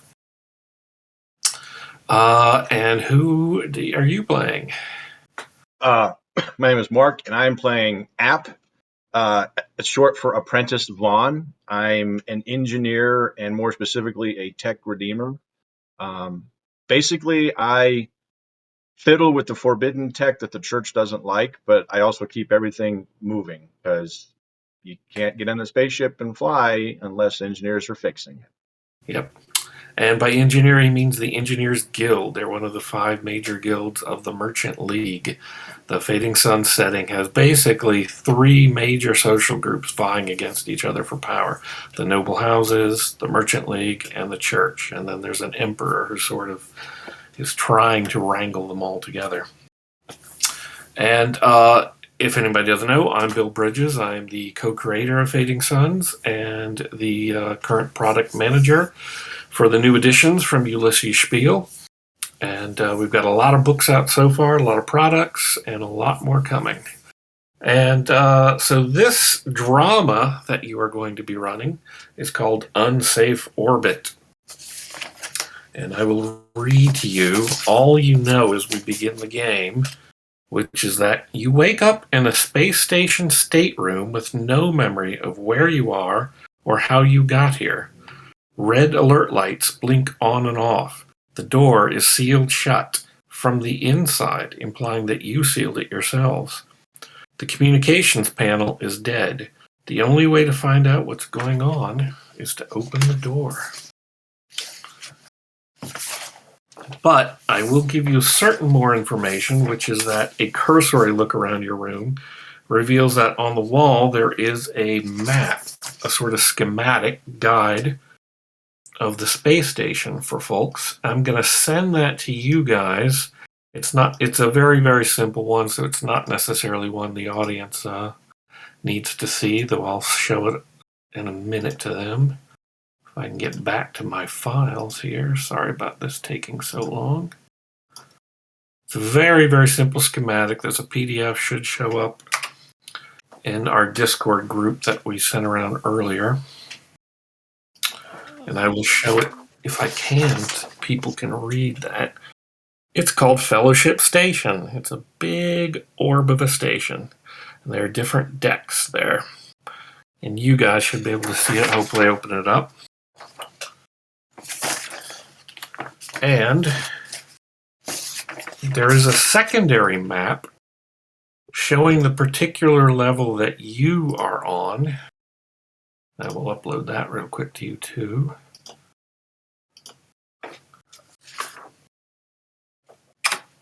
You guys are on the quarters deck. You're in one of the staterooms there. You are in stateroom D, which is down here. And that's all you know, except that red alert lights are blinking on and off. And the door's shut and locked from the inside, but clearly can be easily opened. What do you guys do? You don't know how you got here. You do know who you guys are. You have memories of your identities and your backgrounds, but you have no idea of how you got here. Seemingly your memory has been wiped. Is there any way I can ascertain why the communications doesn't work? Since that would pique my interest. It appears that, well, actually, let's go ahead and make a roll for that so we get to show how rolls are done in Fading Suns. What kind of roll would I need? Well, you will look on your character sheet there, and what you're going to need in Fading Suns, rolls are done through adding your characteristics plus your skill together to get a number from 1 to 20, and you'll need to roll that or less on the d20. Your skill in this case would be, you could use your tech redemption skill, or if you have interface, whichever one is higher, you can choose one of those. And you'd be using your wits, which is kind of the equivalent of intelligence. Now, look at your capabilities. Those should be listed, I believe, on the back of your sheet, or actually somewhere on your sheet there. Yep. Do you have Think Machine? I do. Oh, good. So your roll is not unfavorable. It is a regular straight roll. So you'll add together your wits plus your tech redemption. Now, what does that come out to? Okay, for me, that's 16. Oh, that's really, really good. So you need to roll on a single d20, a 16 or less. I got an 11. You got 11. That is a success. Now, that gives you 11 victory points. Now, if you were playing this around a tabletop with everybody else, you would draw tokens from what we call the well to represent those, and you can spend them and such, and they go into what's called your cash. You should also have a bank. Right now, all your victory point banks are empty. On your character sheet, you'll see what your capacity is. As first level characters, that's 5. You can move victory points that you've earned through those rolls at any point into your bank, and they stay there until you choose to move them back out again. Otherwise, all those victory points you got, which you don't spend this turn, will go away at the beginning of the next turn. So it's kind of a use them or lose them if you can't bank them sort of situation. So you've got 11, but every time you make a roll, you're being resisted by something, whether it's the sheer difficulty of doing whatever it is you're doing, or whether if you're targeting someone else, whether it's their armor or their social standing, which gives them a certain gravitas, which would be their rank against mental attacks, because we don't just have physical attacks in Fading Suns, we have a social combat system sorts also. But this is just to figure out why the heck this communicator isn't working. And so you'll need to spend, in this case, it's pretty simple. You'll just need to spend 4 of those victory points you just earned to overcome the resistance of figuring out what the heck's going on with this thing. Okay, I will spend those 4 points. Okay. And now you realize that it doesn't appear to be malfunctioning. It appears that some sort of central relay has been shut down, almost certainly from the bridge, which on that schematic is at the very top of this orb of a station you're in. Okay, and then I will take 5 of those and put them in my bank because they're just going to go away, right? Yep. Yeah. So I'll put Good those job. in. And Okay, you're prepped for action. What do you guys do? I'm going to give everybody else the once over for make sure that, no blood, no broken anything, because there is no blood. blood. Ion does.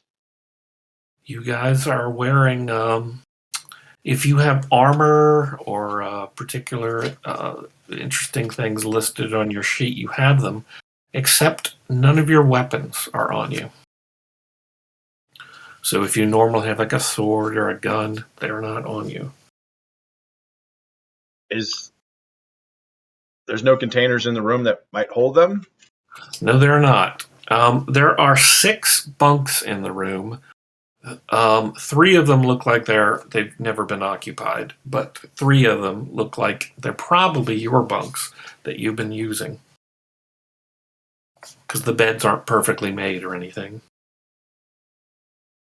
Okay. So I guess go try to open the door. Okay. Well, I know we don't remember how we got here, but is the name of the station on the map? Yes, it's called Fellowship Station. So would I And there is know... the emblem of the Imperial Phoenix there, Okay. which implies that it is an Imperial space station run by the Empire, not one particular house or one guild and such.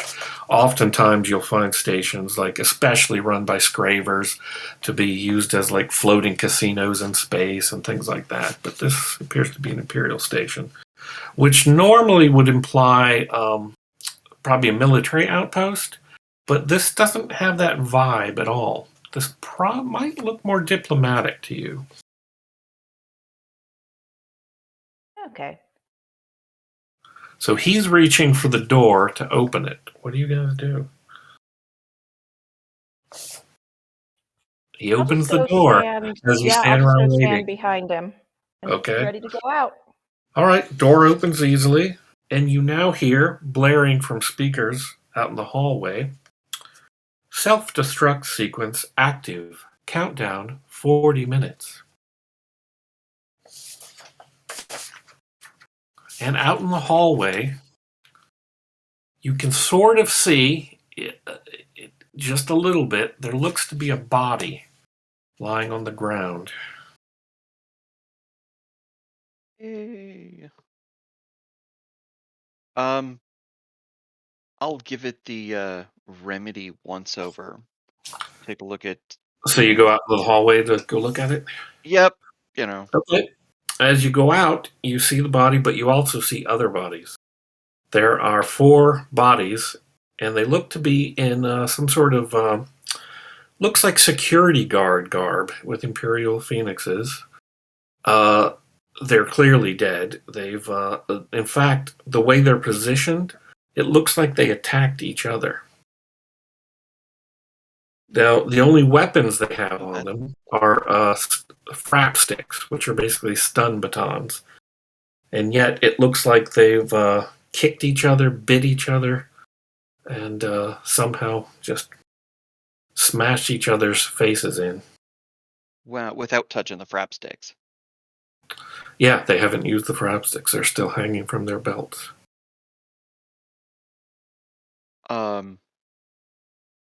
Okay. Quick slide of 2 of the frap sticks over to the other 2. Okay.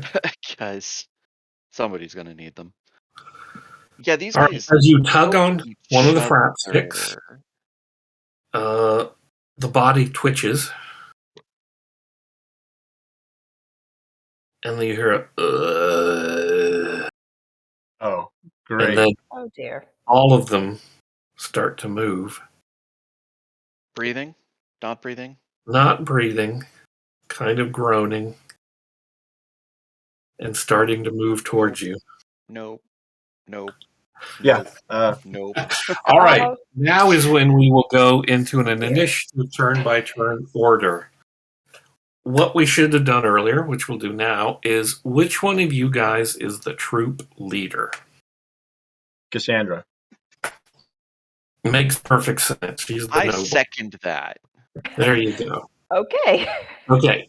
The only way that matters is what you get to do is, as troop leader, choose who acts first. And then what happens when that person then acts, he or she then chooses who acts next, and so on. If you do not include the NPCs in the scene somewhere in that initiative, then I, as GM, get certain special things I get to do. So you can either choose yourself, of course, or one of them, or the moving dead. Do I know if Novice Cantos is much of a fighter or just a heal things when things go badly, Kirk? Let me actually confirm this.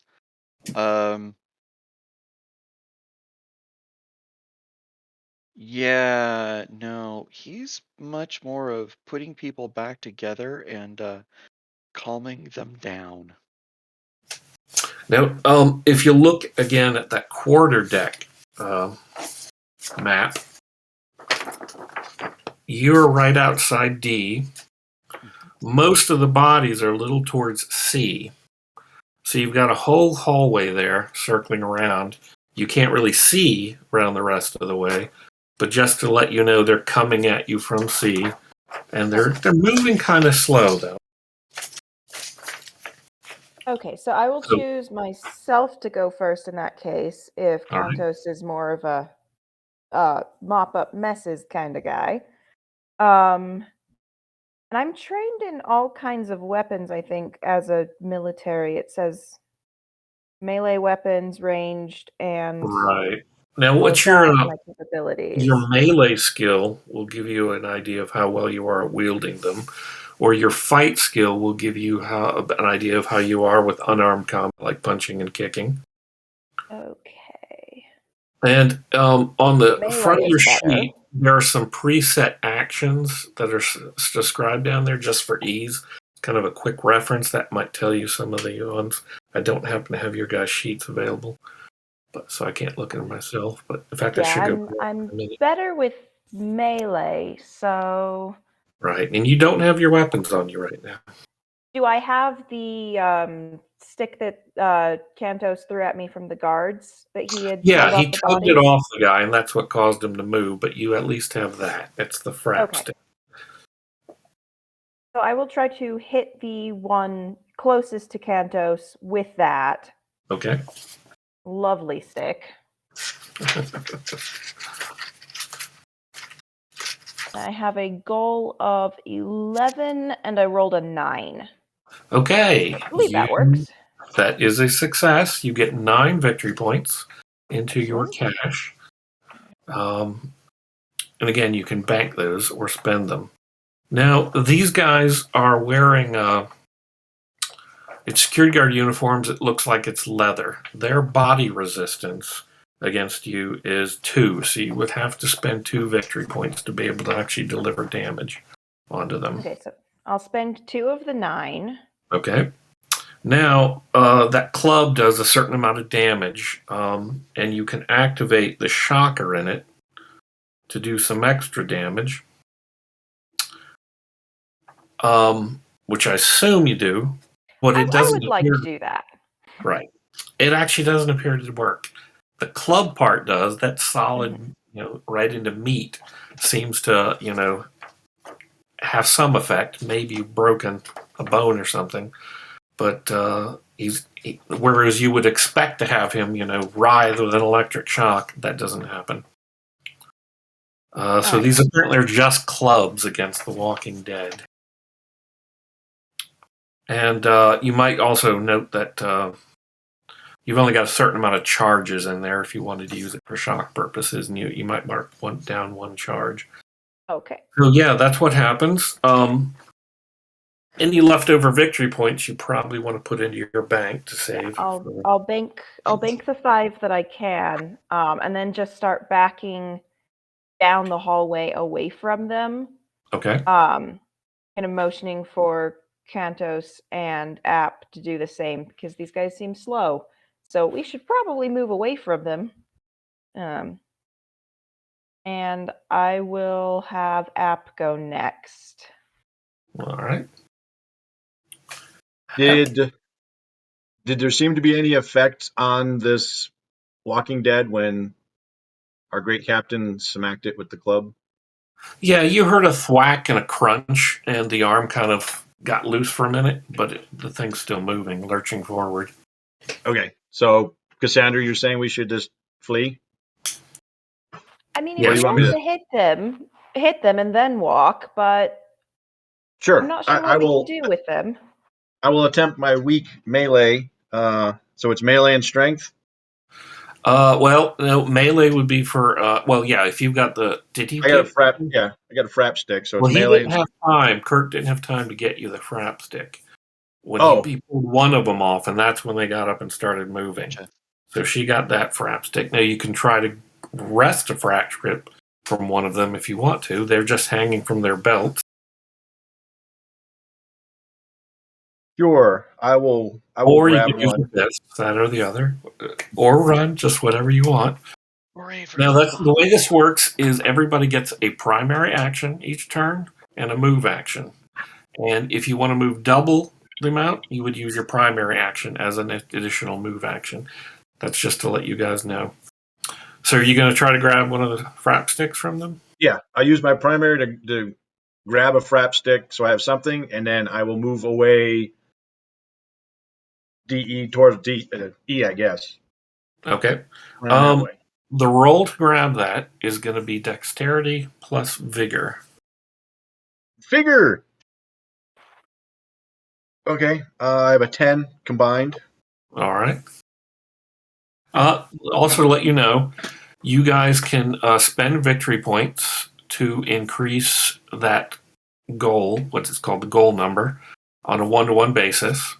So, obviously, your cash is emptied out at the beginning of each turn, but this is where your bank comes in. If you wish to take from your bank, you can use it to raise that goal if you want to. Just to let you know, that's one of the options in the system. Unfortunately, I rolled. Fortunately, I succeeded, but I got a 1. A 1. Well, a 1 always succeeds. It does But I give you succeeded. a victory point. What's that? Yeah, I did succeed. So do I need to overcome any That's- resistance to do this? You do, and it's 2 resistance because these things aren't moving very fast. So you got 1 from your roll. You'll need to take 1 from your bank now to make that 2 resistance. And I'll put it in my cash and then spend it for my cash, correct? Yes. Okay. Yep. I do so. And then All right. You've got a I frap move stick. away. Okay. Because I'm not a fighter. I deal with machines, not living things. Yuck. And So I spent Kurt, like well, actually, who acts next? You get to choose. Since I know you're going to do something evil, if we just let you go next and thinking through the sequence, you'll go next and then you'll pick yourself to go at the beginning of the next round automatically. So we'll let Navis Cantos go, or not Navis. I'll let one of the Walking Dead go next. Okay. All right. So yeah, you backed away, and so now one of these husks, as they're known, stumbles forward and reaches Novice Cantos and tries to grab him. What is your body resistance, Kirk? Body resistance. Here I am trying to look for it, and I don't see it. Should be on the right side of the sheet, down below characteristics. Oh, hey, look at all that. 0. Okay, you don't have any armor or anything. Nope. I didn't have a chance to activate my E-shield yet, so. Right. Let's just see if it hits first. It swings at you. And it does. So yes, it actually connects with you, or does it? That's the thing. Here's where we get into resistance. You can choose to spend victory points to boost your resistance in case one of these NPCs can't meet that amount, in which case it connected, but it didn't do any damage. However, you got 0 resistance, so you can choose to spend. Since you haven't done anything to gain victory points yet, you have an option which is called your surge. That's listed somewhere on the bottom of your sheet. You can spend a surge. You only get 1 at first level. And the amount listed would be the amount of victory points you suddenly get. It's kind of an adrenaline surge you're getting. It's like, oh, God. If you wish to do that, that's an option. I absolutely or you will. Okay. You spend your surge. How many victory points does that give you? It gives me 9. 9. And How many Creator save me. Pretty much. And off the bat, I think I'm going to. I think I'll just give it 4. 4. Okay. Use my I see we're going resistance. to bank the rest. Yep. Okay. It does miss you with that. Actually, it doesn't miss. It connects, but its hands kind of slide off you as you move away with that sudden surge. Oh. And the Pan Creator? You get to act next. I'm going to be nice. I could, as the GM, nominate one of the other husks to come forward. But I'll let you go next. So, we'll go ahead and turn on. Wait, I do have my E-shield. still, right? You just said Yes, weapon. that's just an automatic activation thing. If That's it had cool. done any damage, that would have activated. If it had done enough damage, it has a sort of lower threshold. It would have had to do 5 or more damage. I thought it was something I would have had to turn on. So okay. No, it's an automatic thing. Yeah, we're gonna back off and head, I guess, down that hall toward EFG. All right. Do you guys can you guys see the map? Yes. So you saw that in your room and were able to look at it. So that is the end of that. Well, the other husks start moving towards you, and they get close, but they're slow, so they can't actually reach you this turn. And we come to a whole new turn. Mm-hmm. And so we'll start again with you, Alice. Who do you wish to act first? So we're all kind of clustered together. Yeah, you We're guys heading all down. backed away. You're probably around F right now on that list, cabin F. You've backed around. Anybody watching there from home can sort of maybe see F. Okay. And you're heading up towards G and then what's labeled as SEC HQ. Or we can just go right to the life pod and. Yes, there's something called a life pod up there. Yeah, we could just leave this station, leave the husks behind. Yeah, I'll go first and I'll keep going up that hallway towards the headquarters to try to figure out what's going on. Okay. You can make it up there pretty quickly with your just a move action.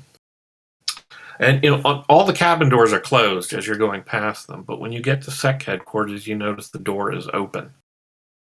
And let me switch to that. Hold on a sec.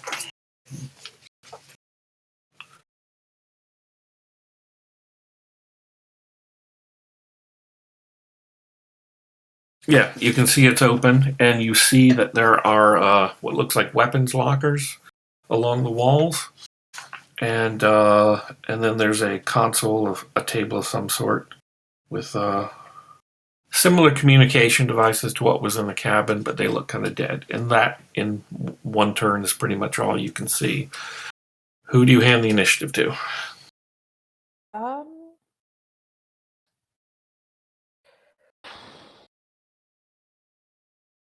We Go were good ahead and do before you passed Kantos the because app. I don't want him getting left behind in a swarm of zombies again. that didn't seem to be fun for him. Let's go, Padre. Keep up. I'm not So, that Kirk, what slow, you do on guys. your turn? So yeah, move up to the security HQ area. Okay. Yeah, you can get up there and see inside pretty much what she saw. And who do you give initiative to next? Well, for grins, do I have the opportunity to see? Is that life pod even engaged? Or is it just blind? Give me a roll. This is going to be a perception plus observe roll. Keep checking out to see if it's gone already. Yep. Oh, this will be great. Target is 8. And 2. Okay. So. Oh, okay. Yay! From this angle, it's not difficult. It's going to require a 2 resistance anyway to be able to see what it reads on the console. But so yeah, you see that life pod ejected. Okay, no life pod. No fast exit. So who do you give initiative to? You know what? I think we've got distance. Let's give it to the zombies. Okay, all right. They shuffle forward and they almost reach App before their turn ends, and so now it is App's turn. But they're awful close to you. I will. So, Cassandra and Kantos are in security headquarters, right? They're in that room? Yes. Okay, I will step into the room and shut the door. Okay, all right. Inside. Close the door. Clang. All right. Is there an energy weapon in these lockers, or just slug throwers? Or Okay. Yeah, we'll drop out of turn by turn right now because they can't get into the door while you've got it closed. I'm hoping they can. All right. There is an unlocked weapons locker, and inside are all your guys' stuff. All of the weapons that are listed on your character. Lovely. And then there's a locked locker. Are there any better? Yeah, any better weapons? Because I have kind of a janky blaster that's has a tendency to overheat at times. I still have to fix that. There might be in the locked locker, but there is no key evident. You know, usually what that means is that the head of security probably had the key on him. Whoever that might be could be outside pounding on your Hope door. he's not the one I punched in the face. Could be. Is There this mechanical? is, on the console table, you notice now that there is a key card there labeled elevator. Oh, we should probably grab that. Yeah. Is this a mechanical lock or something that I could maybe interface with? It is a mechanical lock, but there is an electronic interface allowing, say, security from outside to be able to override it, and someone from the bridge could even override it. Okay, then I will look for a place to plug in. Okay. Don't be alarmed. Pull out my little cord, plug it in behind my ear, plug it in so I can interface with my think machine. Nice. Forgive me, Padre. Do I look a Vestite to you? No, I Hey, don't. I don't know. You all care. look the same to me. You're all. Yeah, we've got the jump gate cross. I get Yeah, it. the jump gate cross. I don't want to The get light of the branded. pan creator still shines on you. It's all good. Very good. So what do you wish to do? So I want to try to override the lock so it will open. If I read the think machines, it gives me a favorable Well, the roll. lock to what? Because there's only the weapons locker. Weapons locker. Yes, yeah, you could try to jimmy that thing. Okay. This is going to be tech redemption plus wits. Actually, dex or wits, whichever one you prefer. Wits. Okay. Now, with my think machine talking to it, is it favorable? Or is there nothing to Does it say on your character sheet? Let me see. I'll be right back. I've got copies of those sheets. Grab and look at them. I have a think machine. Kind of like Jexa. Hopefully this one doesn't talk to you in creepy voices telling you to kill No. people. It's more of the, it talks to me like, Siri or something like that. So it's a normal think machine, not a demon influenced one. Yes, there's no demon in my think machine. Good. Oh yeah, you've actually got a scrambler pad. That's actually perfect for this sort of thing. Oh, okay. Yeah, that's even better. Yeah, I'm not actually going to require this one, that scrambler pad. Okay. You can just, give enough time there real quick, just get that thing open. It is designed specifically to get through this sort of thing. And so, yeah, click, click. The weapons locker unlocks. And inside you find one shotgun, one blaster pistol, and 2 frap sticks. Is it a better condition blaster pistol? I have a lanky rupture. Yes, this one is a. Let's pick up the shotgun and hand it to Captain. Oh, lovely. Oh, I had one of these as Val. I love these things. The blaster pistol is an SOE, that is Sacred Order of Engineers, alembic pistol. And the shotgun's just a typical 10 gauge shotgun. Looking around this room, you said that the like all of the tech interfaces are dead, like the communications relay Yes. or array is dead. Mhm. Does it look like there's any kind of like security log anywhere that something, whatever happened on this station, might have been recorded? That we could perhaps get our techie to turn back on for us to find out what's happening? If he could get the console on, you might be able to access that. But from when you looked in the communications panel in your room, you could tell that there's just a blackout from lockdown from the bridge. You'd have to go up to the bridge to be able to turn that back on. And the elevator that's outside would have bridge access, potentially. Presumably, yes. Okay. Also, at this point, you can hear from your cabins. They were sealed. You really couldn't hear what was going on outside, but this one's designed to bring a little more sound, and you can hear self-destruct sequence active 30 minutes. Okay, we should probably get through the hordes of undead outside and head up to the bridge. See if we can turn this off or figure out what's going on with it. So, everybody pick your favorite husk and hit it as hard as you can. Let's go.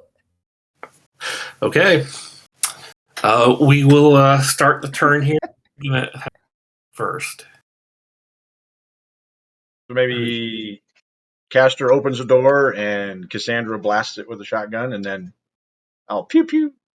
Okay, opening the door in this case would just be a secondary action, so it's not going to require a full action. So whoever opens it could also act that turn also. So who's going to open the door, and then who's going to act next? So, I have an idea. I can open the door, and then what I can do is Prophet's holy blessing on Cassandra. Uh-huh.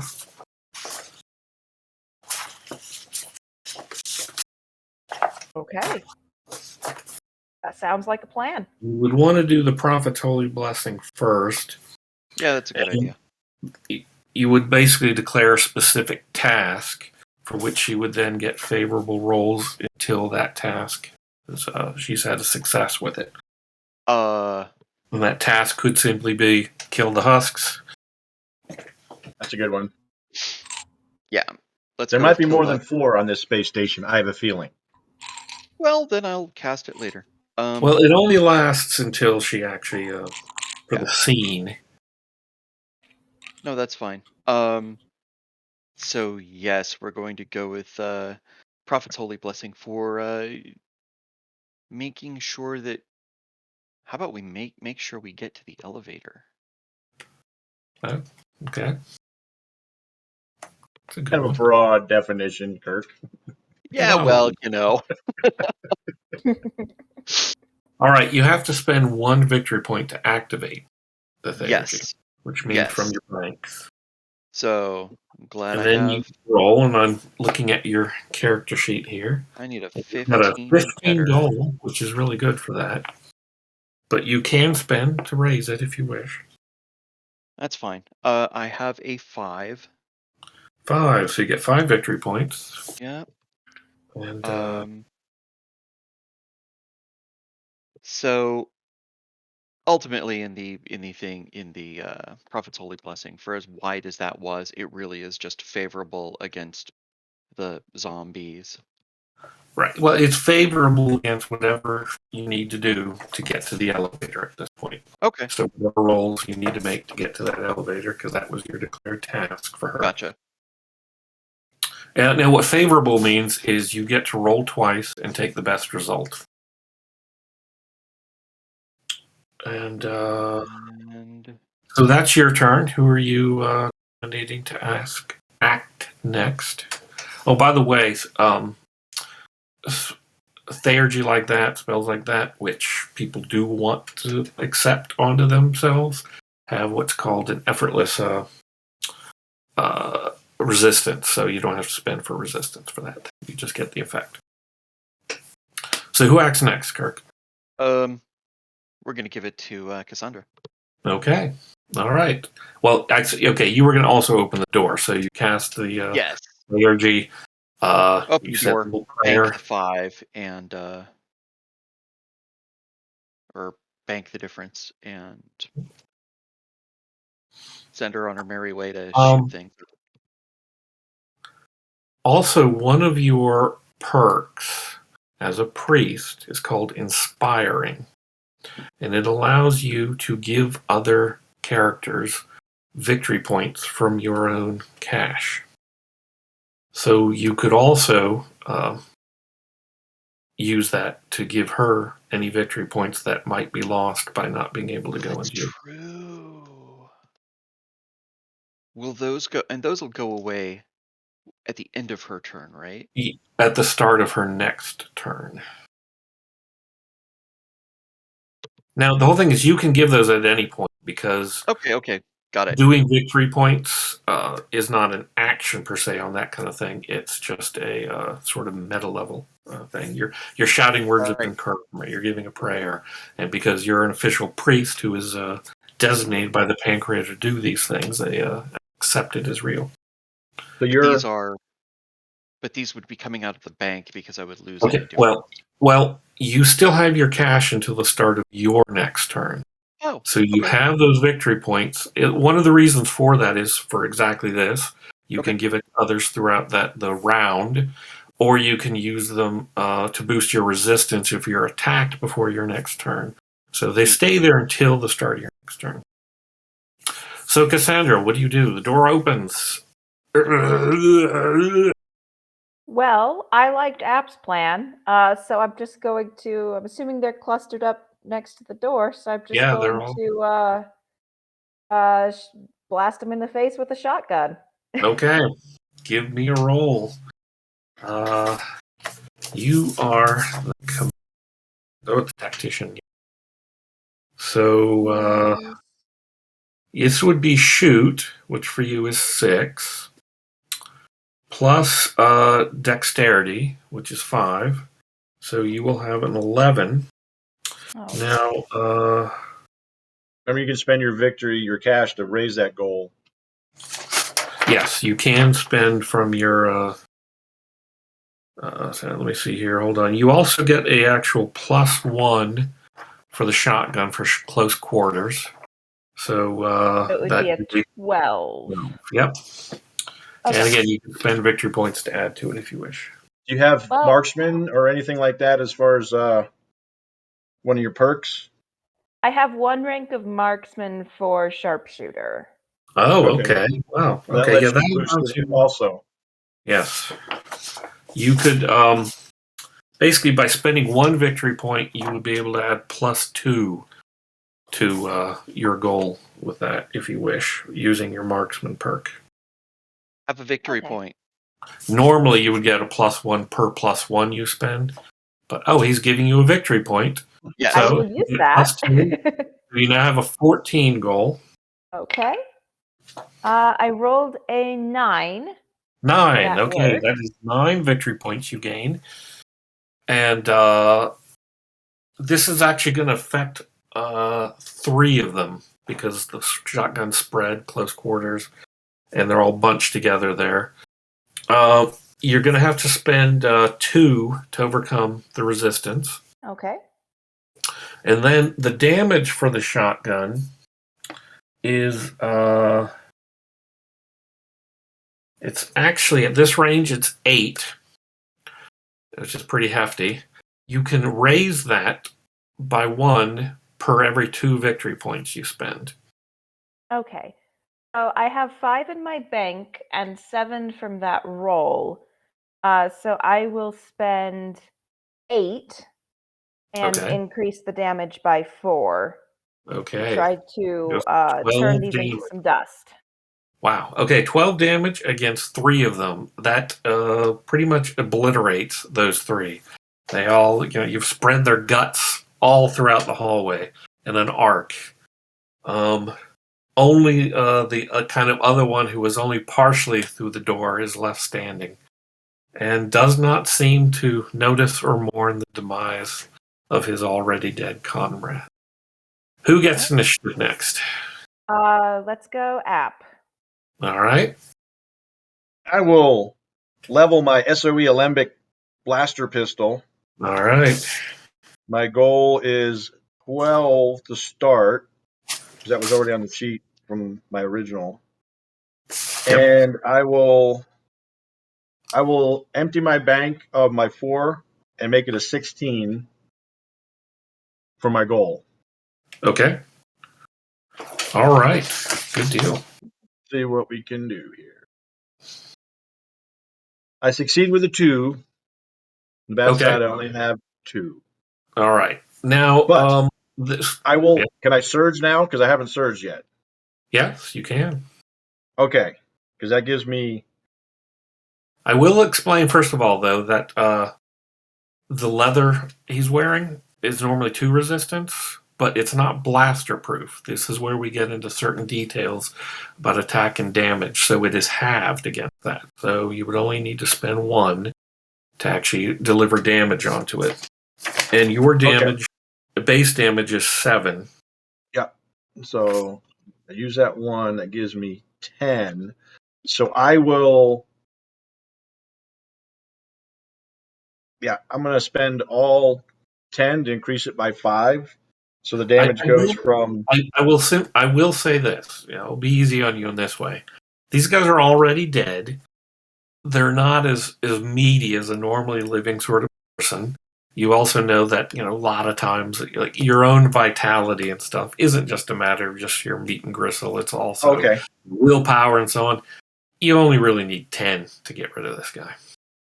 Okay, so that's 3. I need to spend 6 then. Yeah. Okay, I will spend the 6 to raise it to 10 and put 4 back in my bank. Okay. All right. You have blasted it with pure hot plasma, and its body lies smoking on the ground. Mark off shots, by the way. You're from the shotgun. And that now the shotgun, there was no extra ammunition. You only got what was already in that, which is 7 shots. Okay. And the blaster only has 1 fusion cell, which gives you 10 shots. And left. Luckily, I've got 2, mine and the new Forgot one. entirely that you would have had a favorable, not you, but Cassandra would have had that favorable because they were blocking your way to the elevator. So it doesn't matter. You've gotten them all with that roll anyway. Oh no, I rolled favorably for that. Oh, okay. Great. With the Prophet's Blessing. Okay. Which still is in effect because you're not at the elevator yet. So what do you guys do now? You have no opposition. We've dropped out of the turn by turn. Well, head for the elevator, I guess. Okay. It's right around the corner. Card, so right around the corner, down the hall. There's nothing else there. No other bodies. And you've got the elevator key card. So you press the button. There's a few moments waiting. And then the elevator door slides open. There's the elevator. Nobody in it. What do you do? I think we should head to the bridge, which is up. Pull up my map. We're at quarters level, so you're on the go. quarters deck. Now you will notice on the elevator when you get in there, is it doesn't actually go to the bridge or the power core listed at the bottom. The only decks listed are operations, quarters, friendship level, space docks, and engineering. So it looks like you have to go to the operation to get to the bridge, probably through a stairway. Okay. Make us climb through Jeffrey tubes? There are probably, you as the techie, know that there are almost certainly, as a matter of fact, now that you mention that, because you brought it up, you actually remember something. You will suddenly remember that, yeah, there are maintenance shafts here, and you actually know where they are. They're out along the hallway, placed at certain levels. You could climb those if you needed to, but you do have this elevator pass. For all you know, it'll get you up there. And I will go ahead and write this down because you just remembered something as the first guy to remember something. Your troop gets a weird point. There is a coffer that you guys share of weird points that I give out as a little applause for certain things. Cool things happen and such and so forth. You can spend a weird point, you can cash it in to get 3 victory points, or you can spend it to make a roll favorable, a single roll favorable. Or to counteract if the roll is unfavorable, to then make it normal. And if you have, like Kurt does, occult powers, you could spend it to enforce that power, which is similar to Blaster. If something is then not force-proof, it only gets half its resistance. But that's really for when you're getting into occult combat. So yeah, you know that if you take a maintenance shaft, but they're small and they're one person at a time sort of situations, whereas you can all fit in this elevator. What do you guys do? Okay. Well, I'll explain it to you guys. There are maintenance tubes if we want to take them, but this will go up to operations. I say we take the elevator as far as we can, and then Sure. probably maintenance the rest of the way. Okay. I'm following you. I'm keeping you safe in the, spiritual sense. You're doing a wonderful job. Yeah, not so much. Okay. That wasn't sarcasm. You're doing a wonderful job. The prophet's holy blessing has worn off. Exactly. You have reached the elevator. You have achieved your task. And up you go to the operations level. Opens up. And this looks like it's similar in some layout to the deck you were just on, in that there's, as you come out of the hallway, for one thing, you do see the life pod area, life pod ejected. There are cabins similar. However, half of the to your left side, where the security headquarters in those cabins and on your level, are instead given over to all command consoles and controls. And it looks like a meeting room too. And again, there are some dead bodies. There are 3 of them, and they look like they're over by a meeting room table. And behind them is a spiral stairway leading up to a bulkhead, which is clearly the bridge. Can we get to the spiral staircase without stepping on the husks to activate them? If you make a dexterity plus vigor roll, yes. It doesn't suck. Oh, that's pretty good.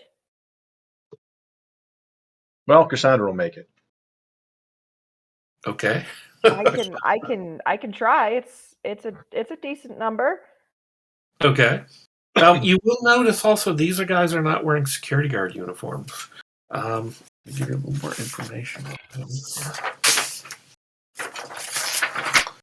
One is wearing the emblem of House Missouri, which is a minor house, but also has the emblem of the Order of the Phoenix, the Company of the Phoenix, which means that he's a questing knight, or was a questing knight. The other one is she is clearly wearing the jumpsuit of a charioteer's guilder, which are the Pilots Guild, and the other one is a security guard. Okay.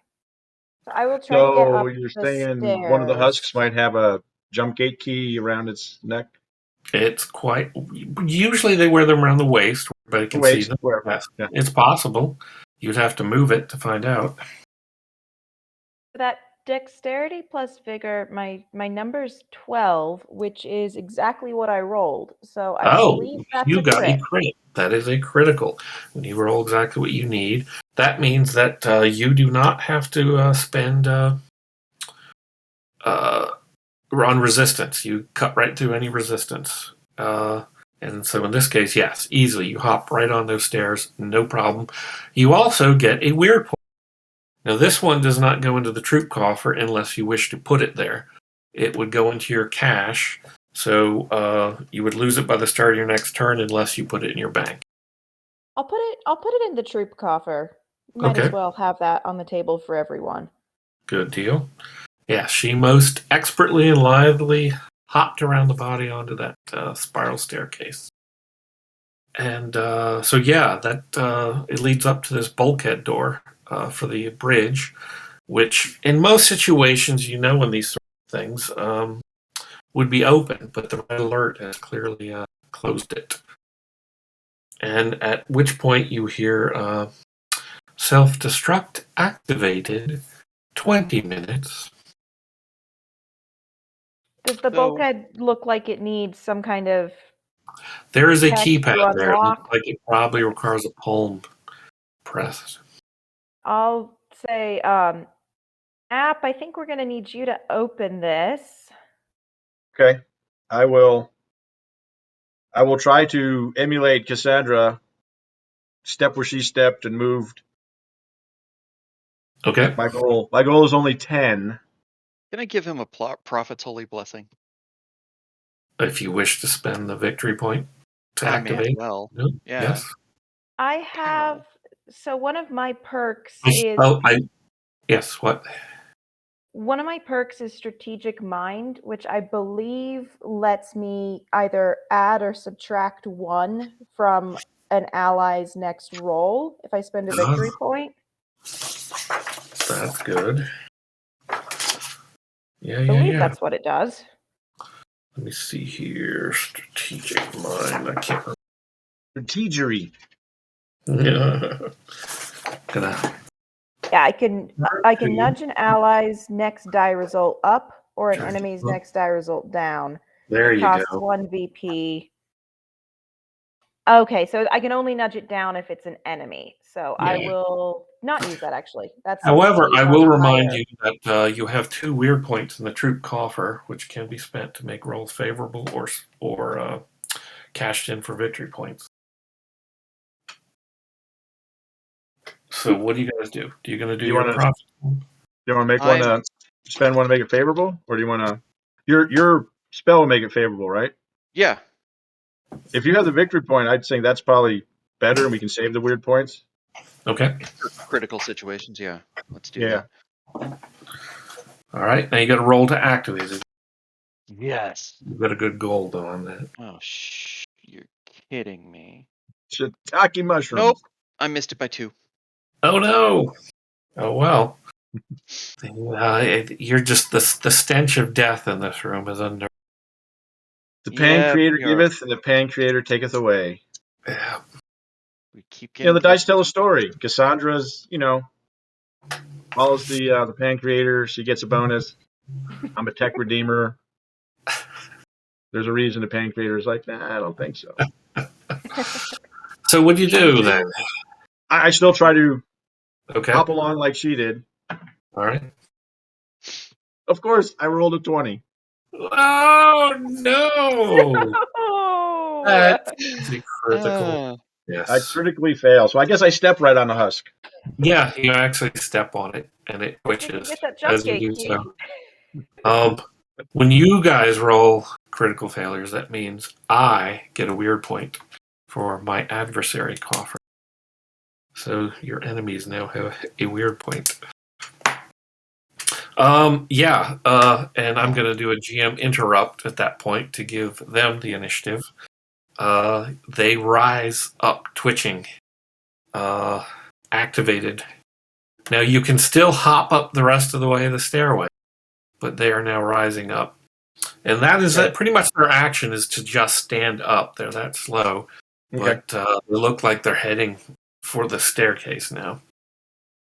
And we start another turn.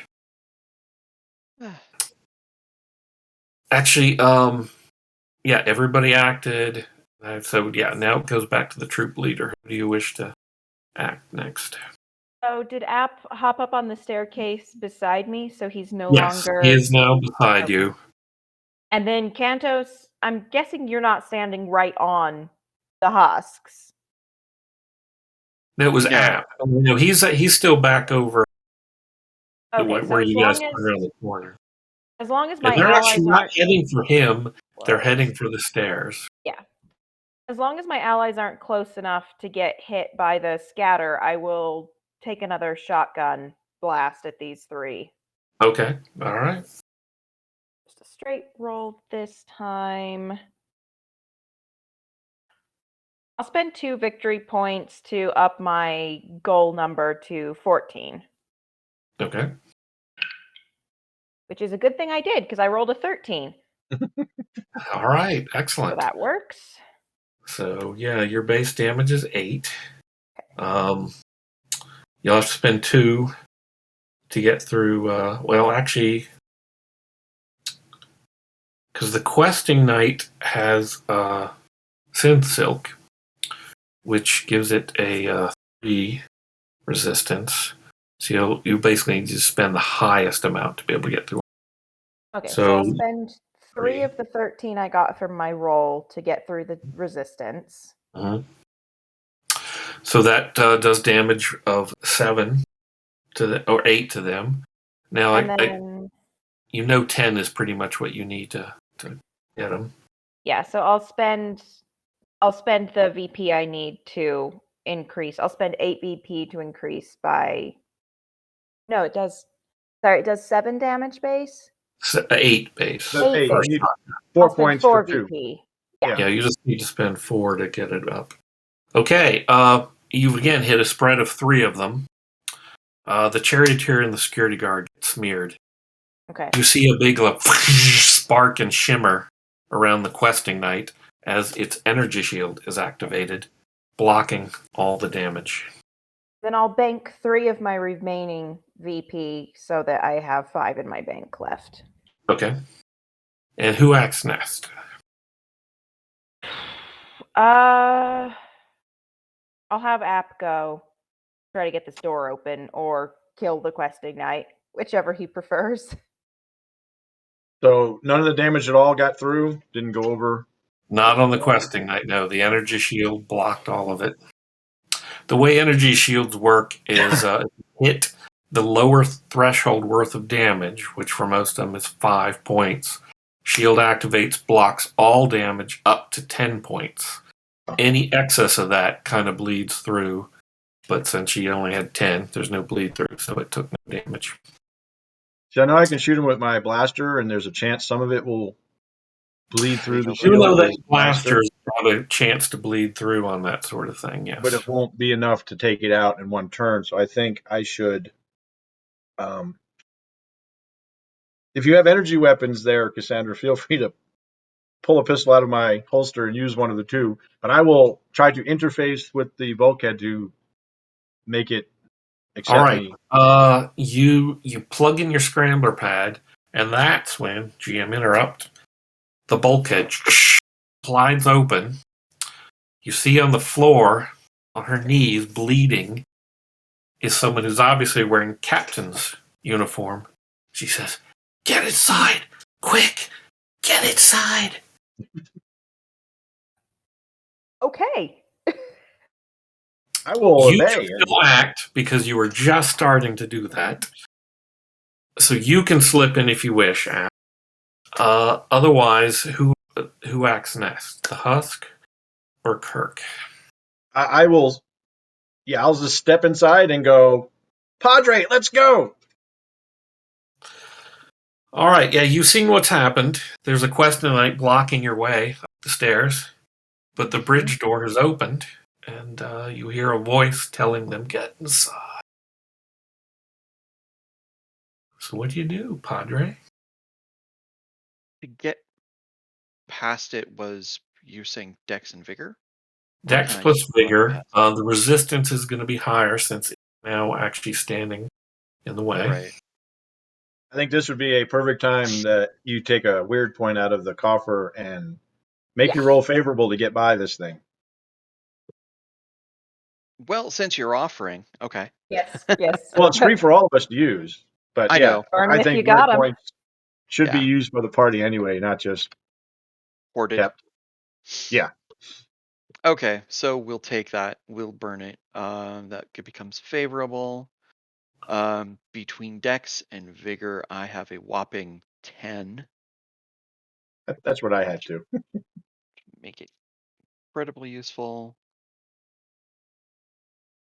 I guess I'll take the 5 victory points. Well, you need to Stand spend there. 6 to overcome the resistance of it being in the Well, way. that's good because I have that to spend. Good. So that's 6 to get past. And up into the bridge. Yeah, yeah. Awesome. You can easily slip past Cassandra. She's not going to block your way.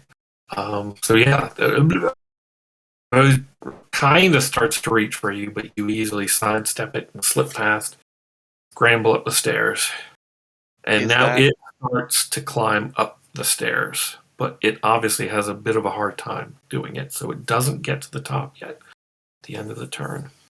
Was that was that my move, or was that actually a full-on action? That was your move and your action. Your action was to That's dodge around the questing knight. That's cool. And so next turn, what do you do, Cassandra? You're the only one still outside. Well, I'd like to get up into the bridge rather than get my face eaten off by a husk, so I'll duck in the door. Okay. And as soon as you do, the captain hits the button and the door closes and she collapses onto the floor. She is clearly bleeding pretty badly. And we're out of combat. What do you guys do? Cantos, can you do something for her? Yeah, it's what I do. In fact. So, let's see. I think I'm just going to go with burning a victory point, and I will do the lay on of hands. Okay. My goal is 15 on lay on hands. Ooh, hey, I like that. 15 on the die. So I'll take that. Nice. I'll take that happy weird point. And All right. We got the weird point back. You get 15 victory points, and you got a weird point. There's no resistance. I know, right? So I heal 2 vitality per VP. And you can't bank those. I think you got to spend them, don't you? On the healing. No, you could bank them if you wish to. Well, I mean, you've got up to the limit of your bank. VP until it's done. Yeah. So I will. What is my? I'm using my. Oh wow. Okay. No, I'm just gonna crank off 10 VP to heal her for 20. It might be overhealing, but at this point. Oh wow. Yeah. It is quite miraculous to witness this. To where her grievous wounds, which looks like they may have come from a weapon rather than hand to hand from husks or whatever, all of a sudden seal up and disappear as if they were. The bloodstains are still around, but the wound itself, and she's startled, wakes up fully, and stares at you in awe as you bless the pancreator. Thank God. Oh, I didn't know anyone else was still alive. Captain, Where's the ambassador? What is happening? What is happening? I don't know. My memory. Something messed with my memory. I remember everything. I was hoping you would know. No, we woke up in a room. The ambassador, is he okay? Did he get out? Did he escape? I don't know who you're talking about. I'm sorry. She stands up, stumbles over to a console, kind of looks around and says, no, his ship's still here. It's in the docks. You've got to help him. You've got to save the ambassador. So, is she wearing like station gear? Yes. Or is she giving other? She is wearing what looks similar to the security jumpsuits, but it looks more like a command outfit with Imperial designation. I'm Captain Hardesty. This is my station, but much else. And self-destruct is on. What in the world? What's going on here? Let's turn that off. And she goes over to a Lots of console husks. and says, I can't turn off. I've been locked out. You have to go to the power core. You have to turn this on. You've only got 20 minutes. Well, Okay. the other thing is, it would kill all the husks if the station goes up. And the ambassador's ship is still here. If we get to the ship, then we can get off the station and the husks blow up. All right, who's this ambassador, Captain? The ambassador, I don't remember his name. I just know we have an ambassador. I don't know what's going on with my head, my memory. I must have hit it. I don't know what's happening. Where's the ambassador from? Well, I don't know. Is he human? I don't know. Are there station logs? Yes, I will interface and see what the station talk to me. All right. You go to the console, bring up the Yes. log. Looks like everything from the past 2 weeks has been purged. Has it? If he's still well, okay, you can make a roll to see if there's any remnant in there. Go ahead and make it. This is gonna actually interface. Okay. Plus intuition.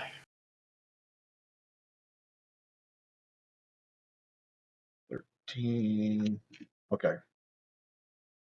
I will spend the rest. I had some in my bank. I will raise my goal to 17.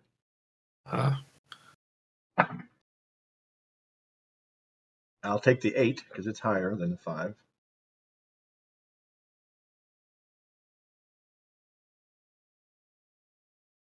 So I succeed.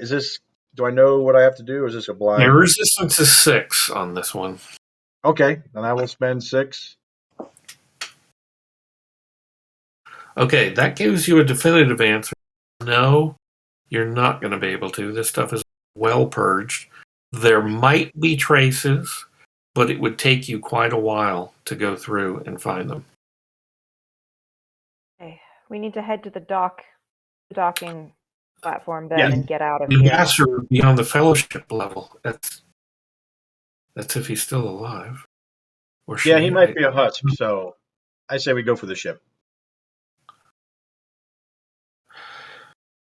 All right. Do we have to go? Where is the ship in relation to where we are on the bridge? Would we have to go past the fellowship level to get there?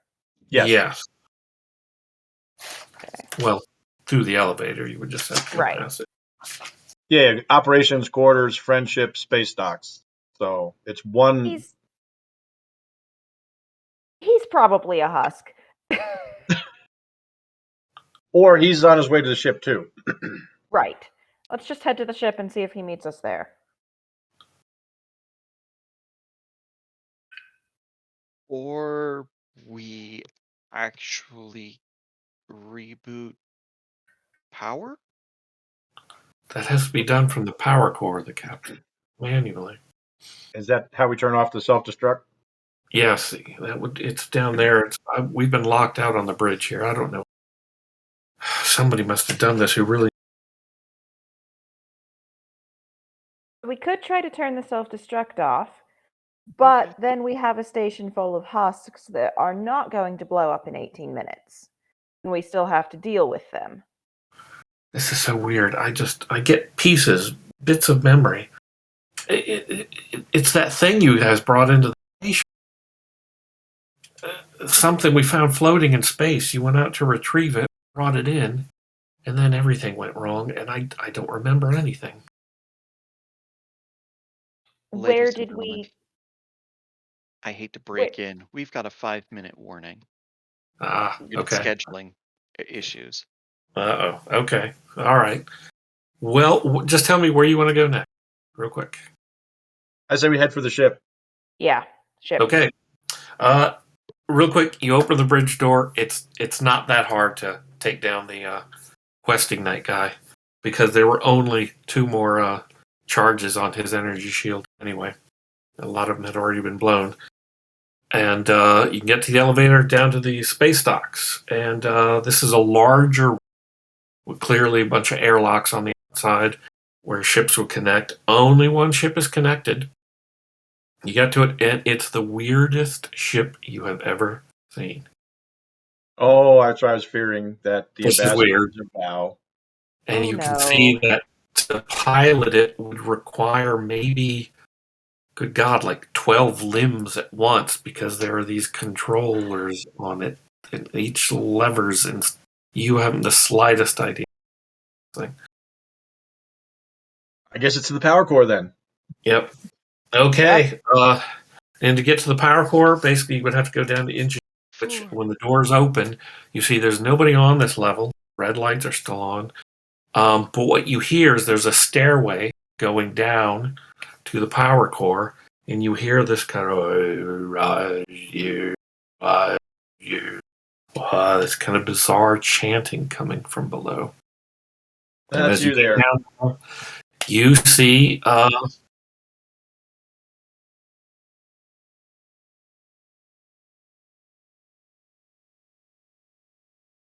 right.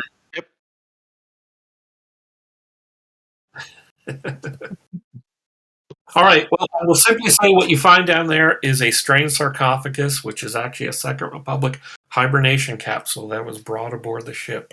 And there is somebody in there you don't want to awaken. And too bad we're over. We'll never know now whether you saved the station. But thank you so much for playing.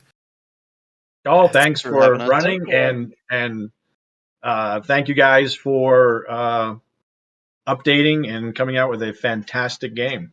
Well, thanks very much. Yeah, so everybody go out and Fading Suns. This is the game master screen, but this is some of the cool art you get with the game and stuff. And I want to show it off real quick. Really nice stuff. So yeah, check it out from Ulysses Spiel, and we keep doing more and more stuff. So keep an eye out for the forthcoming Kickstarter that we'll be doing too, so you can get a hold of all sorts of great stuff. And thanks for playing, guys. On behalf of Ulysses Spila, thank you all very much for coming and watching us, and thank you to GaryCon Live for having us. Have a great day. I'm Kirk. That's Alex or Alice. Ha ha! Woof. That's Mark, and that is Bill Bridges, line developer. Have a great time. Cheers.